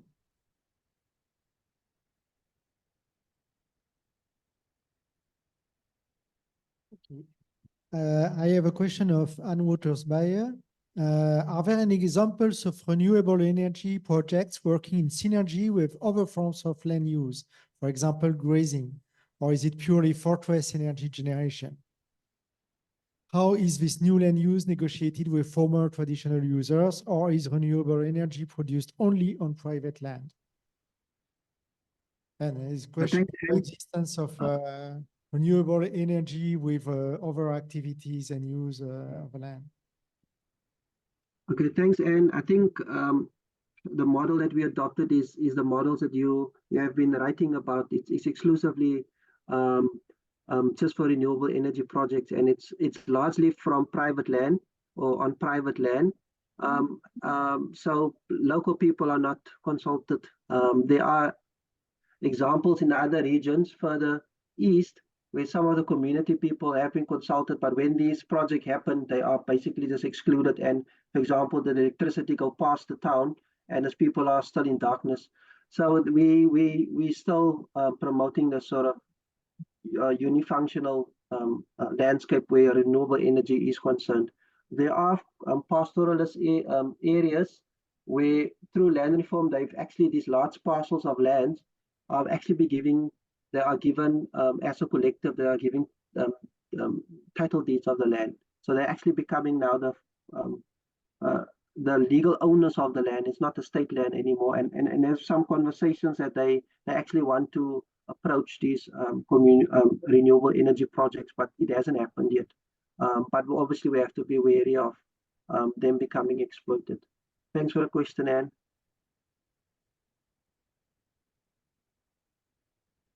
Yeah, any question? In the room, not so much question. So if I may, I want you show how the practice of pastoralism in South Africa is dependent and altered from political issues and political change. And is there now a specific public policy, at least to accompany or develop or at least protect the practice of this contemporary pastoralism? Is it something that is only living in the halls of the world system? Or is there something, does it have a full room in the way of thinking livestock production, or at least employment I don't know if it is in the whole country or at least in Northern Cape province. I don't know at which level are the policies relevant. Yeah, I think if I understand it correctly, so policies, particularly where livestock farming is concerned, are very much anti-pastoralist sort of way of life. And through history, which I didn't show, is there have been an occasion in the 1980s where they just chopped up all the pastoral lands into different farming camps, and it only lasted for 4 years because it decimated people's livestock populations. But still, with land reform, they want to go back to that model that actually didn't work. So policies currently are not protecting pastoralists.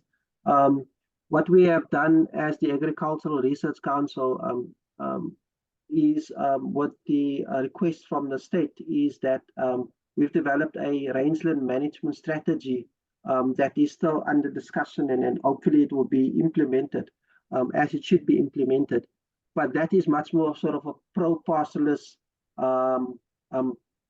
sort of policy that hopefully will change the game in the communal areas, because they are currently bombarded with sort of stresses that they need to modernize, they need to do this, they need to do this, and basically try to replicate what the ranchers are doing, even though there are hundreds or thousands of them on one piece of land.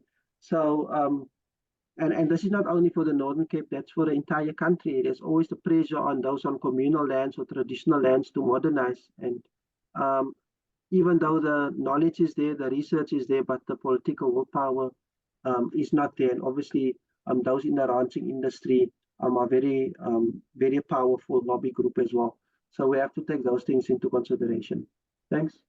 Mostly at the crossroad, social policies and environmental policies, and they manage what they can in the nexus, but not directly targeted by really development or at least supportive or acknowledging policy. That's it. Social policies on one side, environmental policies, and nothing really in terms of pastoralists targeted. Is that why I understand? Yeah, even environmental policies are not pro-pastoralist, or at least supportive of pastoralism. Even the social policies as well, because people are, need to be settled, and they need to be,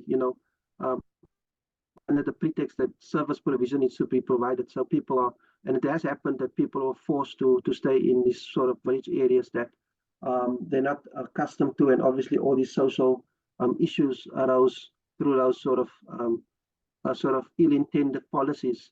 So whether it's agriculture, environment, or social, there's not a lot in support of pastoralists in the country currently. Okay, thank you.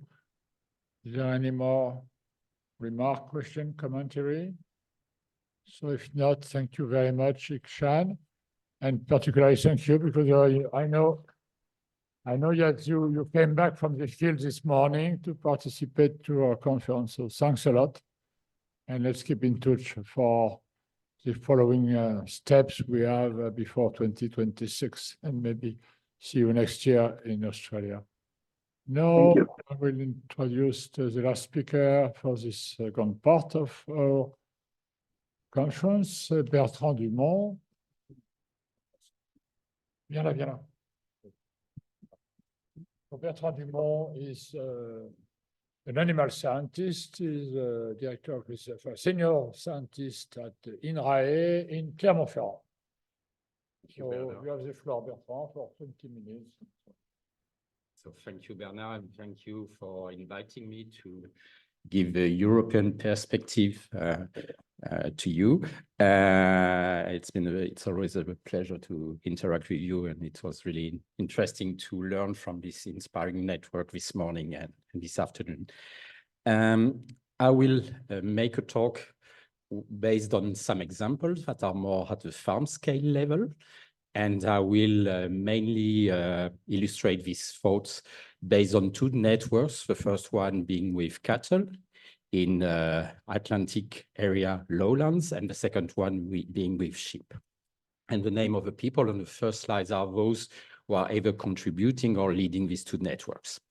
But before that, I will have some introducing remarks. We are all talking about multifunctionality, and why we are interested in multifunctionality is that behind this there is the idea that we all want to avoid what some have called the carbon tunnel vision, and this is what is represented by the carbon tunnel vision. As animal scientists, we must be very clear that it's very important to reduce carbon emissions, And if not, if we are not clear on that, we will just be considered as being part of any meat lobby, and this would probably deserve our impact in the debate. But becoming overly fixated on this only one metric, carbon, can lead to so this carbon tunnel vision and to omit all the other dimensions on which livestock farming systems can have benefits, can provide advantages, but can also have sometimes impacts, and they are represented on this slide. If you focus on carbon emissions, the methods you are using is life cycle assessment, and on the left side of this slide, you see the main publication from which many people consider that eating meat or drinking milk or eating dairy products is the worst thing to do for the planet.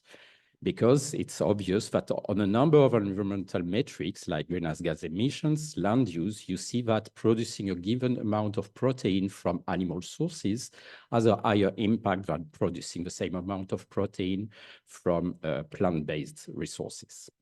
What I would like to highlight on this slide is also that you see that there's a very wide horizontal bar, which basically tells us that for producing 100 grams of meat from beef cattle, you can have a wide range of production system, and that according to a production system, they have completely different environmental impact. And this is part of a story. And you see that there are many published papers that show the consequences that grazing management and animal management matters. And there are so many papers talking about what would be a sustainable grazing management. And there are some papers also highlighting that in some cases you can reach what people call win-win. We already this word, this expression this morning from our colleague from Brazil.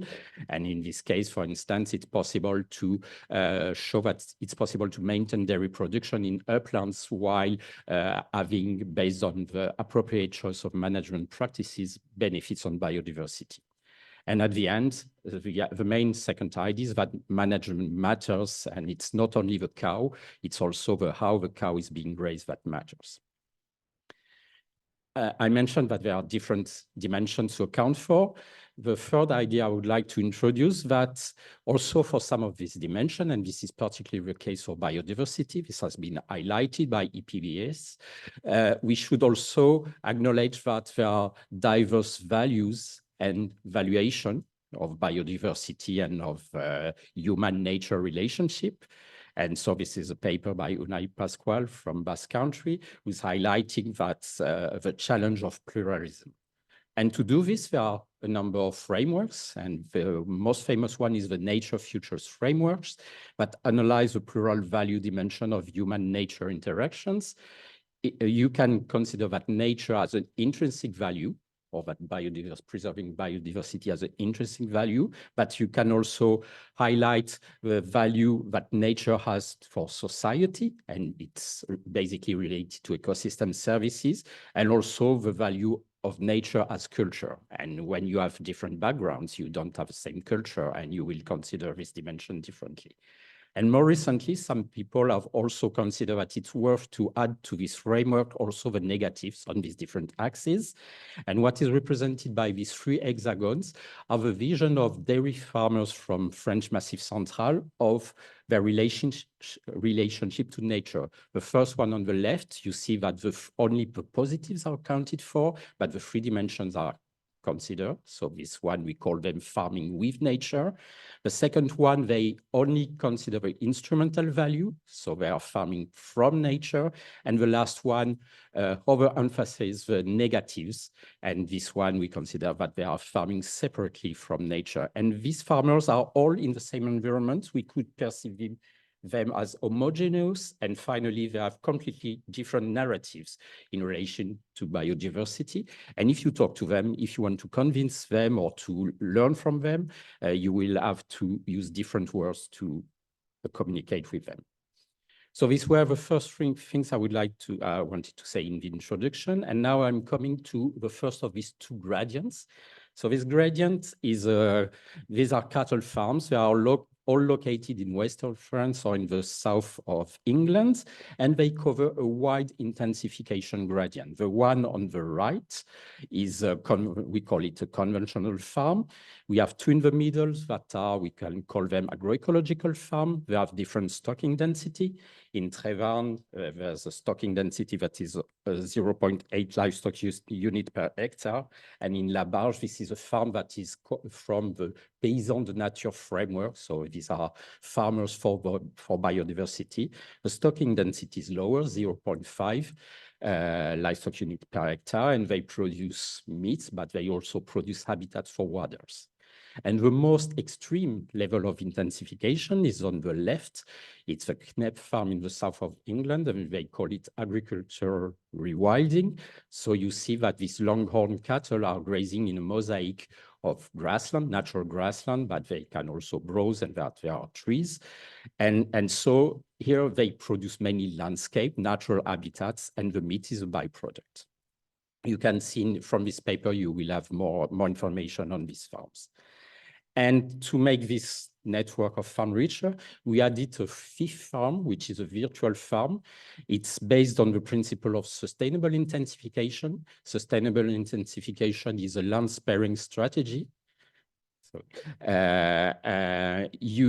basically, this farm aims to have the same total milk yield as farm 2, but to produce milk based on fodder crops and temporary pastures, and to try to be the most efficient on a limited part of the land. And so finally, to produce the same amount of milk as in the agroecological farm, they only need 40% of the area, and the remaining 85% are returned to nature. And with the climate, vegetation in this area is forest. So at the end, they will be covered by 55% of forest. So it's a different combination of feed resource and land use. So you can first calculate the amount, the production, the total human edible protein per hectare and per year from these different systems in the 5 farms. You see that it goes from a range from 1 to 40. And gross climate change impact is directly related to enteric methane emissions. And so you see that it's much higher in the conventional farm. And then if you want to move from gross climate change impact to net climate change impact, you have to consider the soil that is sequestrated, the carbon, that is sequestrated in the soil, and also for the farms where you've got browse or trees, the carbon that is stored in woody biomass. And at the end, you come to net climate change, and you see that the rewilding farm is obviously a carbon sink, but the conventional farm is producing a lot of meat, but is emitting a lot of methane, and so it has a high burden on for net climate change. You see that the agroecological farm still emits methane, but 4 times less than the conventional farm. And finally, we have 2 carbon neutral options. One is based on land sharing in the agroecological farm with a very low stocking density, 0.5 livestock per hectare. And the other one is the sustainable intensification farm, because you compensate the carbon emissions from the animals from the carbon that is stored in the area that is returned to nature. So you can see that there are highly contrasting options to come to carbon neutrality. Then, as we are interested in multifunctionality, we also want to, in this farm network, to address what are the ecosystem services. And you can do a number of measurements to estimate all the ecosystem services, but it's really time consuming. You need a lot of energy and time and sometimes knowledge.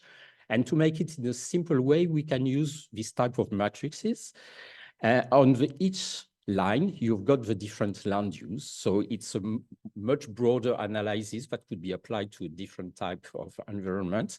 And with the arrows, we represent the land use that are being used in this case study, which are either arable lands, pasture, natural grasslands, and for the areas with trees, broadly forest or moors and heathlands. And in column, you have a number of indicators of ecological integrity or regulating, provisioning, or cultural services. So you see that for each area that is covered, for instance, by crops, you have a score of 2 for biodiversity, but if it's covered by natural grassland, you will have a score of 4. And if it's covered by broadleaf forest, you will have a score of 5. And it's a very simple way, it's a very rough way, because you see that the problem of that is that do not account for management, especially for grassland management. But by using these metrics, you can at least have rapidly a rough estimate of a number of ecosystem services from these different farms. And so if I come back to the results, you see that local climate regulation is directly related to the presence of trees. So it has a higher score. The score goes from 0 to 5. So the score higher in the case of agricultural rewilding and sustainable intensification.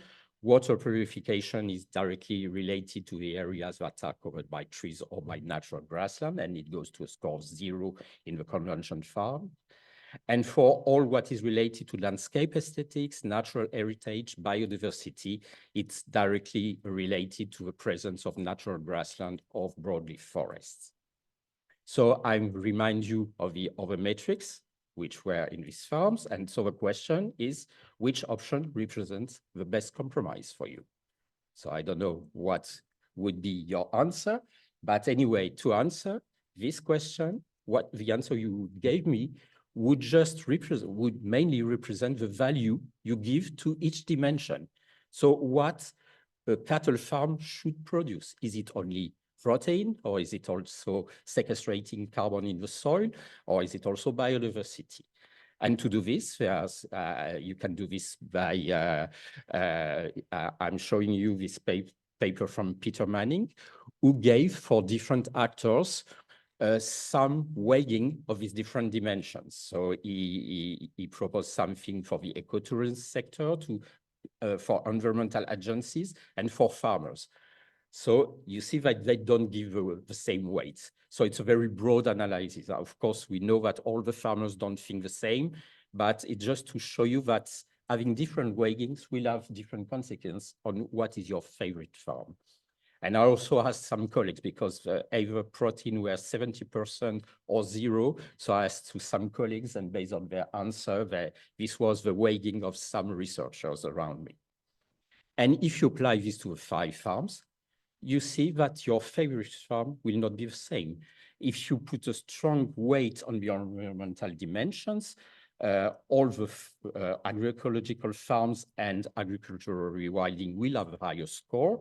If, like this farmer, you give a 70% weight to the production of protein, the conventional system will be your favorite one.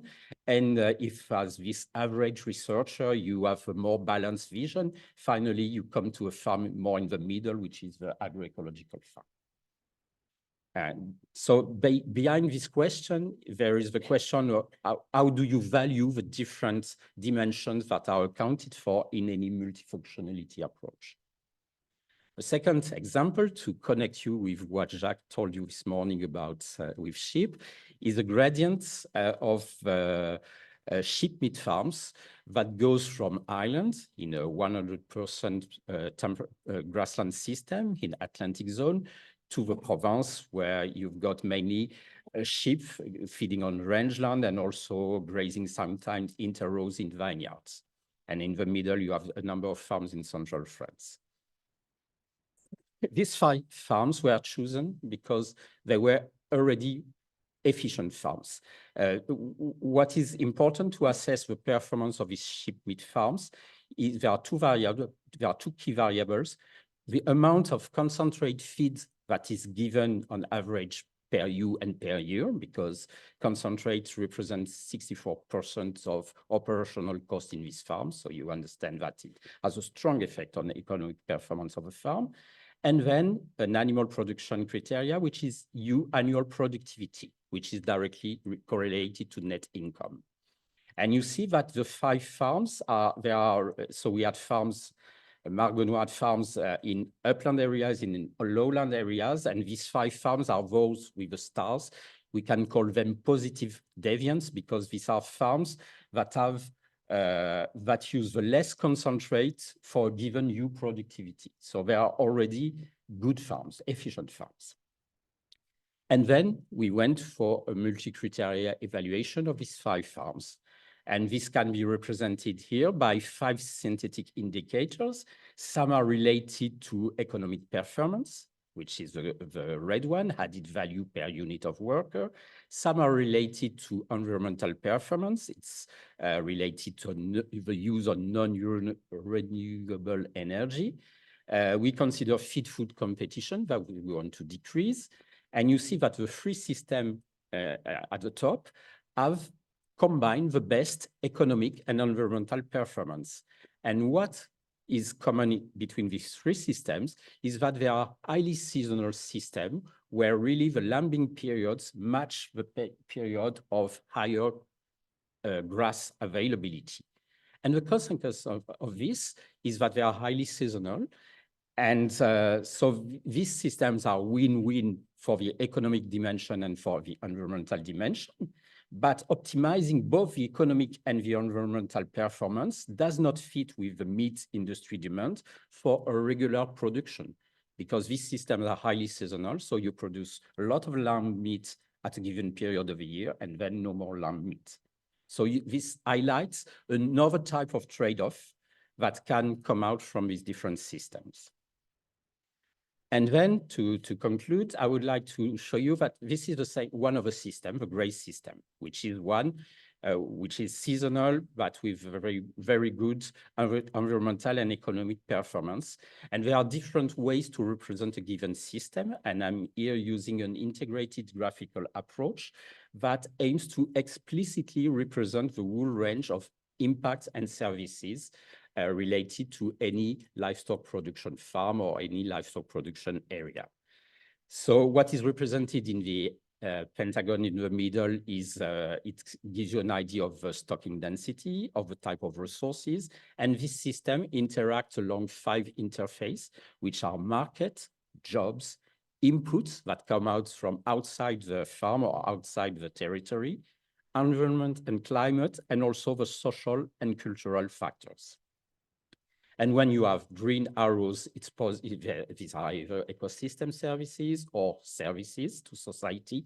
And when it's red, it shows that you have a problem. And that's why on the market arrow, it's quite big because this system is productive, but it's dashed with red because it is highly seasonal, to remind you what I just explained before. The interest of this representation is that first, it visualizes very simply some dimensions that have often been neglected, like the social and cultural dimensions.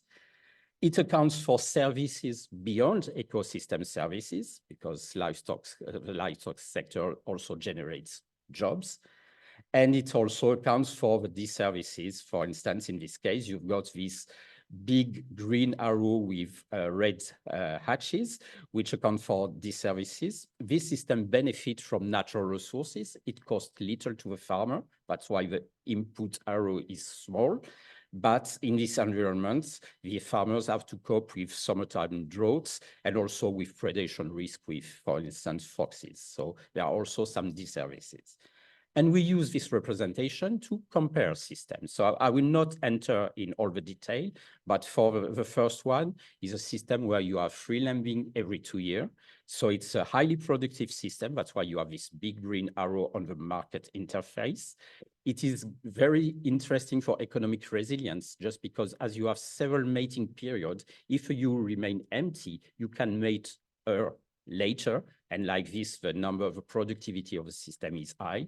But among the limits, the system is very intensive for workload, and it depends highly on input. It's a big red arrow on the input interface. And the other one represents, I don't know if Jacques would agree with this representation, but it's this type of system they have. I think we consider them as resilient because they are highly autonomous, because they mainly use the feed resources that are on the land. They benefit from local market opportunities because they, for instance, also sell the male lambs for the Eid celebration. And they provide services to society because they manage, they can be grazed under the forest and limit the risk of running fire. And they can also provide service to vine growers. But one of the limits is that this system, Jacques did not mention it, but I guess you discussed this in your focus group, but you know that there are also problems with predation. So there are system assets and system weaknesses. And I wanted to show you this too, because this morning you showed a number of examples where you have focus group. And what we use also this framework as a serious game, because we consider this can also facilitate the dialogue between different stakeholders that can meet in these focus groups. What we ask people is not just to give their impression of what's good or bad in their system, we ask them to collaborate to represent their system. And so they will build this representation together. And then we ask them, we have highlighted that in every system there are some weaknesses, and we ask them for what would be a sustainable future for your system and how to change something in the system to limit its weaknesses. And doing this, it really shows people that if you change something on the system, on one interface, or on the feed resources that are being used to feed the animals, it will have also consequences on the other dimensions. What is also interesting is that we ask, as it's a game, there are rules to play this game. And here we ask each player to build one interface. And doing this, he or she must build consensus around his or her vision about this interface. Because if he has to convince the others that he is right. And if it's not, if he doesn't convince them, he has to understand why the others do not agree. And maybe sometimes it will make its vision evolving. So really the idea of doing something together is something basically different than just giving me your opinion about what's good in my system or in your system. And doing this, participants share their knowledge, they exercise their analytical skills by learning to position their own vision relative to that of other stakeholders. And they do this in a safe environment because as it's a game, it's becoming rapidly less emotional. You're no longer a farmer, you're no longer an elected man or an elected woman, you're just player in the game. So it makes the dialogue being a little bit easier. And doing this, we discussed this already this morning, we can reach out people who are traditionally excluded from scientific knowledge. We played it with farmers. You can reduce the asymmetry of roles by playing a game. And we also played it with consumers, citizens who using this game could share with farmers their vision of what would be an ideal farming system in this area. So this takes me to 3 take-home messages. First one is since this morning, we are showing the interest of considering different dimensions. We are discussing synergies, we are discussing trade-off, and any mono-criteria assessment that will only reveal a small part of a story. And thus, for me, do not help to think about a sustainable future for this, any of this system. We need to account for more pluralistic perspective of multifunctionality, not only by accounting of what different stakeholder groups will consider as their priorities, but also to account for contrasting narratives of farmers, of any other stakeholders on the impact and services provided by livestock farming system. And at the end, I wanted to highlight that we can also have tools for participants, help participants to share their knowledge and values and to exercise their analytical skills, because each time you talk about multifunctionality, there are different dimensions, and at the end you come to any kind of negotiation to convince over, because you have to balance the different things. So these were my key message from today, and thank you for your attention.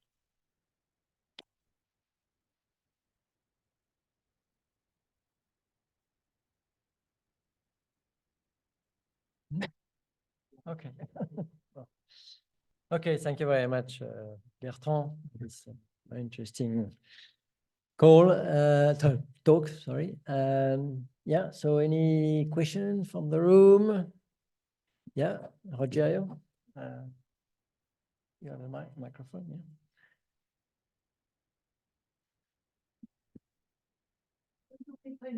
Because I have talked, I said a lot of questions. First, Roger, then we all. Rogerio first, and I will give you the. No. So Bertrand, thank you very much. When I saw your 5 situations from the forest cattle to the Frisian one somewhere, and you ask us which direction want to go. If you want left side or use an intensive system as it is demonstrated. I didn't heard from you because my choice, according to these different types of system, should be related to the land use planning, because to transform that Frisian cattle to something related to agroforest is not just a matter to the decision. They have this tradition to produce in that way. So why you didn't mention about land use planning in your talk? The idea was really to take quite extreme examples, quite extreme options to demonstrate that first, that they will have contrasting impacts, and second, that you can come to climate neutrality from different options. So I did not, in this slide, so these were pictures at the moment. I did not work here on the transition. I also wouldn't like you to think that the second idea was based on how you weigh the different dimensions, your favorite farm would not be the same. Saying that, I wouldn't like you to believe that my position was that there is only a unique option in each situation, that there's always the best option. What we showed you on the sheep examples, that according to land opportunities, you can have very successful system with very different use of feed resource and different organizations. So I don't anyway, I don't believe that there is a good situation, a good model that should be applied everywhere. I think it's among the principle of agroecology that you should maybe rely on local opportunities to find what is best adapted. You also saw that on the pictures from the cattle example, there were completely different breeds, so it's the same answer on that. So thinking on transition, which was your question, yes, this was not part of this topic, but what we try to use is Gill's model of integration of niche system into the dominant regime, which is the framework we use to work on transition. I don't remember exactly what was your question, but this would be the model this is the model we are using in other type of in other research to do that. But the idea was not to convince you that we should switch from one to the other. It was more to highlight the diversity of possible win-win situation and their environmental services and impacts. Thank you. Please. Thank you very much. So I just say that, first of all, I'm Martin Paul, and we were in contact for the RESC group, but just to, but I thank you very much for what you have said, and you talked about economic resilience. I totally agree with you, but I have a question. Is it economic resilience enough, or has it to be combined also with, we have to talk about ecological, social resilience, cultural resilience, all together, and all as intriqués l'un dans l'autre. And the second question, which is for me, and I totally agree with you, it is about the safe environment. But what does it mean, safe environment in some countries? I would like to say, even we can say it in France, in some situation. If you have countries in war, you have countries, I'm living in a country, for example, where some shepherds were killed because their goats has come where is marijuana. And we can find many, many situations. And I would like to ask the question also to other people who are here in some difficult countries.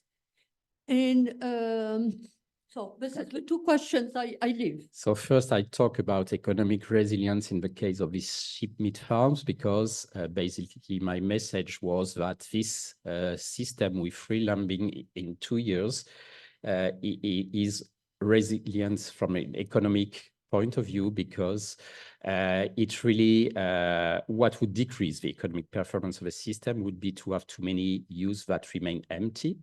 And having these possibilities to mate the ewes again, ensure a high reproductive success of a system. That's why, in this case, we were really talking about economic resilience. Of course, since this morning, we are discussing multifunctionality, and we should not consider economic resilience alone. We are discussing resilience to climatic hazards, resilience to social factors, and so on, which is really the purpose of conducting this analysis on multifunctionality. And that's also why in the same representation, I consider this different interface: market, jobs, external inputs, environment and climate, and all the social dimensions. When I mentioned a safe environment, I wanted to express a safe learning environment for people to engage a dialogue without just fighting against each other. You know, all that there are, so it's a very different acceptation to what you consider. Of course, there are part of the world where the environment is not safe at all for other reasons. But here I wanted to express that it's a safe environment for people to engage a dialogue and to learn together. This was my only ambition there. And I wanted to highlight that the fact that we are playing a game. So by doing this, I don't know if it's your experience in the focus group, but sometimes you have people who have very strong priorities and that don't want to change anything from this. And so you, in this focus group, you try to have people communicating, engaging a dialogue, although they have different values and although they have different priorities. And I was just trying to show that playing a game decrease the emotional pressure, I would say, because as it's a game, it's a serious game. It's not just to have fun, but it really, this morning, someone talked about across dissymmetry of roles, dissymmetry of powers. I played this game with the mayor of a small village, with a teacher, with a farmer, and with someone who had retired and who loves watching the birds. So they don't have the same priority. The mayor could say, I'm the mayor. You have to listen to me anyway. I'm the one who will decide. And so, and really, as they are players, they're no longer a mayor, they're no longer a farmer, they're just players. And it engages them to listen more to the others. This is what I call the safe environment for learning in this particular case. Maybe I just one question which is related to that, because this morning we showed that in our case, in some of our case, we are using some what we say intermediate tools like simulation model, but and we were wondering really whether we need from the toy model, which is this kind of game, which is useful for training, for starting to engage dialogue. And go from there to a more, let's say, adapted tools to the context, which is a very big investment in terms of work, etc. So my question is this game enough to go for? Is it a first step for training? And do you have to go for more detailed and adapted tools to the context to go further in the dialogue between when deciding on, when discussing on the future of these livestock systems? So I think, so we use this game. For example, the picture I showed you was taken in the PDO area of Font de Montbrison, and playing the game was just a small part of all the collaborative process. So playing the game does not bring anything, but it can be a useful step to make people communicating and work together towards an objective. this is one part of the answer. The second thing is that we decided to make this game because first we had proposed this framework to represent both impact and services. And it was not made in 2 minutes. There was a lot of brain juice to represent very simply the impact and services across these different dimensions. And I think that our game, because each time I'm playing it, I'm happy with the results because it really promotes dialogue, but I think it's working because first we had a very good framework, a useful framework to represent both ecosystem services and impact.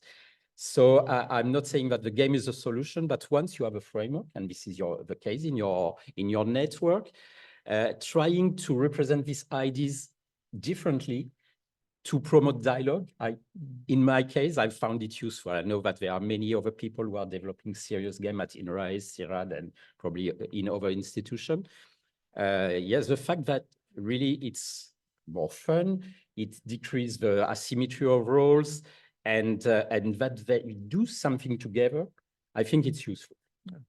But I'm not saying it's a unique solution, and I'm not saying that this is the only tool. But now you have a framework, so you've made half of the way.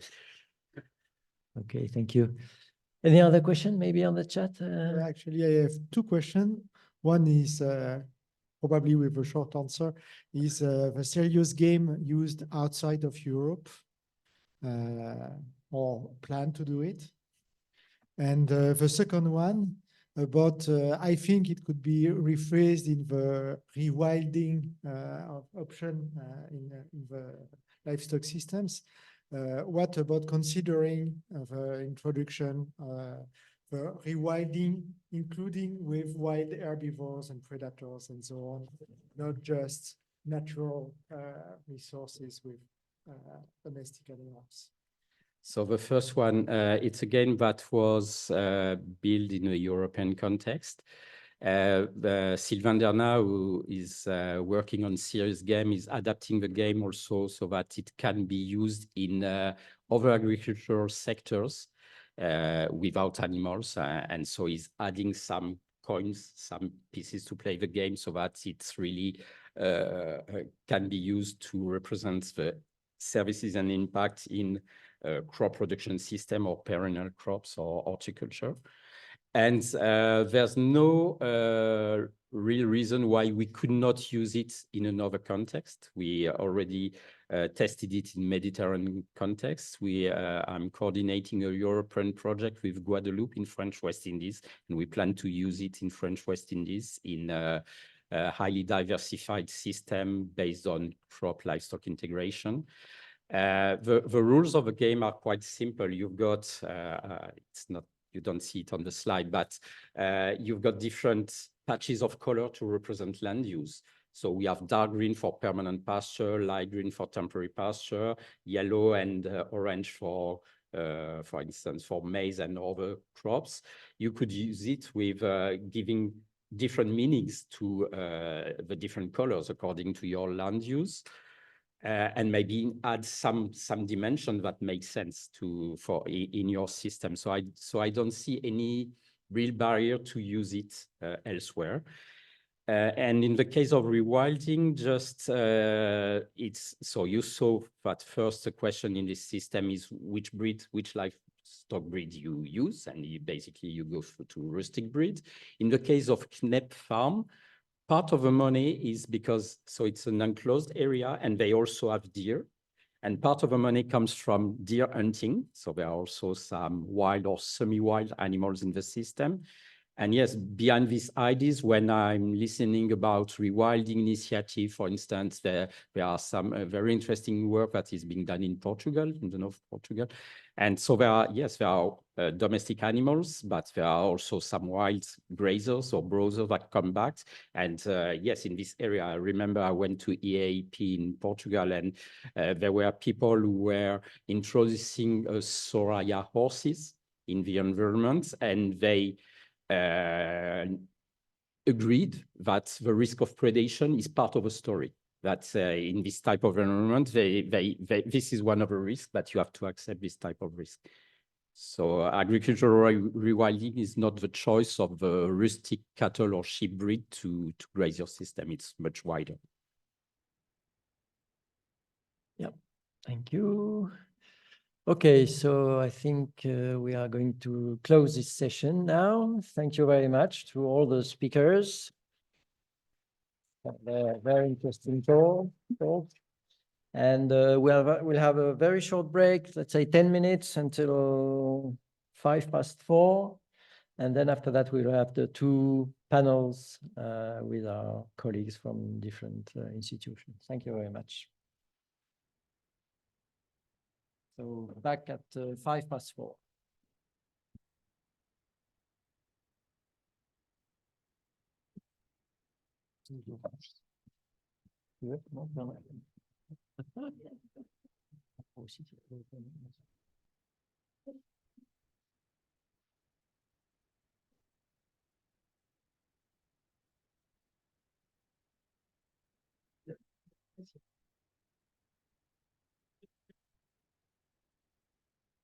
Ouais, super, merci. Très bien, ta présentation. Ouais,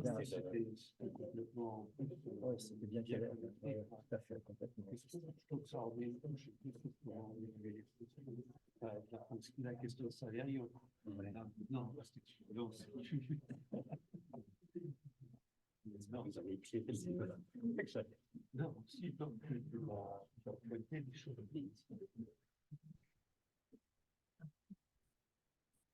C'est ce que j'ai essayé de faire. Non, pas bien. Ouais, c'est quoi? Comment ça? Oui. Et puis après, c'est bien ou pas? C'est censé revenir.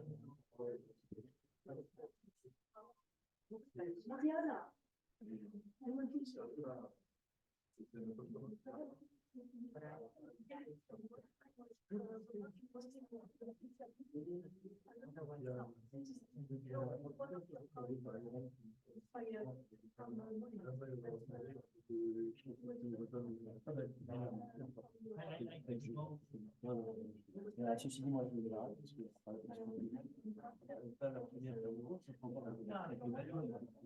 c'est que les autres sont en visio. Ça va peut-être l'autre aussi, d'ailleurs. L'autre, il y a peut-être un Alexandre Bouchot, Benoît,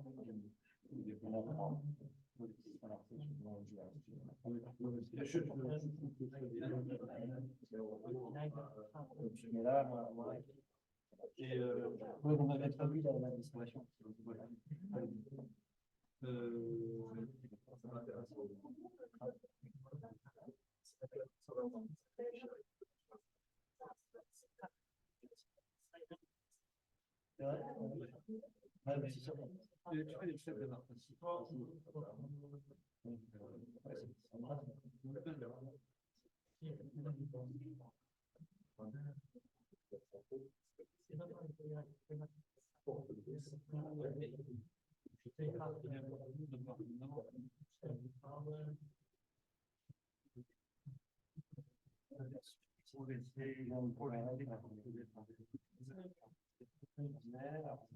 Ah non, je voudrais parler de commencer.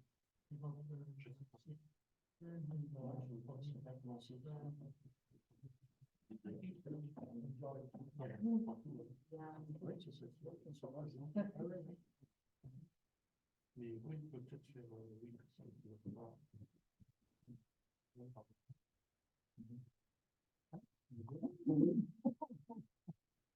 Donc,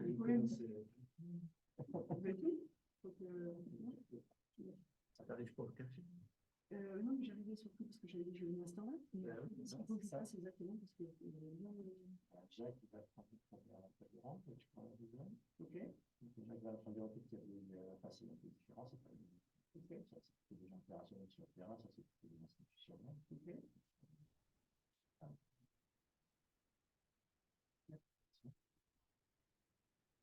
Non? Oui.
On a 30 et 40. Si? Bah, ça fait 1h10. Et on a dit que le wrap-up, c'était à 17h15. Donc, il est 16h10. Donc, on a 1 heure devant nous. Oui, donc c'est plutôt 30. Oui, plutôt 30 minutes. Je peux mes lunettes. Je suis là.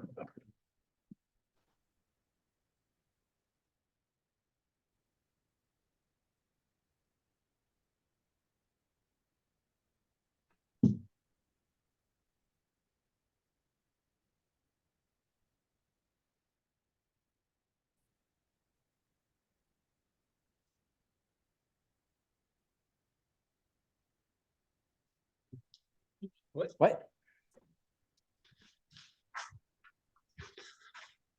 Par là haut, Comment tu mets les gens. Non, en fait, on le fait en 2 temps. Ok. Bon. Ils sont tous là. Il y a une manque à moté. Non, elle est là. Ah, ok. Toi qui parle là? Oui. Je ne t'ai pas vu dans les. Ok, d'accord. Super, merci. Ouais.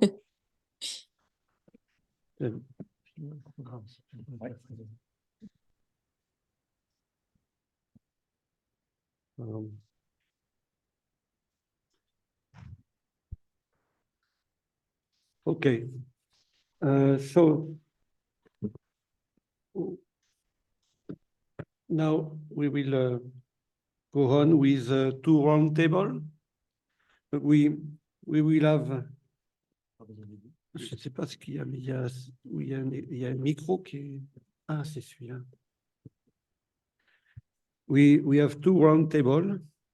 The first one is more devoted to operational dimensions of multifunctionality and how it is operationalized by people who are in action.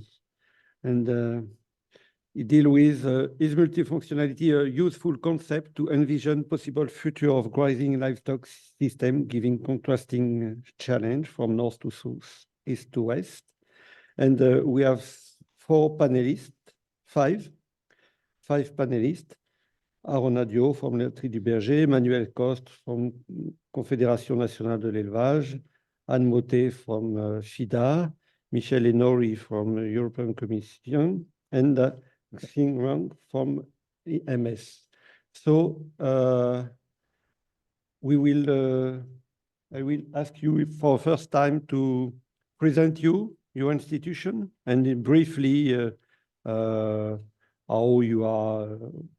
your activities are related from more or less to multifunctionality, and then we will have two other round of questions.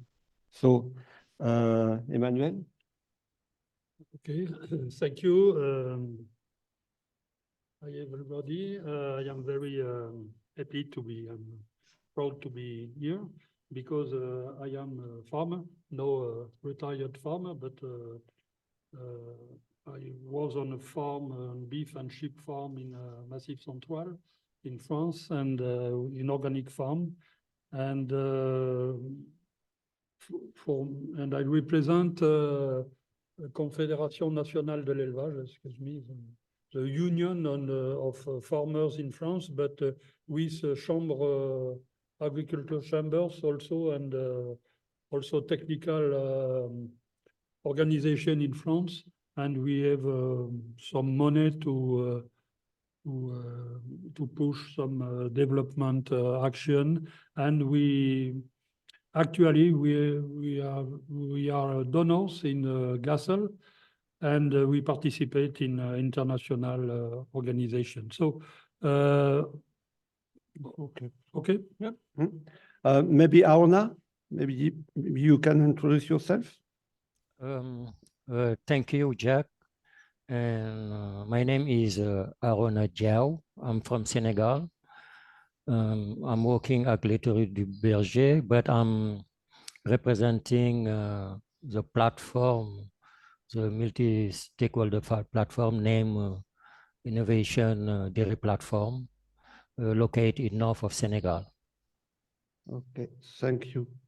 Anne? Good afternoon. My name is Anne Motet. I'm an agronomist by training, and I worked at IFAD. I've been at IFAD for a year. I was in FAO before that. And with IFAD, I'm responsible for the livestock sector within our portfolio. So IFAD is the International Fund for Agricultural Development. We are a financing institution under the governance of the United Nations. I'm very happy to be here. Thank you for inviting me. Thank you. Maybe Singh, you can introduce yourself. Hello, everyone. Thank you very much for the kind introduction. I'm the Secretary General of the International Meat Secretariat, which is a private sector global association of associations. So that means that many of our members are actually national associations in different countries around the world. And in France, where you are now holding this meeting, for example, Emmanuel's association, the beef interprofession and the sheep interprofession, would be a member of the International Meat Secretariat. But we are not just only a private sector association of farmers. We also have many of our members are governments. And I think later in my remarks, you will see the significance of this aspect as well, that there is this partnership between governments and farmers that is very, very important to this discussion of multifunctionality. Thank you very much. Thank you. Michele? Bonjour tout le monde, everybody, good afternoon. Michele Nori, European Commission, DG Agriculture. I'm working on the Common Agricultural Policy that is quite famous in Europe and elsewhere, especially for the recent debates. I'm working in the unit B2, that is the one that deals with the environmental pillar, let's say environmental sustainability. And I'm coming from, I'm an agronomist myself and a long experience in agro-pastoral regions in different parts of the world. So I try to bring that kind of concern, the pastoral concern within DG Agri somehow. Okay, thank you. So now we could have a short exchange on since this morning we are speaking about multifunctionality of livestock grazing system. So I would like to know what means for you the notion of multifunctionality of livestock grazing system, which are the main points to consider, and how do you analyze the discussion we had on this during the day? Maybe Emmanuel? Thank you. So for us, multifunctionality is an evidence for French, the majority of French farmers, because in not all, but a lot of farms, we have a special link with animals and with meadows, land, etc. Actually, we have some farms going within the mixed system. Globally, we have farms in link with grazed pasture. And for us, multifunctionality is an evidence in sense that we need for a farm to have all the three action of sustainability. The first is to product. production of milk, of meat, etc., of wool, of leather, etc. And also the second is the link and the environmental link. And for us, is not is a reality because, for example, we have two examples with biodiversity. For example, we have a development of wolf in France, and it's a problem for us because there is not adaptation. There is difficulties between farmers and these animals. Protection is here, but not enough. And also we have, for example, special link in our activity. And I can give an example. We have some ski station in mountains, for example. They want flocks of sheep, of cow, to grass the plants because it's better for snow to be on this type of grassland. So we have a lot of examples of link between our production and environment. Not only it's okay, we have biodiversity and also, but we have some special link, for example, with some use of agroforestry, for example, in some part of France to have some trees possible to eat for animals. So, but not at each time. So we can decide how it is possible to us to product and to have to have the same and a good environment around us.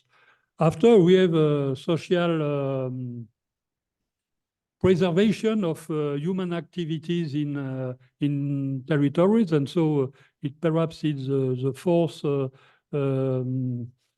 You say 4 domains is this morning, the tree of sustainability and territoriality. So for us, it's the same because in all the countries and especially in mountains, we have a link with these territories because it's not the same possibility of production. Globally is only with livestock, sheep or cow, milk cow, or beef cow.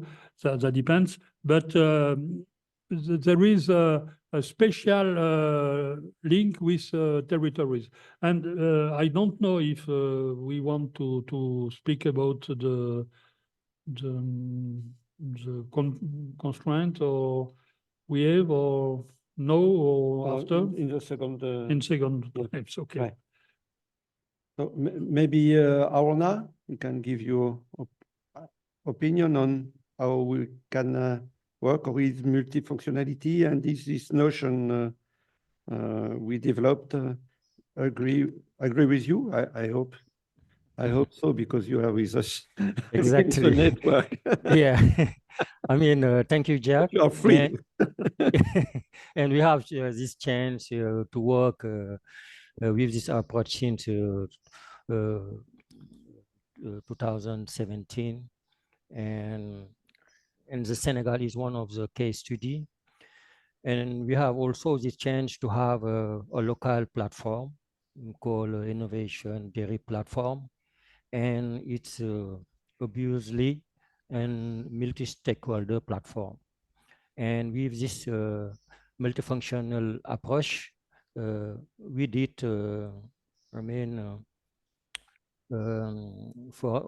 we did foster a lot awareness about the link between actors and also all these activities, what are their impact in this dimension. We were talking about social dimension and also,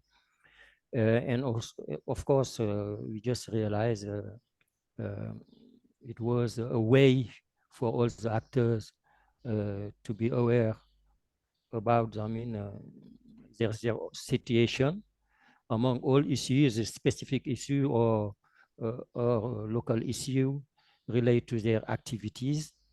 And it was a way also to think about solution, taking account all impact all of this solution in the value chain, in also in the local territory. And the main thing is we are able now to make forecasts because the main issue is to secure production. And that's why the processor, even industrial processors and or small dairies are involved to share their plan, what are their goals about collecting milk, and we share all this data with collectors, with producers, and to address what are the issue on each part of the links, and it permits us to work on issues and be with the support of the research, because most of the time these actors are not able to appreciate the overall impact or access to data, and also the support of research allow us to pay attention of some decision we should make, and also to make a co-construction of what are the activity, the priorities, and also with which approach we should work, and taking account this multifunctional approach, and also impact occurring, because this simulator permit us to somehow have an idea to the impact and the interrelation between activities. Thank you. Thank you, Aona.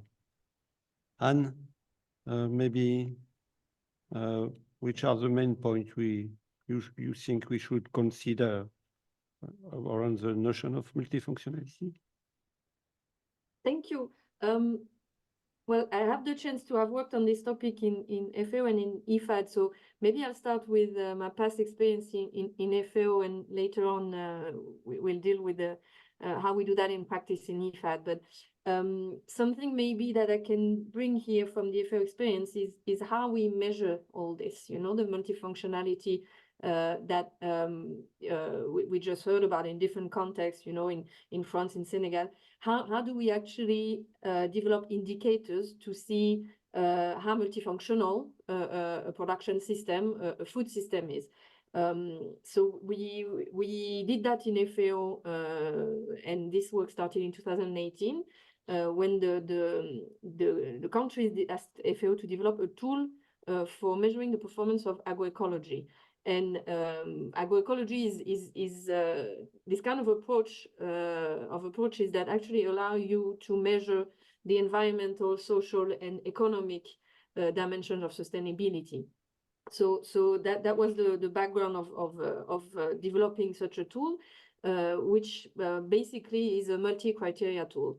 And if you look at what are the criteria that we measure in this tool, and that is now used quite widely, it starts with economic performance, as Emmanuel said. So the productivity, the income, but also the added value, because in some systems you add value, but for example, if you have to pay a lot of money for renting the land, all the value you added to by your work is gone in the rent you have to pay. So the added value is also a very good indicator and complementary to productivity and income.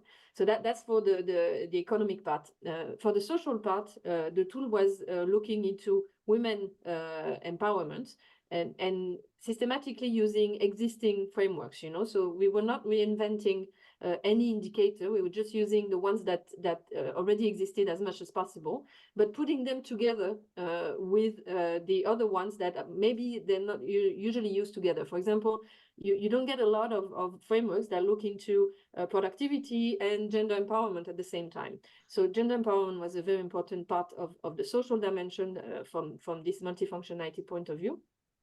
But also jobs opportunity for young people. So gender and youth as a core social dimension for multifunctionality, how our production system, our food systems offer opportunities for women and for young people. There was also obviously a big dimension of environment. For environment, we looked at biodiversity from the point of view of agricultural biodiversity and later on unmanaged biodiversity as well. And soil health. Those two criteria were considered as good proxies for the environmental performance. And then we added something linked to health. When this tool was developed with a large consultative process with more than 70 participants, health was considered as an emerging concern that needed to be considered for the multifunctionality and the sustainability of the systems. And in there, we looked into exposure to pesticides and dietary diversity. And I think this one is very important because, especially when we talk about livestock, the role of livestock and ruminant livestock in particular in nutrition is very important to better analyze and to better basically demonstrate. And finally, on something that links all this together, the 10th criteria was land tenure. It has to do with economics, it has to do with environment, it has to do with social.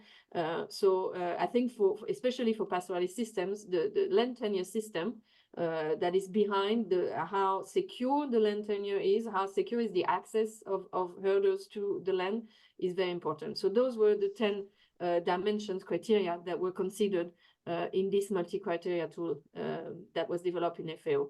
And that's just the experience I'd like to share for now. Thank you, Anne. I think maybe when we are in the value chain operator, what do you think about multifunctionality of livestock grazing system? And what should we consider from your point of view? So I think that this is a very powerful framework to make the point that livestock is not just production of meat, milk, eggs, and a few commodities, yeah? And in particular, it's also a powerful framework to convince our partners, and there are many that we must work with in the case of multifunctionality, that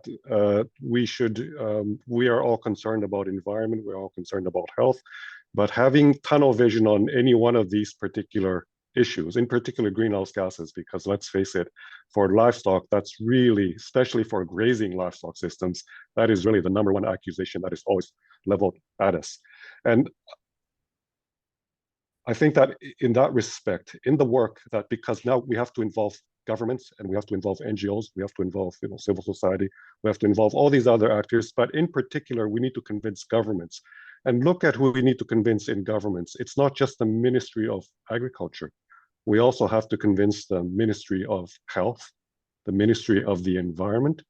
And in order to do this convincingly, that's why this is such a powerful tool, because now we have a framework that we can all work on together, wherever we are, in whatever situation we are in, to convince our own national governments that there's a public good element. Because of course, I mean, just to state the obvious, if there's no public good element here, then we are not talking about the need for intervention in multifunctionality, right? If all multifunctionality was just strictly easily defined as a private good, then we probably would not be having this discussion today.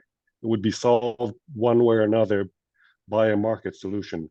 But indeed, what we have in multifunctionality is we have both elements of private and public goods in most cases, not in all cases. And this will all very much depend also on the context. So, a part of this question is how useful is this context given the differences between North and South, East and West? Well, the answer is that it is indeed very complex. And because it is complex, we need this theoretical framework, but working all from the same theoretical framework at the very least, we can go in the different directions, in the different priorities that are important to us as countries, as regions, as production systems. So basically, to summarize, indeed a very powerful tool, but one that will be very complex to handle, but perhaps the only way forward for the livestock system if we don't want to continuously be buried in the tunnel vision of single issue kind of criticisms or discussions. Yeah. Thank you. So let me stop there. Thank you. Michele? Thanks very much to all the colleagues. I will try not to repeat, but to build on what they said. And as I am the last one, I will try to answer the two questions so that because time, I'm see time is running short, so I'll try to make it short and combine the two questions. So coming back to the issues, yes, livestock is under attack because of what we call an efficiency trap and the climate hegemony debate. So we normally look at livestock as a climate problem rather than as everything else as well. So multifunctional is the way to bring livestock back into a much more complex and interesting picture. And therefore we have to take into account the different pillars, as it has been mentioned by the colleagues Arona and the others, about sustainability. So including not only the production system, but also the environmental externalities and the social ones. In that respect, well, the experience of the European Commission, especially in Europe, is the importance, the significance and the increasing importance that has been given to permanent grasslands and the management of permanent grasslands for the purpose of supporting biodiversity on the one hand, and through carbon stocking, supporting also mitigation of climate-related events. So permanent grasslands is, in our opinion and in our practice, one good way of kind of remunerating public services, public goods with public money through a public policy, because maintaining permanent grasslands has a significance that goes beyond food productivity and gives value to livestock, not just as a producer, but also as a service provider, as it has been mentioned by other colleagues. But to go even deeper into this, there are much more intimate links between these three pillars, economic, environmental, and social. As it has been stated, the livestock is critical to manage specific ecosystems, such as mountainous areas in the Mediterranean and beyond. And therefore, this is something that if we just look at livestock as a problem for climate is not there. If you just look at livestock in a productive way is not there, because efficiency is not there if the animals are raised in an extensive way. So the point is how to link these three pillars of sustainability in policy terms, in policy design. This is one of the major challenges. And as it has been mentioned by Anne, one of the problems is how to measure. We know how to measure products in the market because we have prices, how to measure the environmental and the social pillar, how to quantify those public goods and to find the right remuneration and the right mechanism to give the money, as well as to evaluate, to monitor and to evaluate the outcomes. This is, I think, in policy terms, the biggest challenge. And so to come back to the point is these three pillars should be translated into three other pillars that need to be measured and to be accounted for. One is land, and we know how to measure that and to measure some of the services that land could provide.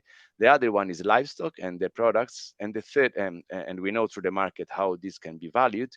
The bigger problem in policy terms is the third L, that is labor. So how to include people into this picture. People means salary for the person, the income, as it has been mentioned, how to include the human component into something that is not just products for the market or public goods for the environment, how to take into account in policy terms, people, labor, their knowledge, their skills, their time. Because unfortunately in Europe, what we are seeing in terms of generational renewal problems is that the young generations, they are not attracted because there's a lot of work involved and a little income.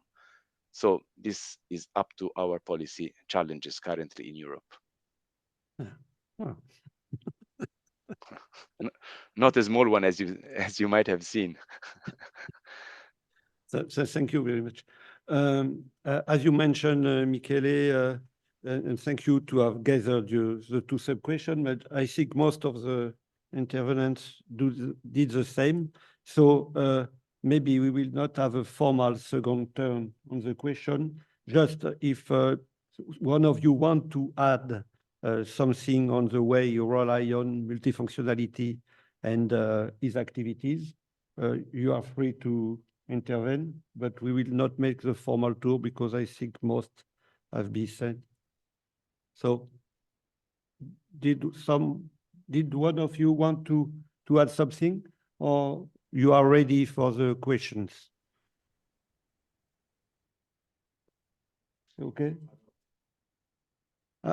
Arona? Yes, sorry, I didn't see you. Okay, Arona, you have the floor. Yeah, I mean, I would like to add something because in our situation in Africa, most of the time we don't have policies or political livestock adapt to the reality. That's the case because as Serena present this morning, the official political development, livestock development is to import exotic animals, is I mean intensification.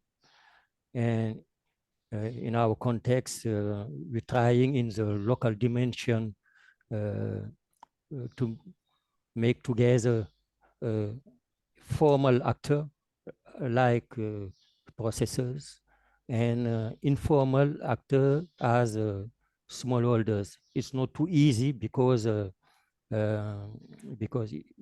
all these topics relate to sustainable development. Where I mean the issues is not directly linked to these topics. That's why for us the first thing is how to be aligned about working together in value chain approach. That's the first thing. And with the multifunctional approach, we realize that we have some evidence to step on advocacy, as Serena mentioned this morning, because without evidence, it's going to be, I mean, tough. It's going to be difficult to convince the government or NGOs to support what we are working on. And the other thing we just realized, it's among all this work, we realize that with this evidence, with I mean, our capacity to show what we're working on, and with this overall approach taking account impact on environmental aspect and also in local development, we are moving on accessing to financial resources because as the private sector, what we're calling blended finance, we realize that we can access to the private fund to support our work because they realize we have impact, social impact. We can measure social impact, the environmental impact. I mean, we take on account this environmental aspect. That's a way to, I mean, to strengthen the work we're working, I mean, our organization, and to make, I mean, to access to finance. That's what I want to share also with you. Thank you. Thank you. We have 5 minutes for if someone wants to add something in the discussion in the audience or give some question to, yes, Manuel.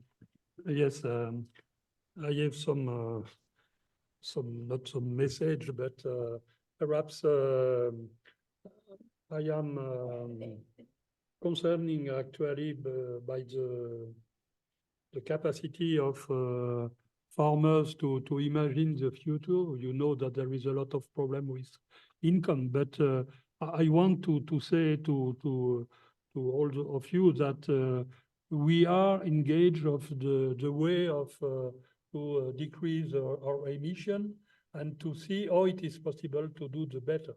But we need some incomes to do that. And for example, in multifunctionality in Europe, we have a CAP, Common Agriculture Policy, who makes money for people who are in this direction. For example, we have not a possibility to have 3 unit per hectare of animals. It's less than 0. That depends of the area. That depends of the state, of the nation, but it's normally it's about 0.8. So with that, we have an engagement of a policy between farmers and citizens, between CAP. And also Michele said that, we have also an engagement to have the same rangeland in the same state with no on-grazing system on farms and we have to pay for that. We have payment, excuse me, we have payment for that. So it's a link between farmers and public and rules, and we want to have the same direction, but to know we need also in production to have more incomes, because on the single market is not possible. And for example, we have some labels we can give to us a better price with a special condition. And I want to say that we need, as some people said, Bertrand or other, that we need actually not only one indicator in our sector.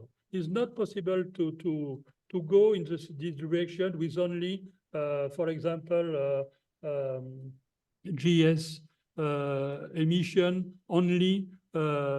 We need to have biodiversity indicators, etc. And for example, in France, we have an assessment, a possibility to evaluate our farms with methodology names CAP2ER. Okay, we can find that on IDEL or Institute website. And we have 23,000 of farmers engaged of that. So that means we want to go in this direction. But now we need to have incomes, to have to be recognized by the society that we want to go in a good system, but we need to be with a lot of with a normal money for the workers. So it's very important for us to say that, because we are not as in the other sector say we don't want the policy. We want to work with environment, with the three pillars of sustainability and multifunctionality, but we want also some contribution with money, with etc. to be in this way. Thank you. Okay. Thank you. Some points?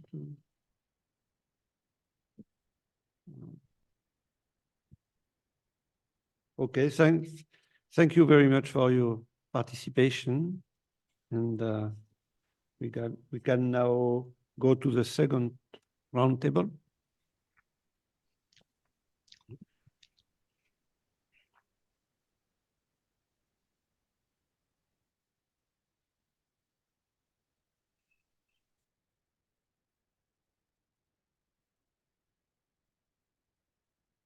So for the second roundtable, we will have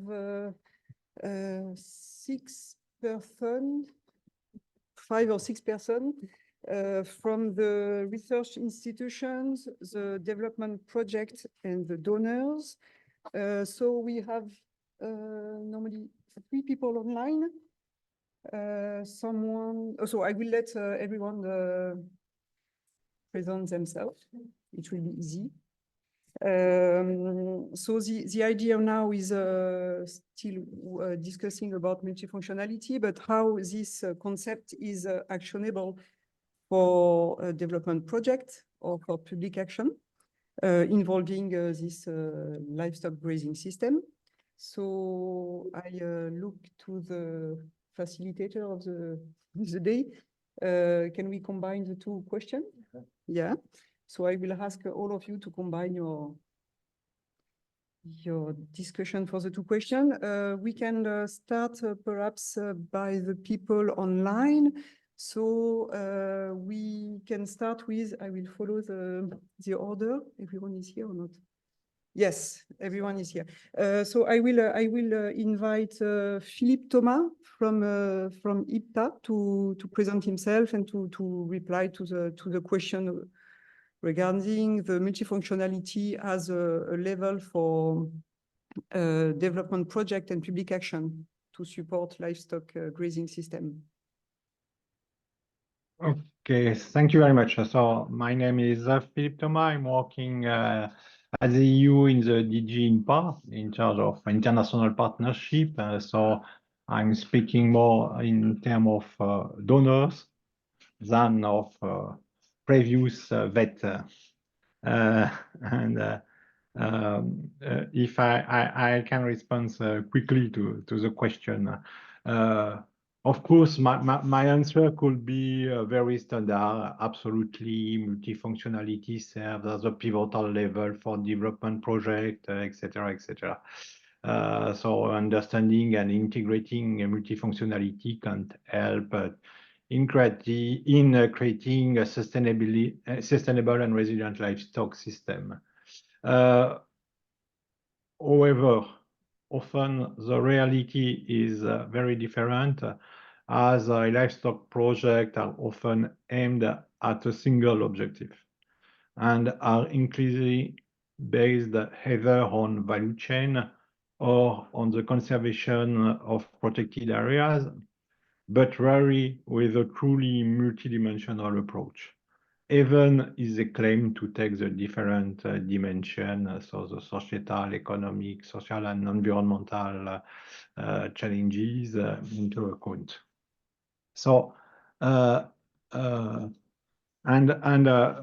course, in our job, it's more related to the specificity of the country where we work, in the partner countries, and of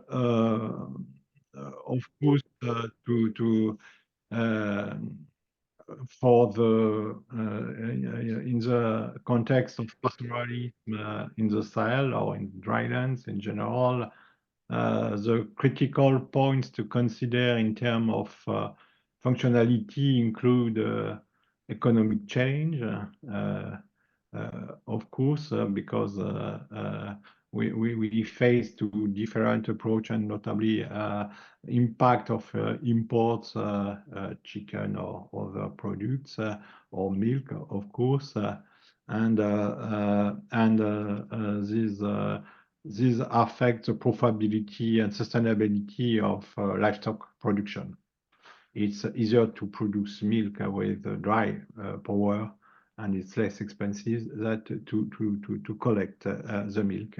It is unfortunately a reality. The second thing I think is important to consider is demographic reality.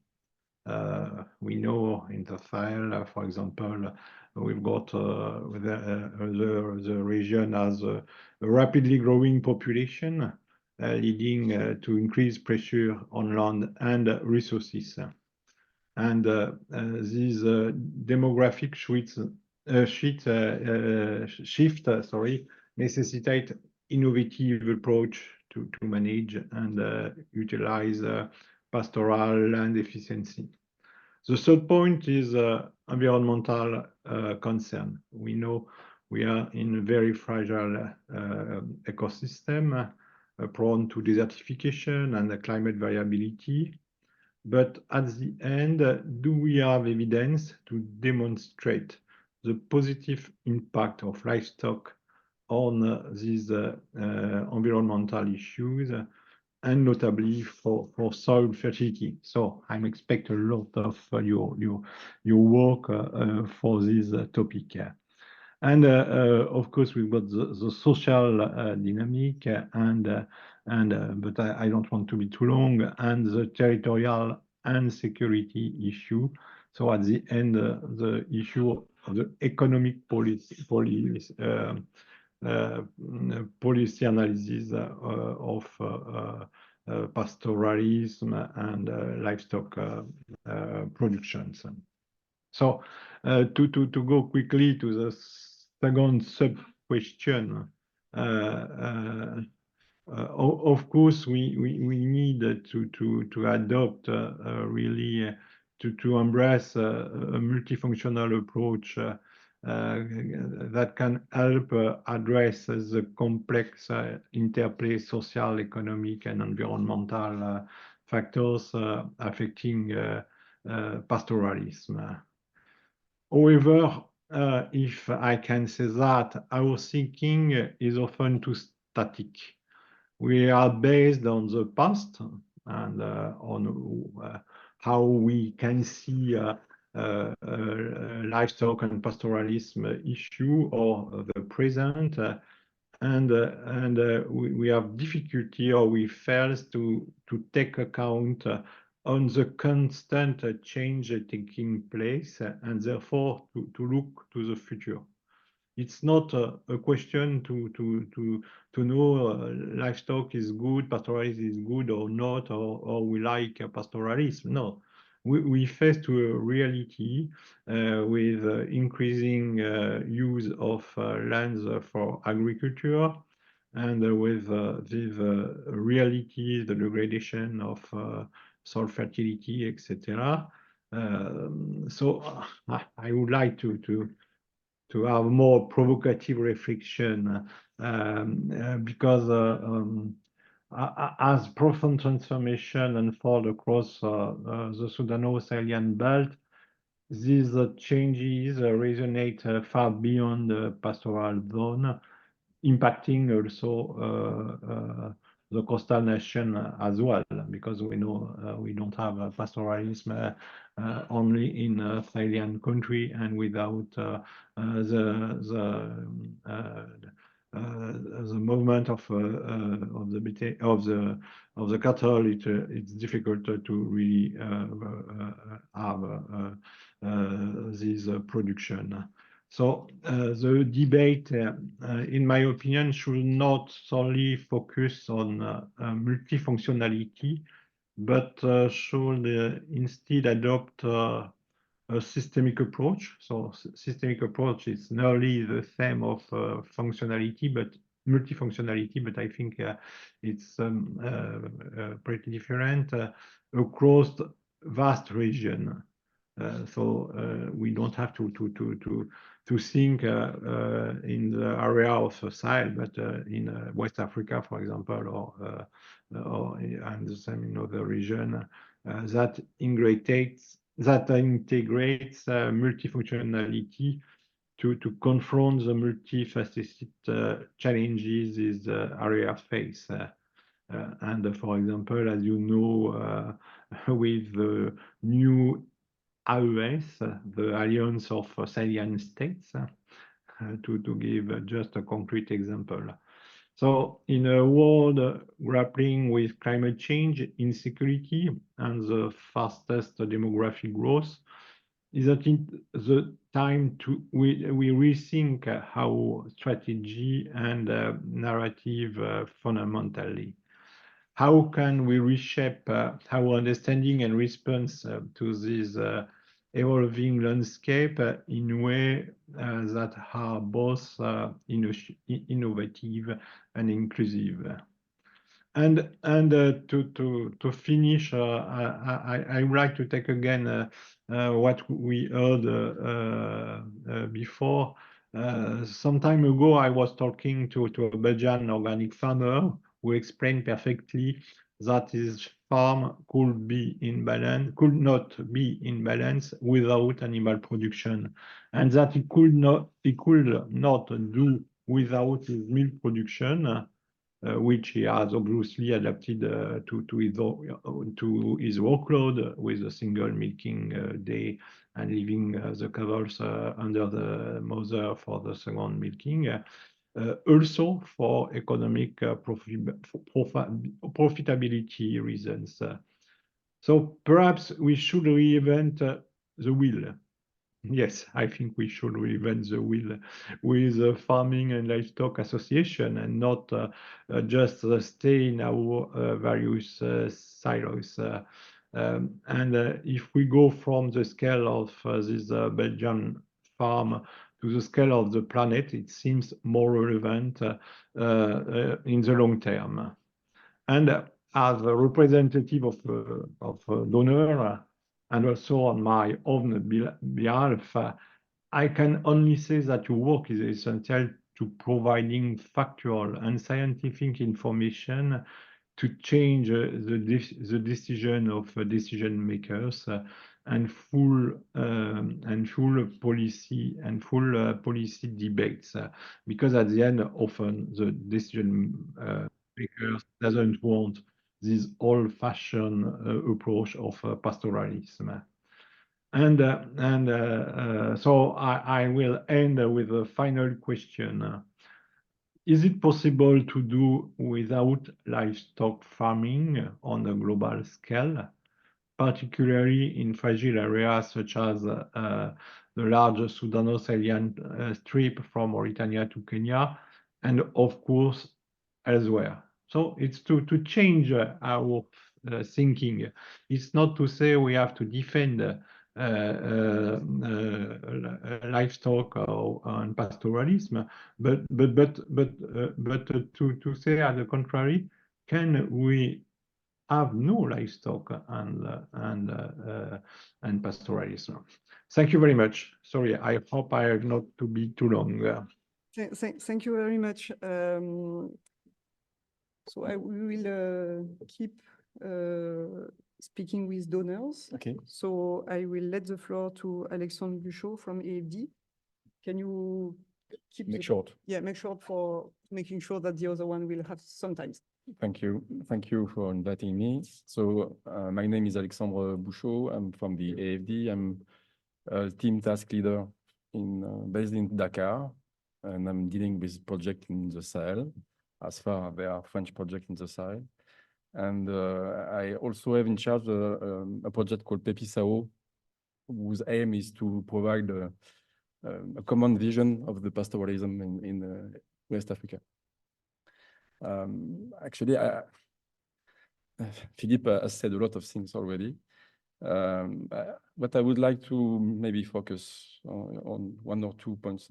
One of the main issue is to really, when we speak about needs of the pastoralism,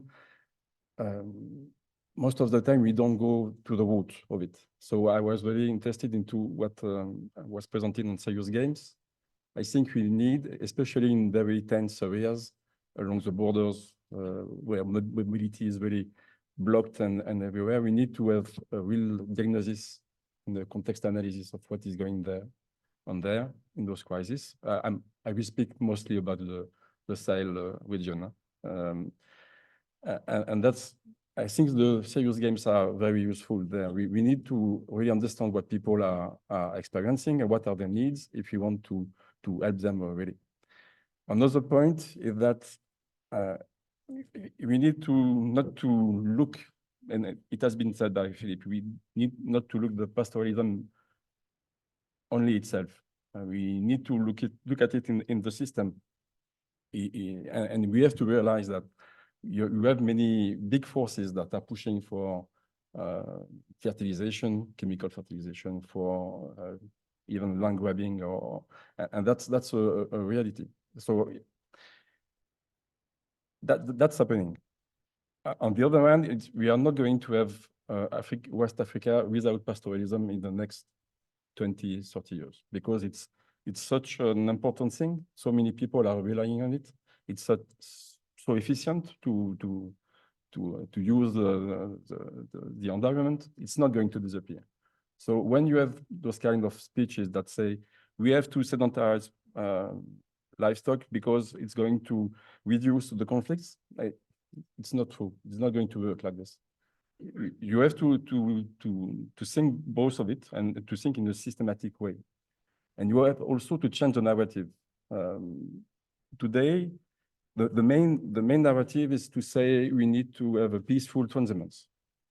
And that's come from Nouakchott 2013, and we have Nouakchott +10 at the end of the year. But what does it mean?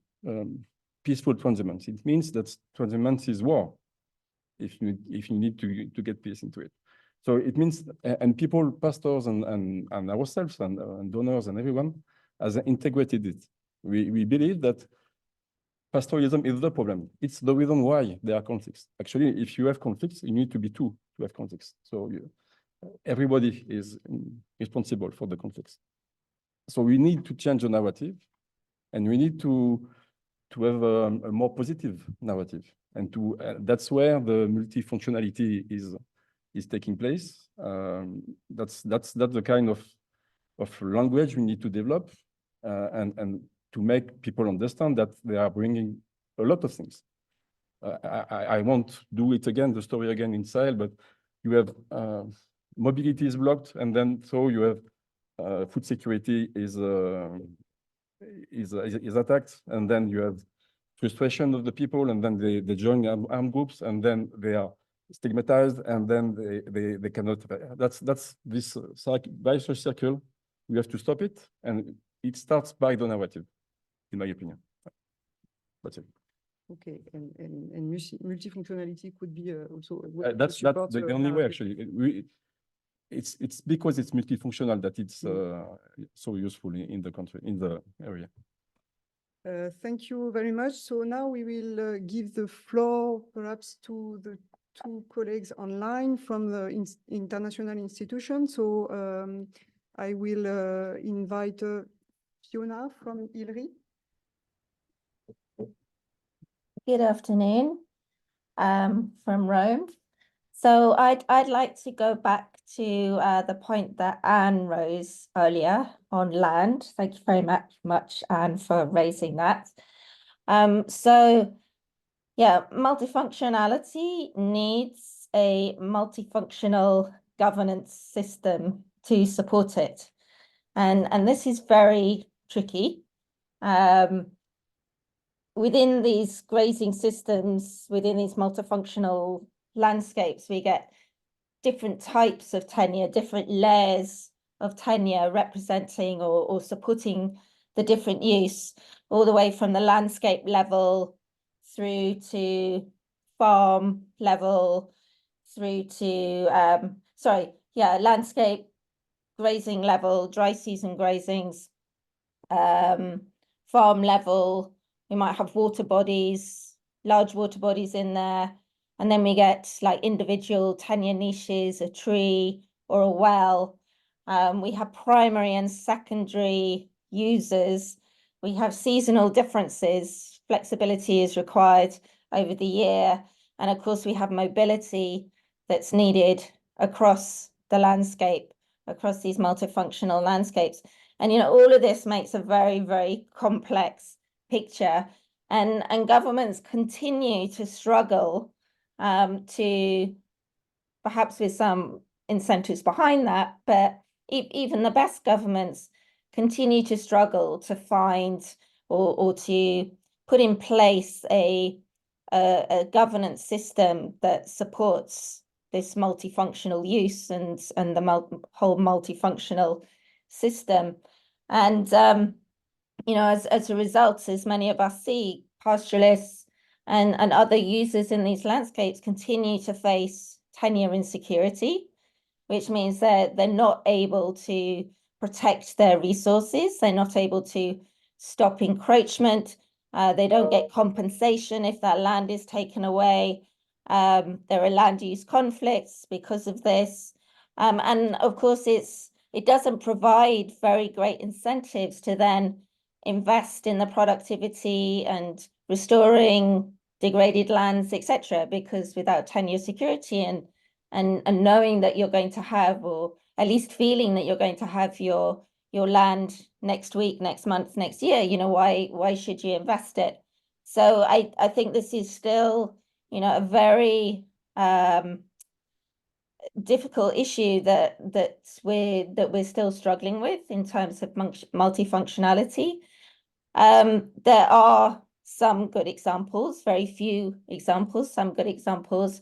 Tanzania has very good policy and legislation that enables local level land use planning, local level governance, local government at village level to plan and to issue customary rights of occupancy, including for groups. And it does facilitate a sharing of resources across administrative boundaries to protect a shared grazing land or to protect a shared water body, and then for a group of livestock keepers to get a collective tenure certificate. So there are some good examples, but it's still, I think, very much the elephant in the room. And really, we haven't seen great progress over the last few years. So it's something that we still need to think about, and particularly in terms of multifunctional landscapes. Thanks.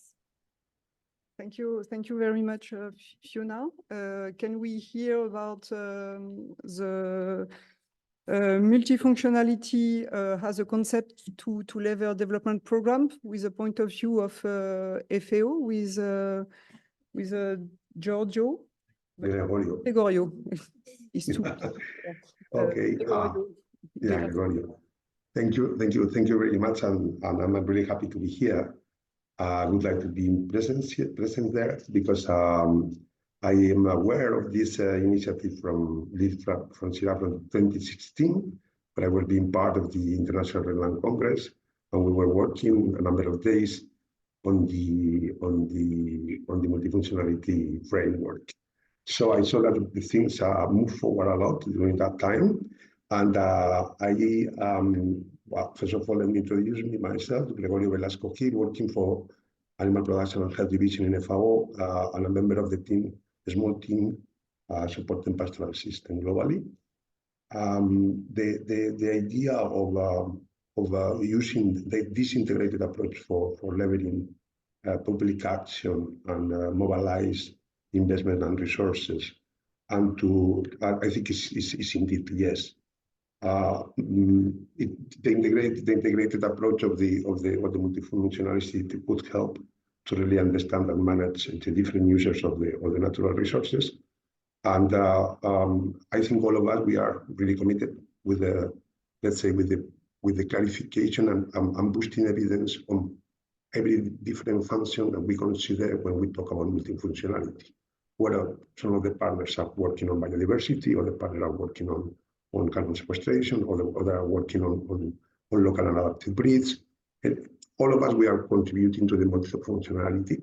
But when we go down to the field, and completely agree about Philippe Thomas, that normally we've found both from the public, let's say national government, but also the traditional donors, an approach where it is only regarding the production dimension of the pastoral system. And that's clear to me. There are some exceptions, for sure. And I would like to refer to some specialized agencies, like could be the GEF or the GCF, where they have much sensitive for this kind of integrated approaches and how to look into natural resources. But normally the policies, in one hand, the government, and on the other hand, the PTF or the partner, the financial and technical partner, they prefer to have an impact on the livelihood of the community, the pastoral community, and what they think on value chains, on the production, let's say, dimension of the pastoral system. And the multifunctionality needs also this, what is happening today here, need really to partner and to strengthen the partnership, because any of us, we could look into all the different functional services or ecosystem services provided by livestock. So this is something that it is good, and it could be an action, a public action taken by governments at country level to really see how they can put all the pieces of the puzzle together to really have a multifunctionality approach of the ecosystem and the landscape. Also, to go for the more controversial or critical point of the pastoral system, many have already been said. Fiona was addressing the issue of the governance, which is where I completely agree. There is the multifunctional governance framework system that should be managed and establish the rules for the multiple use of the same space is quite challenging. We are the experience of implementation of the technical guidelines for improving governance of pastoral lands, and it is a challenge to us to bring into the discussion and the participatory process other stakeholders different than pastoral communities and pastoral organizations. This need to be solved. We need to really have this approach of bringing to the table all the different parties, because when we have a sectoral project, like could be whatever the project that we were mentioning today here. We are looking only on referring and discussing and bringing the people, the voice of the people, really both on the project and in the sector. And we need to maybe to broaden this approach of sectoral approaches when developing projects, but also the government when developing policies. There is no any single policy that I saw with a multifunctional approach. We were making an analysis of all perhaps projects also in the Sahel make a policy framework and legal analysis affecting pastoral system in the Sahel. And there are all the legislation and all the laws that are completely with a really strong focus on the sector they are regulating.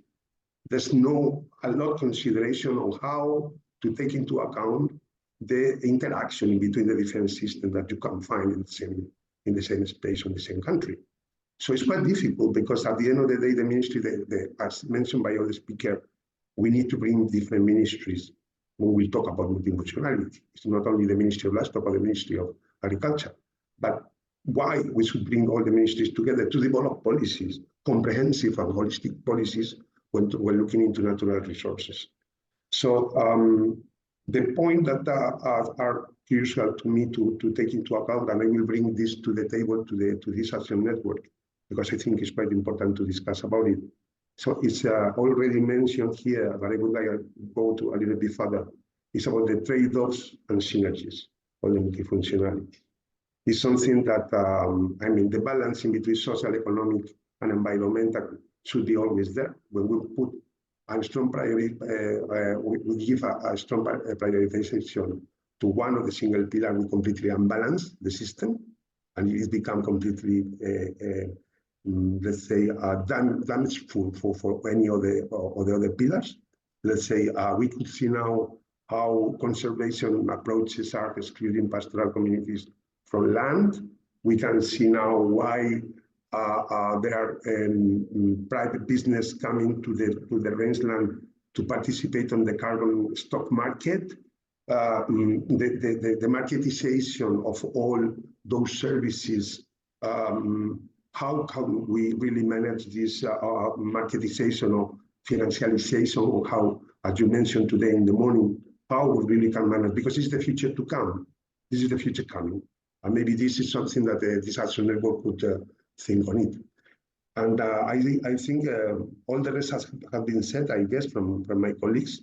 And I would like just finish saying that the challenge is big in front of us, and I'm really happy to give a hand on any of the function of the multifunctionality from my end.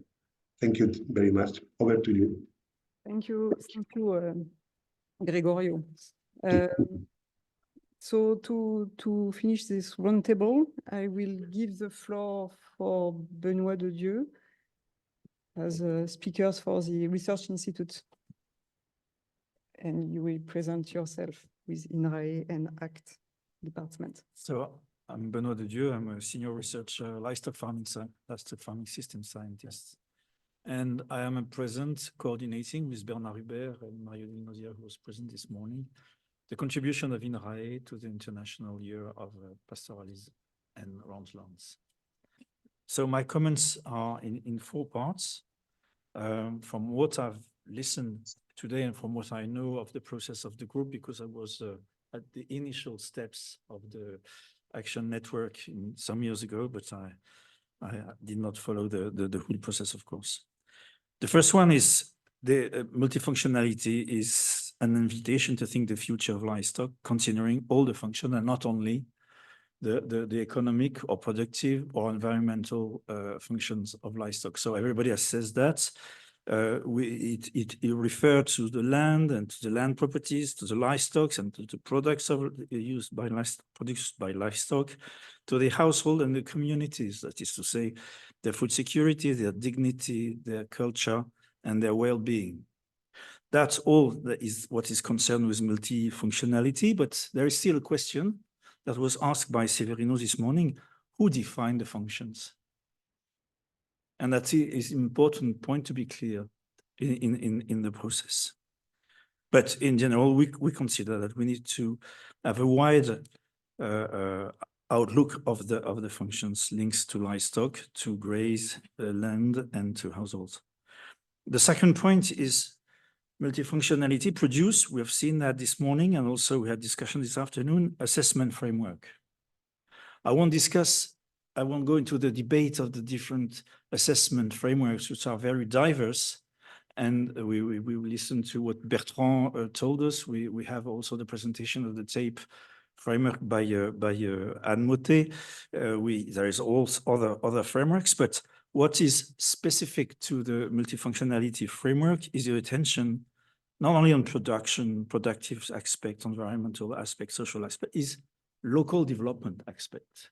That is to say, how activities, actors, landscape are linked by the functions that's covered by the livestock grazing systems.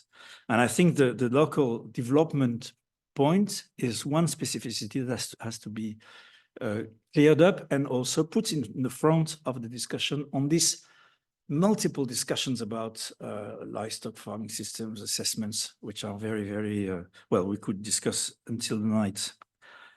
I would just mention other points that I think we need to discuss about assessments nowadays.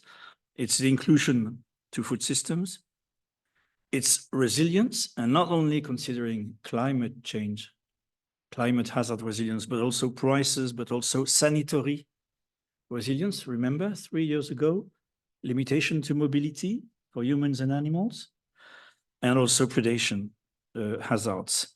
I think this point, resilience, was cited this morning, but it's not so important. I think it is very important nowadays to consider in assessment frameworks the questions of resilience. Another point which I think is important is the question of the attractivity of the professions. That is to say, the satisfaction the farmers has of being livestock farmers, the incomes that was discussed just before, the duration of work, the autonomy at work, the meaning of the work, all that gives sense and satisfaction to workers, farmers, but also wage earners, because they are not only farmers, and it's important to consider for the future of livestock grazing systems. When you discuss also of livestock grazing system, you refer to a style of life and maybe to a community style of life. And there are strengths and weaknesses of this style of life, that is to say, access to services, sanitary services, for example, roads, for markets, and so on. I think that should be included, notably in pastoralism regions where the questions of the infrastructures are very important. And all that attractivity of the professions and the capacity of the communities to benefit from the services, from the general services, lead to the question of how do the youth, and notably the young women, consider being a livestock, a grazing farmer or wage earner. We know that in many situations, what the youth want to do is to go away. If we don't take that into account, what are we doing? Thinking of the future.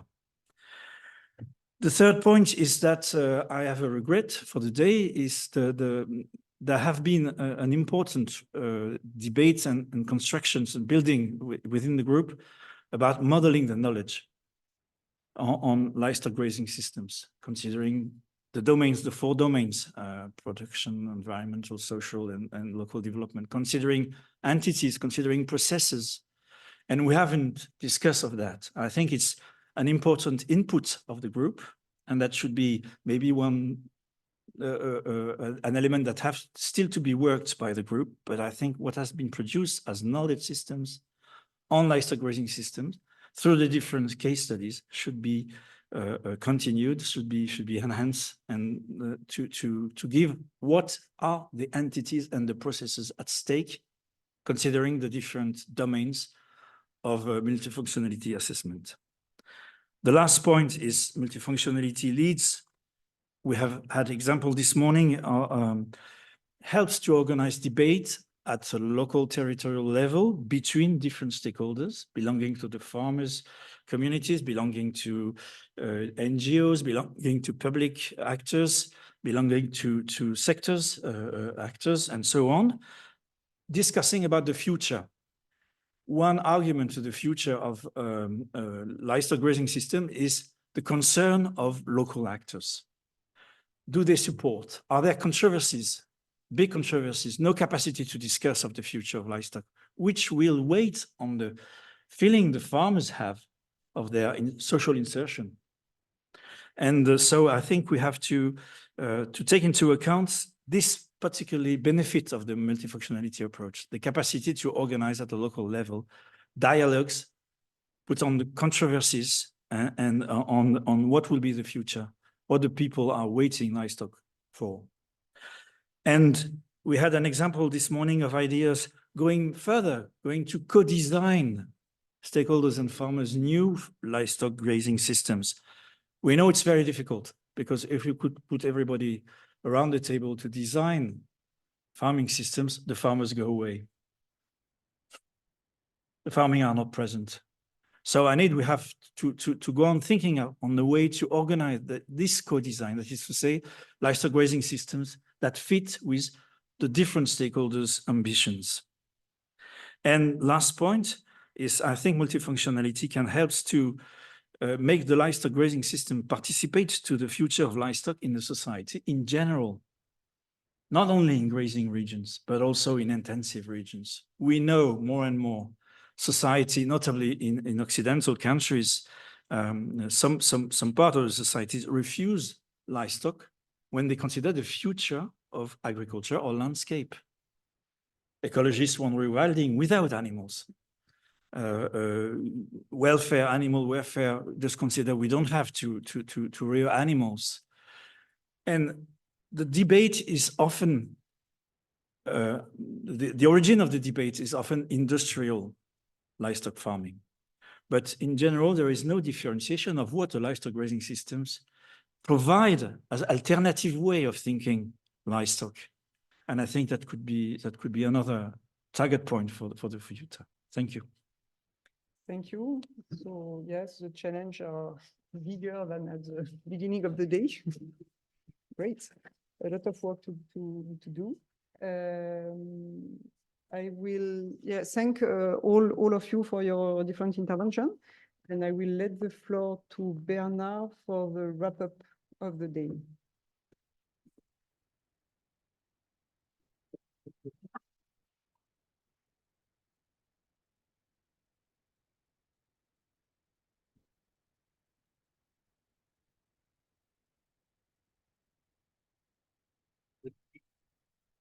Difficult to add something to these last words, but I'll try. So the day was very rich. So, okay. Better, Michael? No. Yeah, it is okay. Sorry. So I said it was difficult for me to add some words to what has been said right now. Anyway, they asked me to say what I learned today, so it was so rich that I need probably an hour or something like that just to present a summary of what I learned today. So first of all, I will make a preliminary remark and then 3 points. And as preliminary remark is about finally the uncertainty of the situation. Because we are talking about what future for the livestock. And clearly livestock is at the nexus of climate change, food systems, conservation of biodiversity and ecosystem functioning, and preservation of resources and water, all that kind of things, which relate to diversity of sectorial policies. And livestock, agriculture and more livestock, more than the rest of agriculture, is really at the nexus. And all the public policies are separate in silos. That's a preliminary remark. And then 3 points. The first is that livestock system seems to be very, have a strong dependency to policies and cultural changes. The second is the complexity of the system. And the third will be the way of social learning to find a common solution. So the strong dependency to policies and cultural and cultural changes. So Saverio illustrated this morning, starting with, of course, the great transformation of Polanyi, and then isolate the market as an institution beyond the relationship between human being and its resources, in the environment and nature, or what you want to call it. That was the first thing. And then combined with the modern thought, that means the thought in terms of modernism, which is the transformation of the animal to machine, that means the thinking, the reification of a part of the life on which human beings want to act completely with delinked, as it was so much linked. And this is what some of us know me, I call the dualism versus duality. So the duality is thinking of human and nature in terms of the two faces of the same thing. And for me, for instance, the domesticated animal is really in the middle. It's domesticated for some of the species, domesticated species, they do not exist in the wildlife. They have been completely created and managed, transformed by human beings since 10,000 years, 5,000 years. On the other side, with the modern way of thinking, then you have the dualisms. That means also they link this, that allow also through the reification of the life to act on it, and the way to industrial production and things like that. And it allows also what Bertrand told, for instance, I like the expression, the carbon tunnel vision, because you delinked, you can separate in silos, and it's easier and more efficient to work on it and to transform it. And this all also are led to a marginalization of the concerned land and the people, as we learn today from India, from South Africa, partly from France, from Argentina, Mongolia, part of Vietnam also. That's through this process, the isolation of markets, the great transformation, and the shift from duality to dualism. So that means the reification of life, the delinking of human being and nature. Then it's worked with those who are still in duality thinking are completely out, as well as the land they are living on.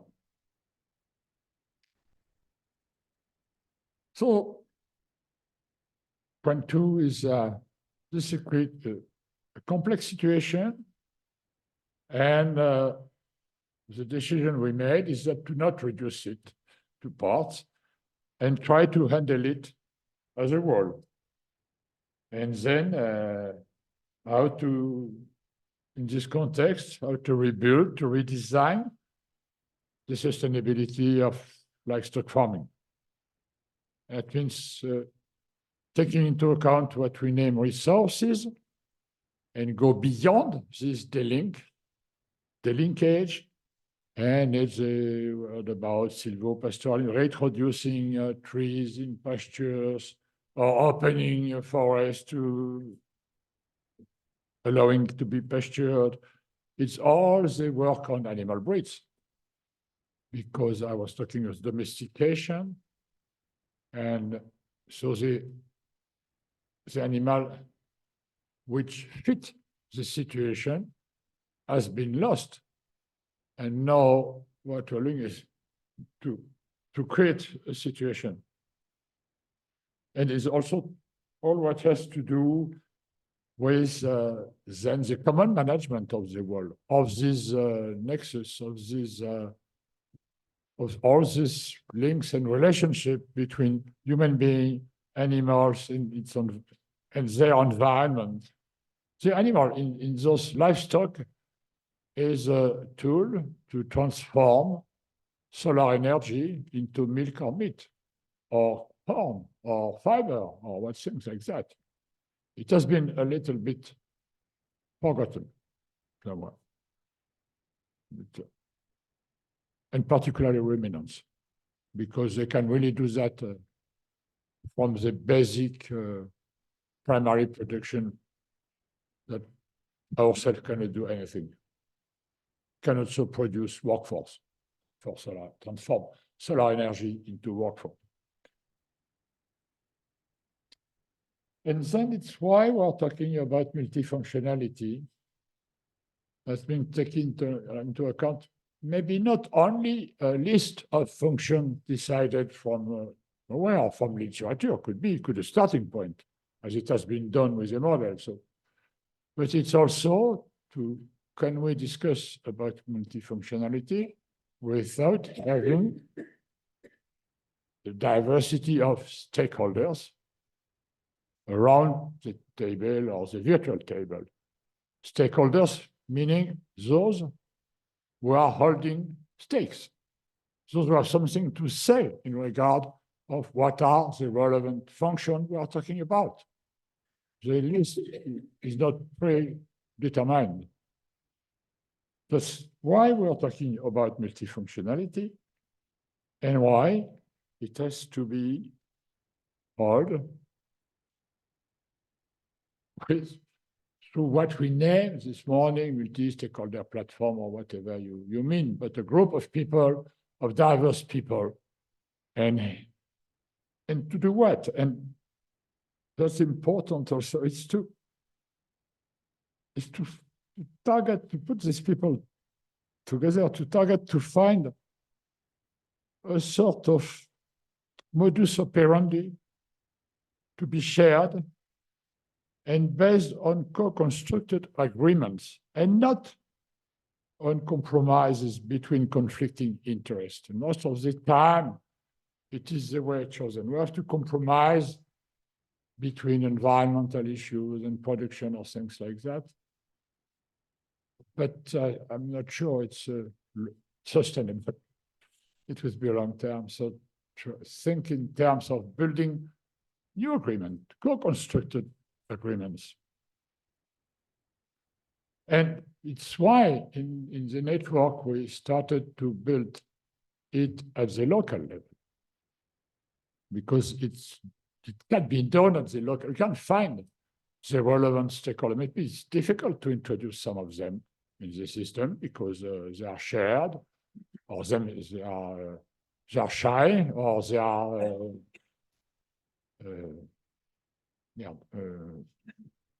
caché, hidden by some of the others or things like that. You know that. And then if it produces something quite heuristic, could be used for reshape policy, as Jacques told this morning. But first, is it heuristic at the local level, and does it work? But it is not by putting an interministerial meeting between the Ministry of Agriculture, the Ministry of Environment, the Ministry of Energy, the Ministry of International Market or things like that could mark. Of course not. But start to show the example, say to build something that will reshape the priorities and reshape the right wordings. Also, what are the performance criteria to assess? But, and these measurements, but think, and first of all, in what kind of framework has these performance criteria produced? Because it is not the right framework.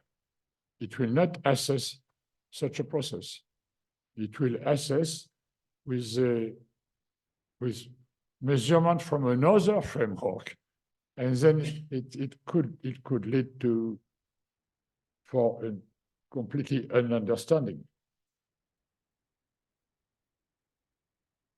And then by this, so it was this this proposal this morning of the work in the network, then of course it was presented to build this so-called multi-stakeholder platform. That means we put people together and different stakeholders who have different vision on the same situation. And then facilitate how they can exchange their knowledge. And this is what we name sharing knowledge in order to change things and to evaluate this thing. And it's a process which the output is undetermined. It's a process to explore a range of situations, a diversity of perspective, but we don't know at the beginning what it will produce. It's why we can really be helped by tools. And we have today modeling or serious game, that tools that help people to exchange and to go towards these co-constructed agreements, and not only compromising between or among a lot of interests. Could be done by sales games, by tools, by models, or anything that can help those exchange. And what, if I can say briefly, what means social learning is a way to change the situation by changing its understanding. And I think we cannot change the situation if we don't change how we understand it, how we feel it, and how ourselves we feel our own position, even as researcher in such a group, in the group. So changing the situation by changing its understanding. If not, I think it could only be compromise. And for me, it's weak, not sustainable, and very fragile toward policies or things like that, changing policies.